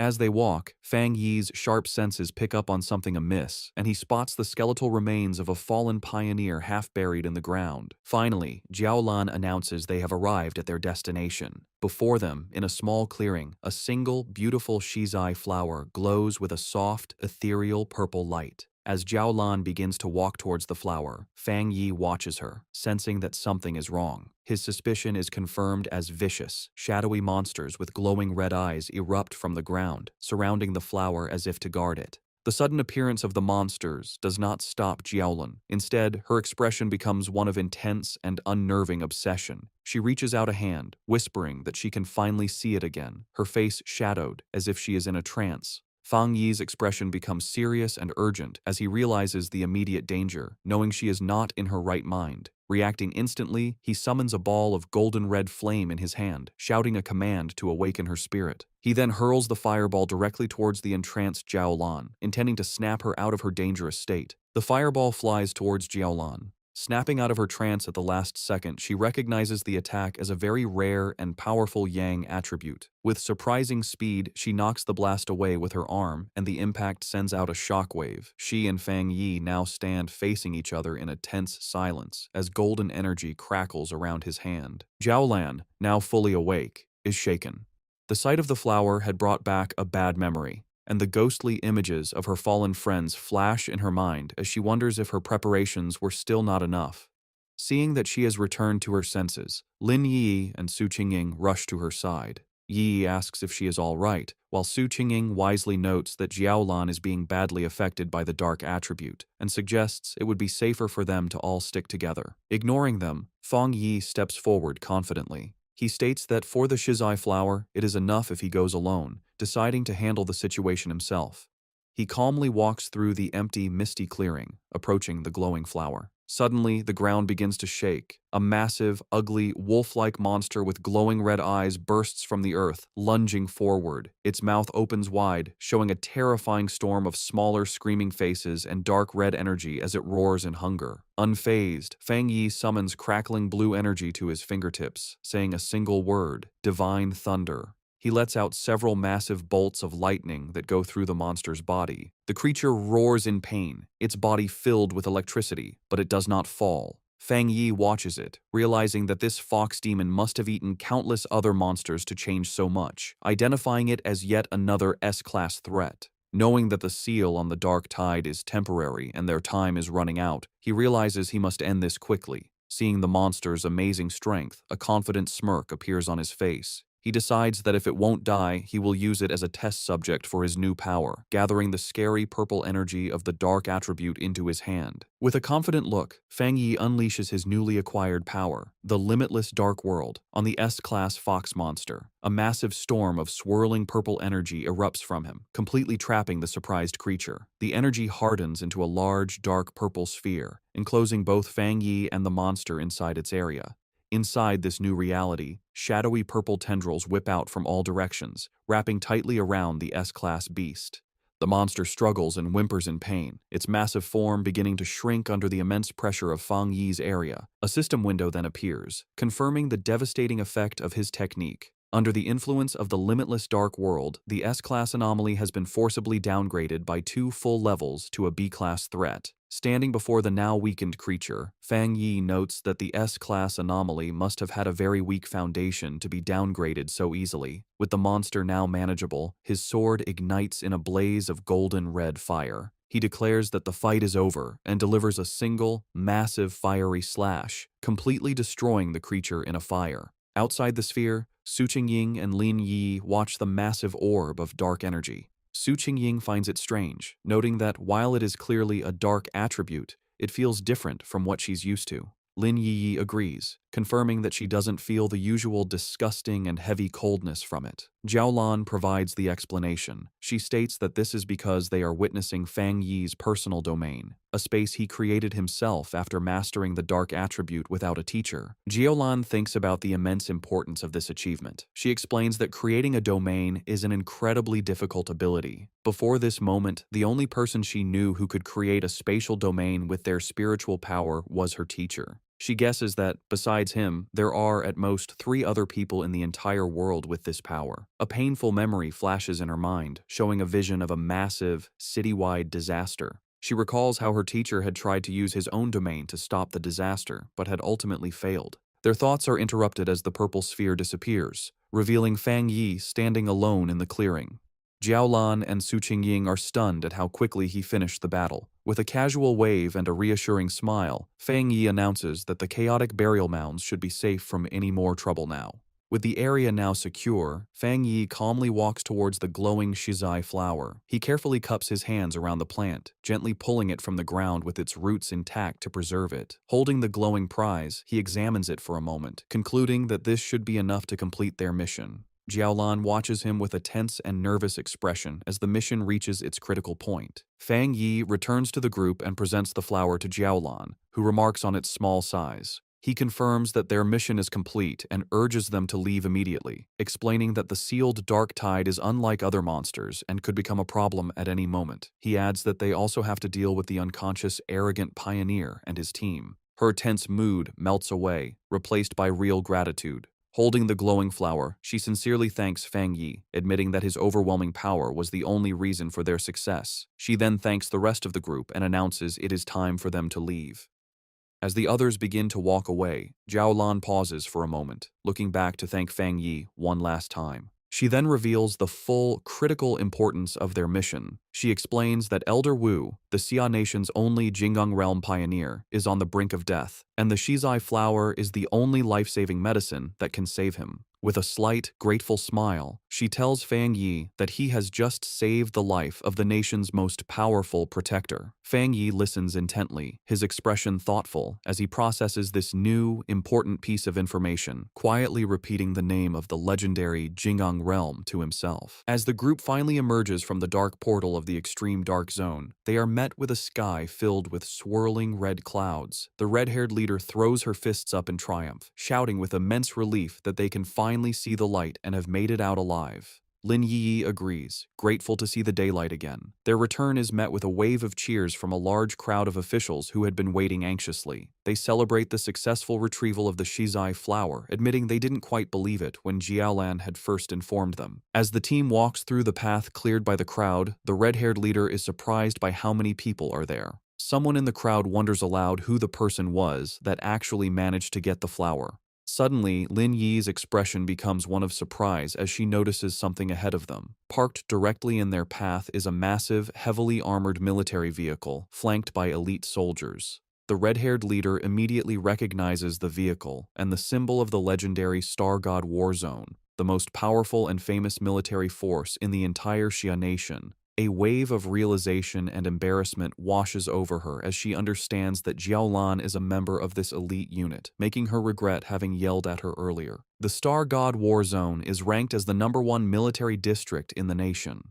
After the spiritual energy revival began, their unique advantages allowed them to secure the most resource-rich forbidden zones, turning them into valuable cultivation grounds. As they get closer, an official carefully hands the Shizai flower, now safely stored in a glowing blue container, over to a high-ranking officer. The officer is revealed to be Major Han Li, who takes the container with a slight, satisfied smile. In a stunning and unexpected show of respect, Major Han Li and his entire group of soldiers snap to attention, giving Fang Yi a sharp, formal salute that visibly surprises him. Major Han Li then turns to Jiao Lan, assuring her that he will immediately deliver the Shizai flower to the hospital and that she can rest easy. Jiao Lan agrees, saying she will follow shortly. With its precious cargo secured, the armored vehicle speeds away. With the immediate crisis handled, Jiao Lan turns to face Fang Yi. He asks her directly if she is from the Star God War Zone. She confirms that she is, and adds that word of his incredible strength has already spread throughout her entire military district. With a confident and knowing look, she tells him that it won't be long before he becomes a very famous and important figure.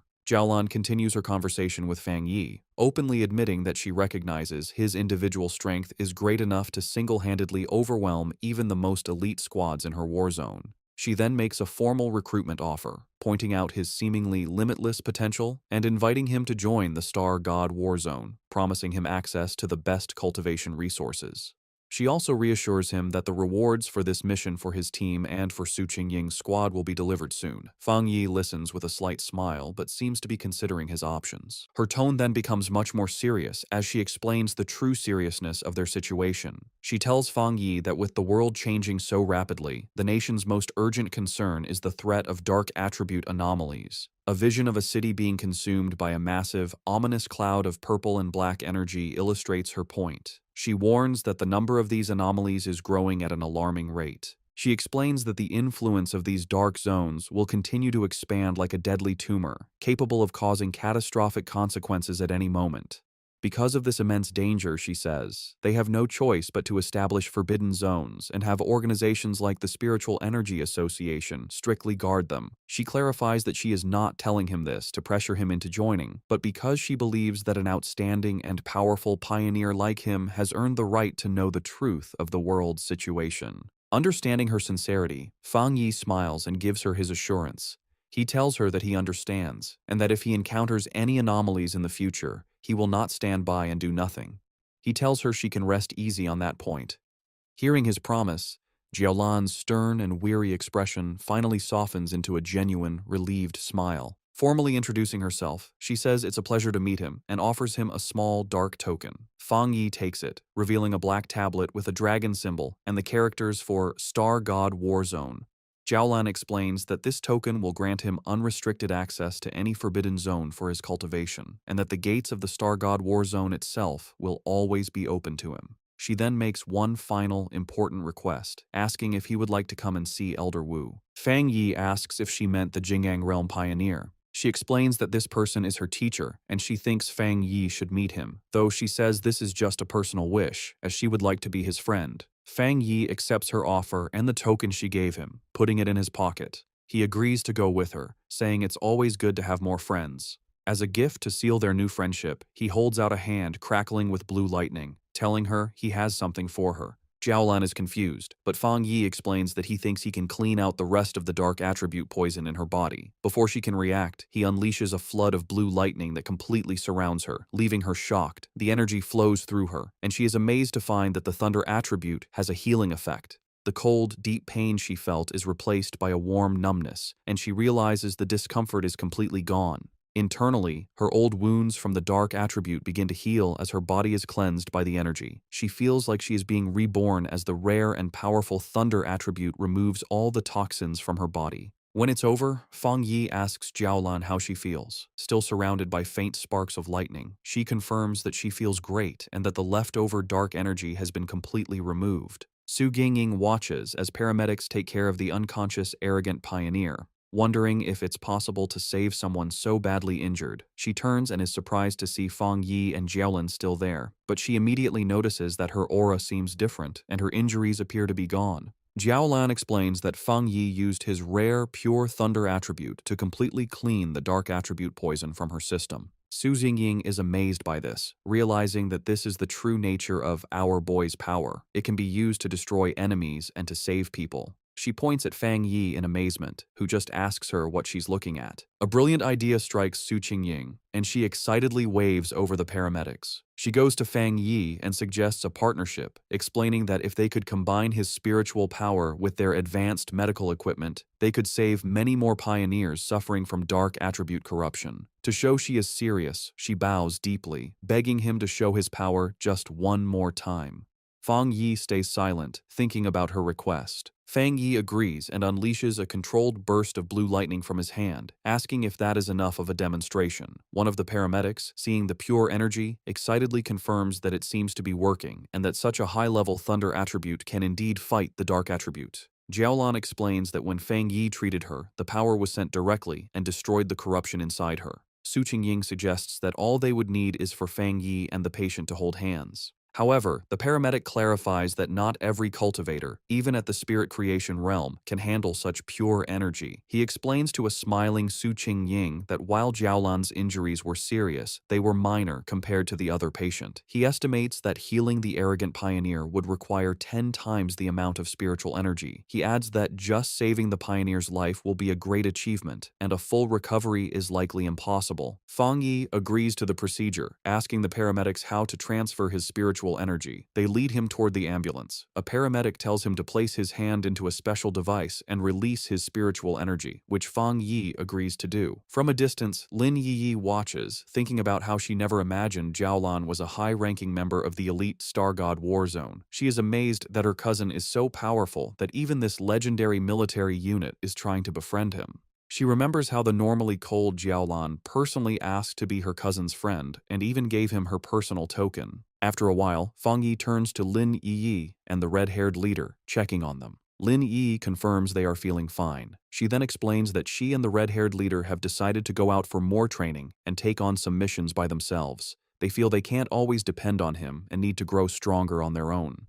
Having finished transferring his energy, Fang Yi agrees with their decision, simply telling them to be careful. He watches them with a small, proud smile, thinking that his cousin has grown up. Su Jingying and her team prepare to leave. She waves goodbye, telling Fang Yi and Jiaolan they will see each other on the next mission. Jiaolan then tells Fang Yi it is time for them to go visit Elder Wu. As their ambulance drives away, Su Qingying is visibly frustrated, complaining loudly that the military's Star God War Zone has stolen such a powerful person from them. Her teammates try to calm her down. A final thought reveals the internal problems within the Spiritual Energy Association, which is described as being too chaotic, and its top elite squads unwilling to cooperate. Fang Yi and Jiaolan arrive at a large, modern hospital, which is the highest security ward of the Star God War Zone's medical base. Fang Yi asks if this is where Elder Wu is. Inside the hospital room, they stand before the bed where Elder Wu lies unconscious, surrounded by medical equipment. Fang Yi comments on the strange sight, noting how odd it is that the ultimate powerhouse of the Jinggang realm is actually a shriveled old man. Fang Yi observes the elder's condition. The old man's face and neck are covered in red veins, and he breathes through a respirator. Jiaolan explains that his condition was much worse before, saying he looked like a corpse.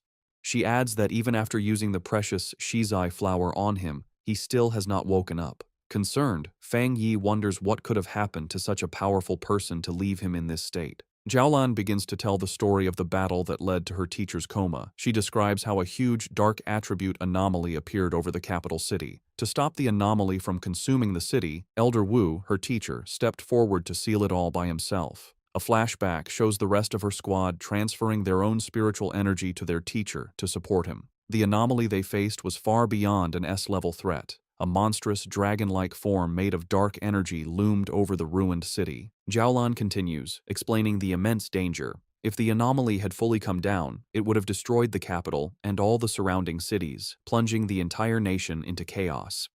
In a desperate last stand, Elder Wu used his own personal domain to seal the S-level anomaly, but the disaster was even more powerful than they expected. The overwhelming power of the dark attribute backfired on him, corrupting his body. Jiaolan concludes that if he hadn't been a master of the Jinggang realm, he would have been instantly turned to ash. Back in the present, Fang Yi looks down at the comatose hero with new respect. He acknowledges that to stop the destruction of a city, Elder Wu is truly a great pioneer. As Fang Yi looks at the comatose Elder Wu, his thoughts go to his past life. He remembers that many pioneers had sacrificed themselves so he could be the last human to survive. He realizes with a sad thought that in his original timeline, Elder Wu had probably already died by this point. A new determination fills him, and he reaches a hand towards the elder. Jiaolan, startled, shouts at him, demanding to know what he is doing to her teacher. Fang Yi calmly tells her not to worry. He explains that while the shizai flower is already working, he wants to try and remove some of the stubborn dark attribute that remains in the elder's body. He places his hand on the elder's chest, and a powerful surge of blue lightning begins to flow into the old man's body. Fang Yi explains that this will help him wake up faster. Jiaolan watches in shock, exclaiming that the power he is trying to clean came from an S-level disaster. After a moment of hesitation, she gives in, telling Fang Yi to go ahead and try. Perhaps he is the miracle they need.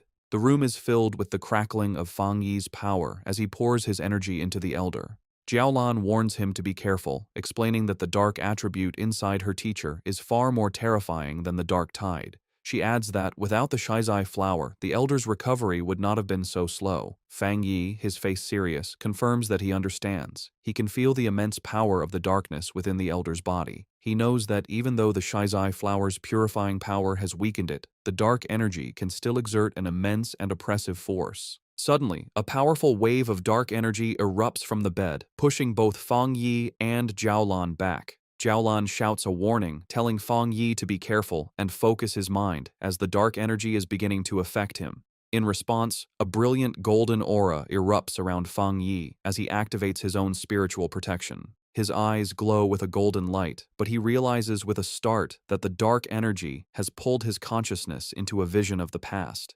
He finds himself standing alone on a deserted street in a ruined city, looking up at the massive, terrifying red eye of the anomaly that had consumed the sky. Inside the mental vision, the anomaly's massive red eye looms over the ruined city and asks Fang Yi who he is. Fang Yi realizes that by touching the dark attribute left in Elder Wu's body, his spirit was pulled into this dangerous illusion. Unbothered, he confidently replies that his identity isn't important, as he is just the one who has come to eliminate it. As his hand glows with blue lightning, he concludes that this anomaly isn't as powerful as it seems. In response, the giant eye launches a massive, sharp red spike at him, catching him by surprise. Fang Yi quickly activates his golden sun breathing technique, his eyes glowing with golden power as he prepares to defend himself. He swiftly dodges the storm of red spikes that rains down from the sky. The anomaly then unleashes tendrils of strange, red and black lightning.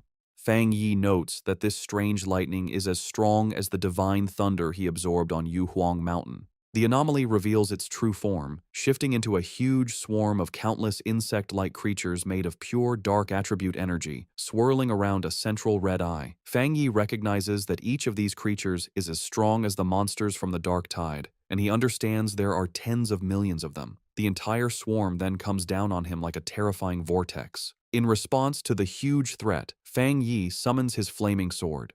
Facing the monstrous swarm, he declares that his only option is to wipe out these pests.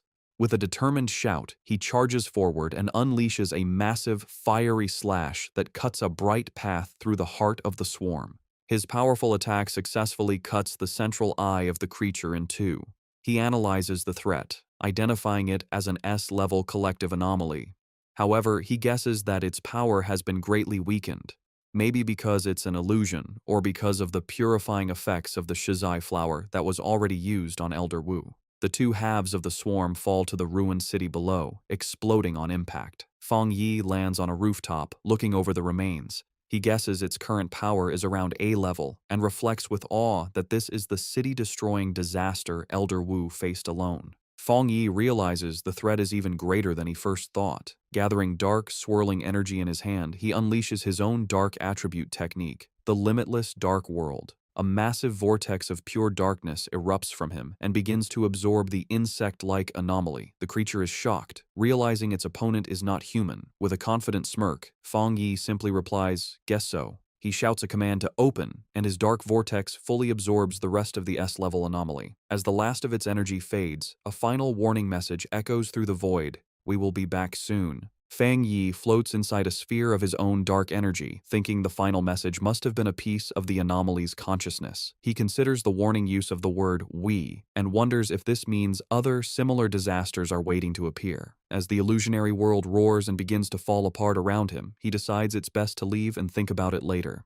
His consciousness returns to the real world with a jolt. He immediately reaches into Elder Wu's body and begins to pull out the corrupting dark attribute energy. A mass of dark purple energy, crackling with his own blue lightning, is pulled from the Elder's chest. To contain the dangerous substance, Fang Yi uses his 9 Dragons Skyfire sealing art, trapping the energy inside a sphere of red, fiery chains. Holding the sealed orb, he explains to a stunned Jiaolan that this is the dark attribute remnant left in Elder Wu's body. He concludes that this must be the last piece of the city-destroying anomaly. He explains that while the sealed orb of dark energy is still powerful, its influence has been greatly reduced thanks to the Shizai flower and Elder Wu's own seal. He praises the Elder, noting that he is truly the nation's #1 pioneer for using his own body to hold back the dark power. He knows anyone else would have died many times. As Jiaolan looks at her teacher, she sees the red veins on his face have faded, and his breathing seems more peaceful. She tells Fang Yi that he has truly saved the Elder's life. Fang Yi, however, humbly says that it wasn't all his own ability. He explains that without the Shizai flower weakening the corruption first, he wouldn't have been able to remove the stubborn dark attribute.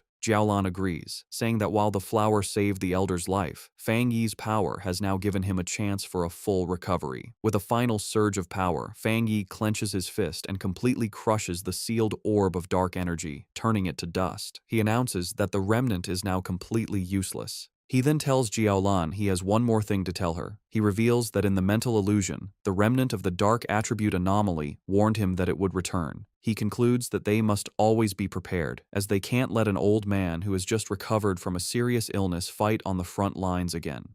Jiaolan confirms that she knows, as she has heard the rumor before.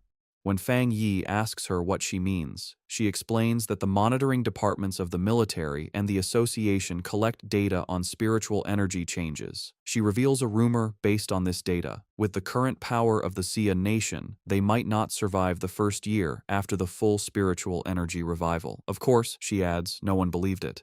Fang Yi remarks that monitoring spiritual energy changes sounds very official. Jiaolan then asks if he also believes the rumor could be true. A shadow crosses Fang Yi's face as he wonders if his own rebirth has somehow changed the future. He recalls that in his original timeline, he lived for 3 years after the spiritual energy revival, and by that time, the entire planet had been nearly destroyed. Coming back to the present, he puts a comforting hand on Jiaolan's shoulder, telling her not to overthink things and that Elder Wu should wake up soon. He looks at her with a serious expression and makes a solemn promise. If the disaster does return, he will stand with them and fight.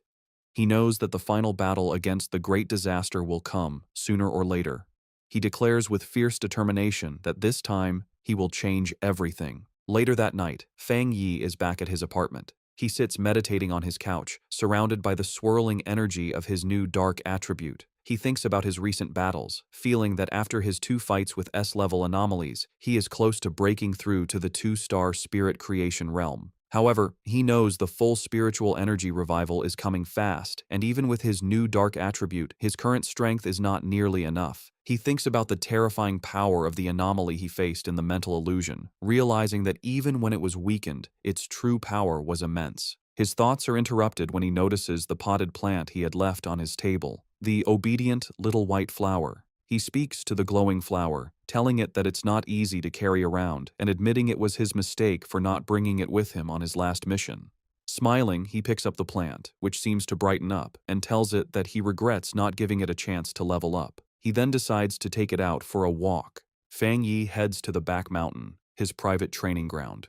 As he walks along the moonlit path, he notes how skilled the association's plant research department must be. He observes that in the short time since the area was last damaged, the forest has already begun to recover, a sign of nature's improved self-healing in this new era. He finds a good spot in the woods and kneels down, taking the flower from its pot to plant it in the rich soil. He makes a mental note to thank Su Qingying and her team for securing this place for him. As he prepares to plant it, he holds the flower and gently warns his new companion to take it easy and only absorb a little at a time, reminding it that if it becomes too greedy, not not even all the forests on the planet would be enough to feed it. Once in the soil, the obedient little white flower immediately takes root. A massive vortex of green, life-draining energy erupts from the plant, spreading quickly through the forest and absorbing the life of all the nearby trees. After a few moments, Fang Yi stands with his arms crossed in the now dead and empty section of the woods, deciding that the flower has absorbed enough for now. With a satisfied smile, he gently pulls the brightly glowing flower from the ground,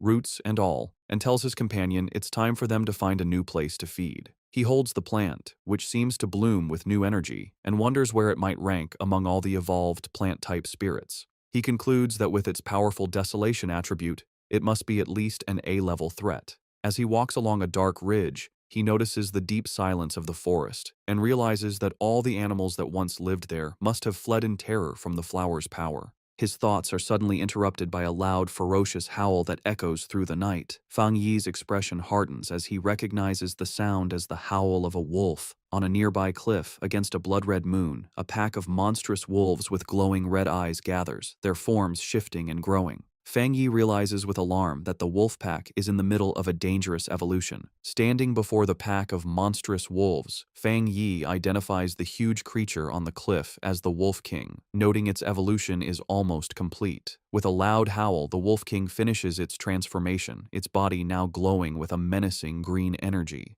Fang Yi, holding his potted flower, is surprised by the immense spiritual power coming from the creature, realizing with alarm that it is about to become an A-level anomaly. The newly evolved wolf pack quickly surrounds him, cutting off any escape.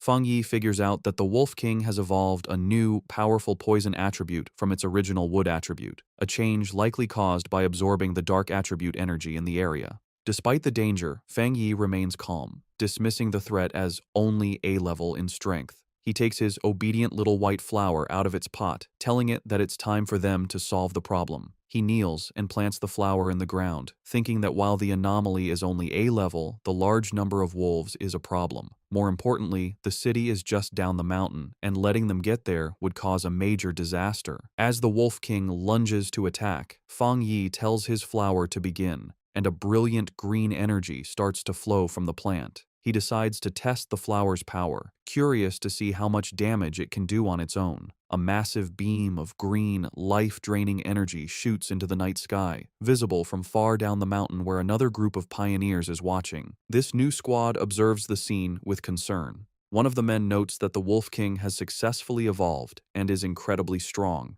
He asks about the contamination level, and a cloaked figure replies that it has reached 90. The man and his companion are stunned by the dangerously high reading. The squad's blonde-haired leader grows tense, realizing the danger is still increasing. He identifies the Wolf King's wood attribute as being at least at the 3-star Ghost Axe realm, maybe even reaching the Spirit Creation realm, while the rest of the pack is also powerful. He worries that his team doesn't have enough people to handle the threat, admitting that even he has only recently broken through to the 3-star Ghost Axe realm. Suddenly, the leader notices the massive beam of green energy and the clear presence of the dark attribute.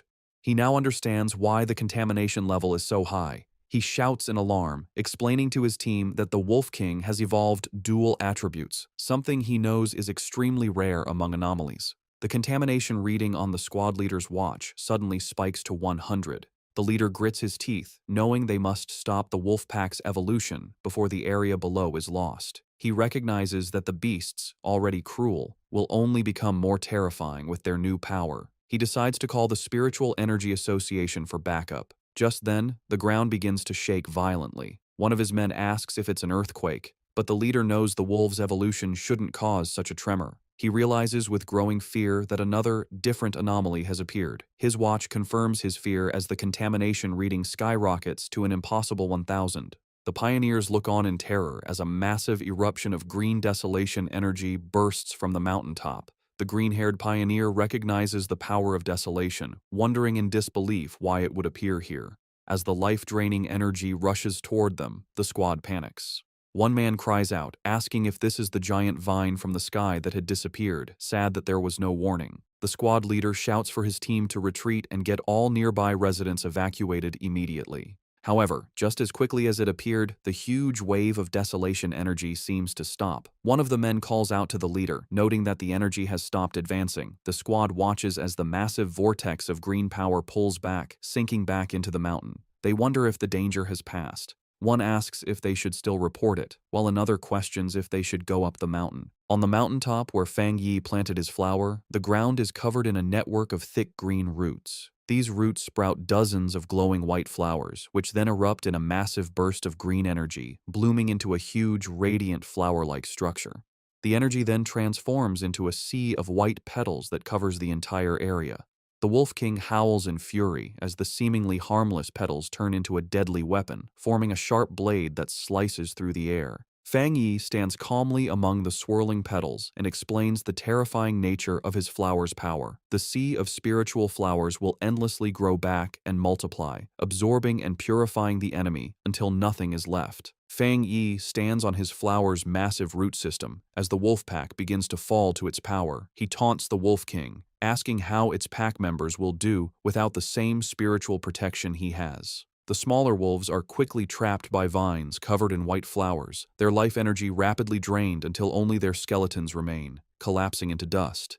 Having absorbed the life force of the entire pack, the flower and its petals turn a deep, menacing red. In a last, desperate attempt, the Wolf King gathers its energy and fires a powerful green blast from its mouth. The red flower, however, easily forms a protective barrier, absorbing the full force of the attack. Hidden among the swirling red petals and vines, Fang Yi tells the beast that its attack is useless. He explains that the desolation attribute of his spiritual flower has already taken root deep within the mountain itself. The Sea of Flowers, he says, draws its power from the mountain and uses it on the mountain, creating an endless cycle of power. The Wolf King, now smart after its evolution, seems to understand its hopeless situation, but still refuses to give up. It identifies the main red flower as the source of the power and charges directly at it. Fang Yi watches with a small smile, mockingly asking his little flower what it will do now that it has been discovered. In response, the central red flower grows to an immense size and lunges forward to meet the charging Wolf King. It opens its massive petals and traps the beast within its grasp. The Wolf King howls in agony as its life force is drained away by the powerful desolation attribute. The massive red flower continues to absorb the Wolf King, its green energy being eaten by the desolation attribute. Fang Yi watches with a serious expression, surprised that his flower is allowing the dark attribute to invade it.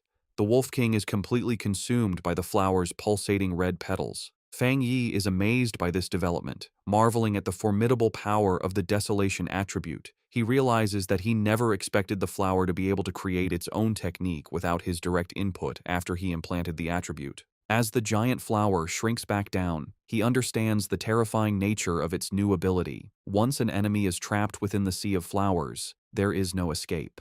The flower then spits out the clean, bleached skeleton of the Wolf King. Fang Yi concludes that even if the spiritual flowers are destroyed, they can endlessly grow back and use their desolation power to reduce any enemy to bones. Standing before the massive red flower, which is now surrounded by a field of smaller red flowers, he decides to give this new technique a name, the Endless Spiritual Sea. A system window appears, confirming his creation and announcing that the spiritual flower has successfully written the desolation attribute technique, Endless Spiritual Sea. Having finished its battle, the flower's petals close up, glowing brightly from within. Fang Yi looks on, a bit tired from the battle, as a single red petal gently brushes his cheek. The flower then erupts with a massive surge of energy, and Fang Yi realizes with surprise that his little flower is also about to evolve. In a high-tech control room, alarms blare as an analyst reports an A-level anomaly.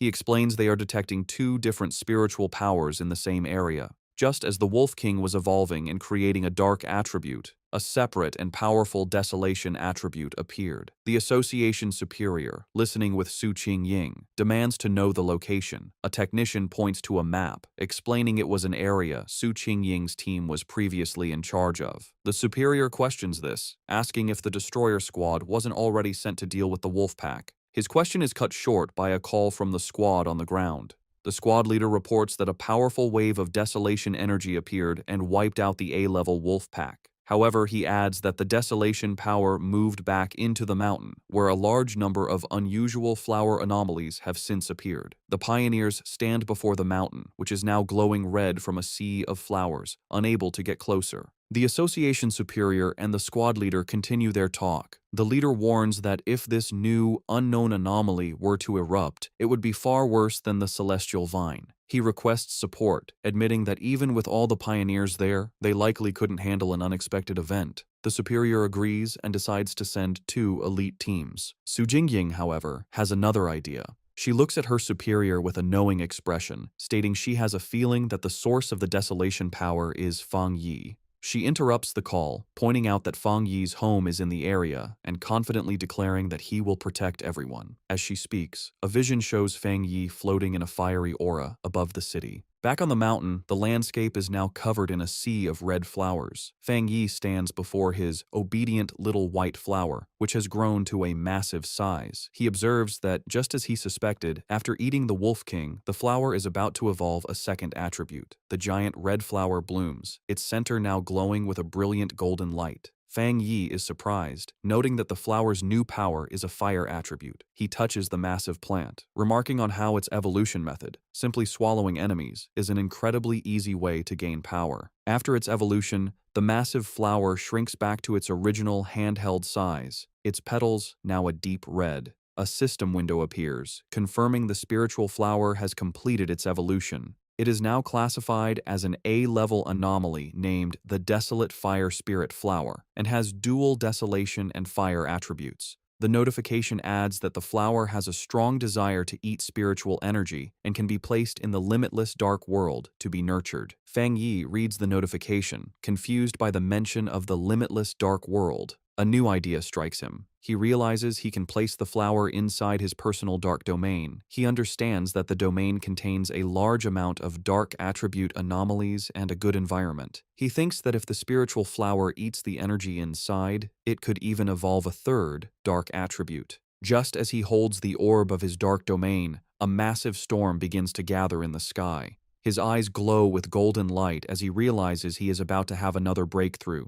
this time to the 2-star spirit creation realm. He sits down to cultivate, and a massive pillar of golden divine energy comes down from the heavens, surrounding him.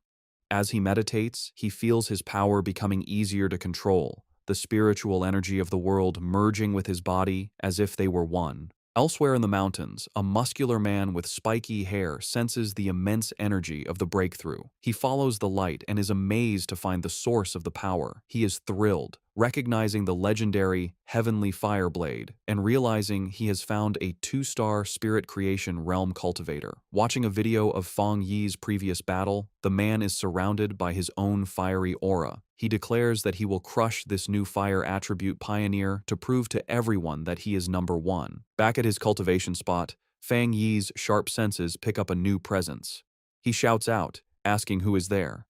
The mysterious man launches a massive fireball at him, questioning if he is a fire attribute pioneer. Unfazed, Fang Yi gathers his dark energy and easily absorbs the powerful attack with his own vortex. He smiles, satisfied that he has finally lured out this hidden enemy. Fang Yi recalls that he had sensed the man hiding nearby for a while, not even trying to hide his spiritual energy. He identifies the newcomer as a wild pioneer, someone not with any organization who loves to challenge others, who has just broken through to the spirit creation realm. The muscular man, now fully revealed and surrounded by a powerful, fiery aura, lands before Fang Yi. He comments that Fang Yi is interesting and that he can feel a strong spiritual pressure from him. He then introduces himself as Jiang Lu and aggressively asks how Fang Yi managed to hide from his fiery attack earlier. Fang Yi remains silent, observing his new opponent.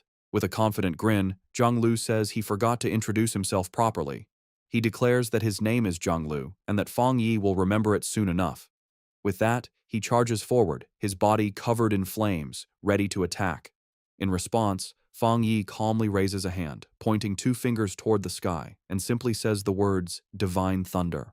A massive bolt of brilliant blue lightning comes down from the heavens, aimed directly at the charging Jiang Lu. Jiang Lu is caught completely by surprise, wondering what this new power is. The divine thunder strikes him head-on with immense force. He lets out a pained cough, smoke coming from his mouth after the powerful impact. He struggles to his feet, his body covered in crackling blue electricity and scorch marks. He wonders what just happened, questioning how his opponent could use a thunder attribute when he was supposed to be a fire pioneer. He grits his teeth, his body still shaking from the powerful electrical shock. Fang Yi stands over the defeated Jiang Lu, who is on his hands and knees, completely unable to move. Fang Yi grabs him by the hair and brutally smashes his head into the ground, causing the rock to shatter. With crackling blue lightning still surrounding him, Fang Yi mockingly asks his opponent to repeat his name, saying he didn't hear it the first time. Jiang Lu can only stare in silent shock, his face pressed against the broken ground. Jiang Lu is filled with disbelief, wondering how he could have been so easily defeated. He had just reached the one-star spirit creation realm and had always been the fastest cultivator he knew. He couldn't understand how he lost, especially when he hadn't even had a chance to use his ultimate move. His mind flashes back to a time when he was celebrated by his peers, his rare and powerful fire attribute making him a true powerhouse. He had believed that everyone would eventually have to submit to him.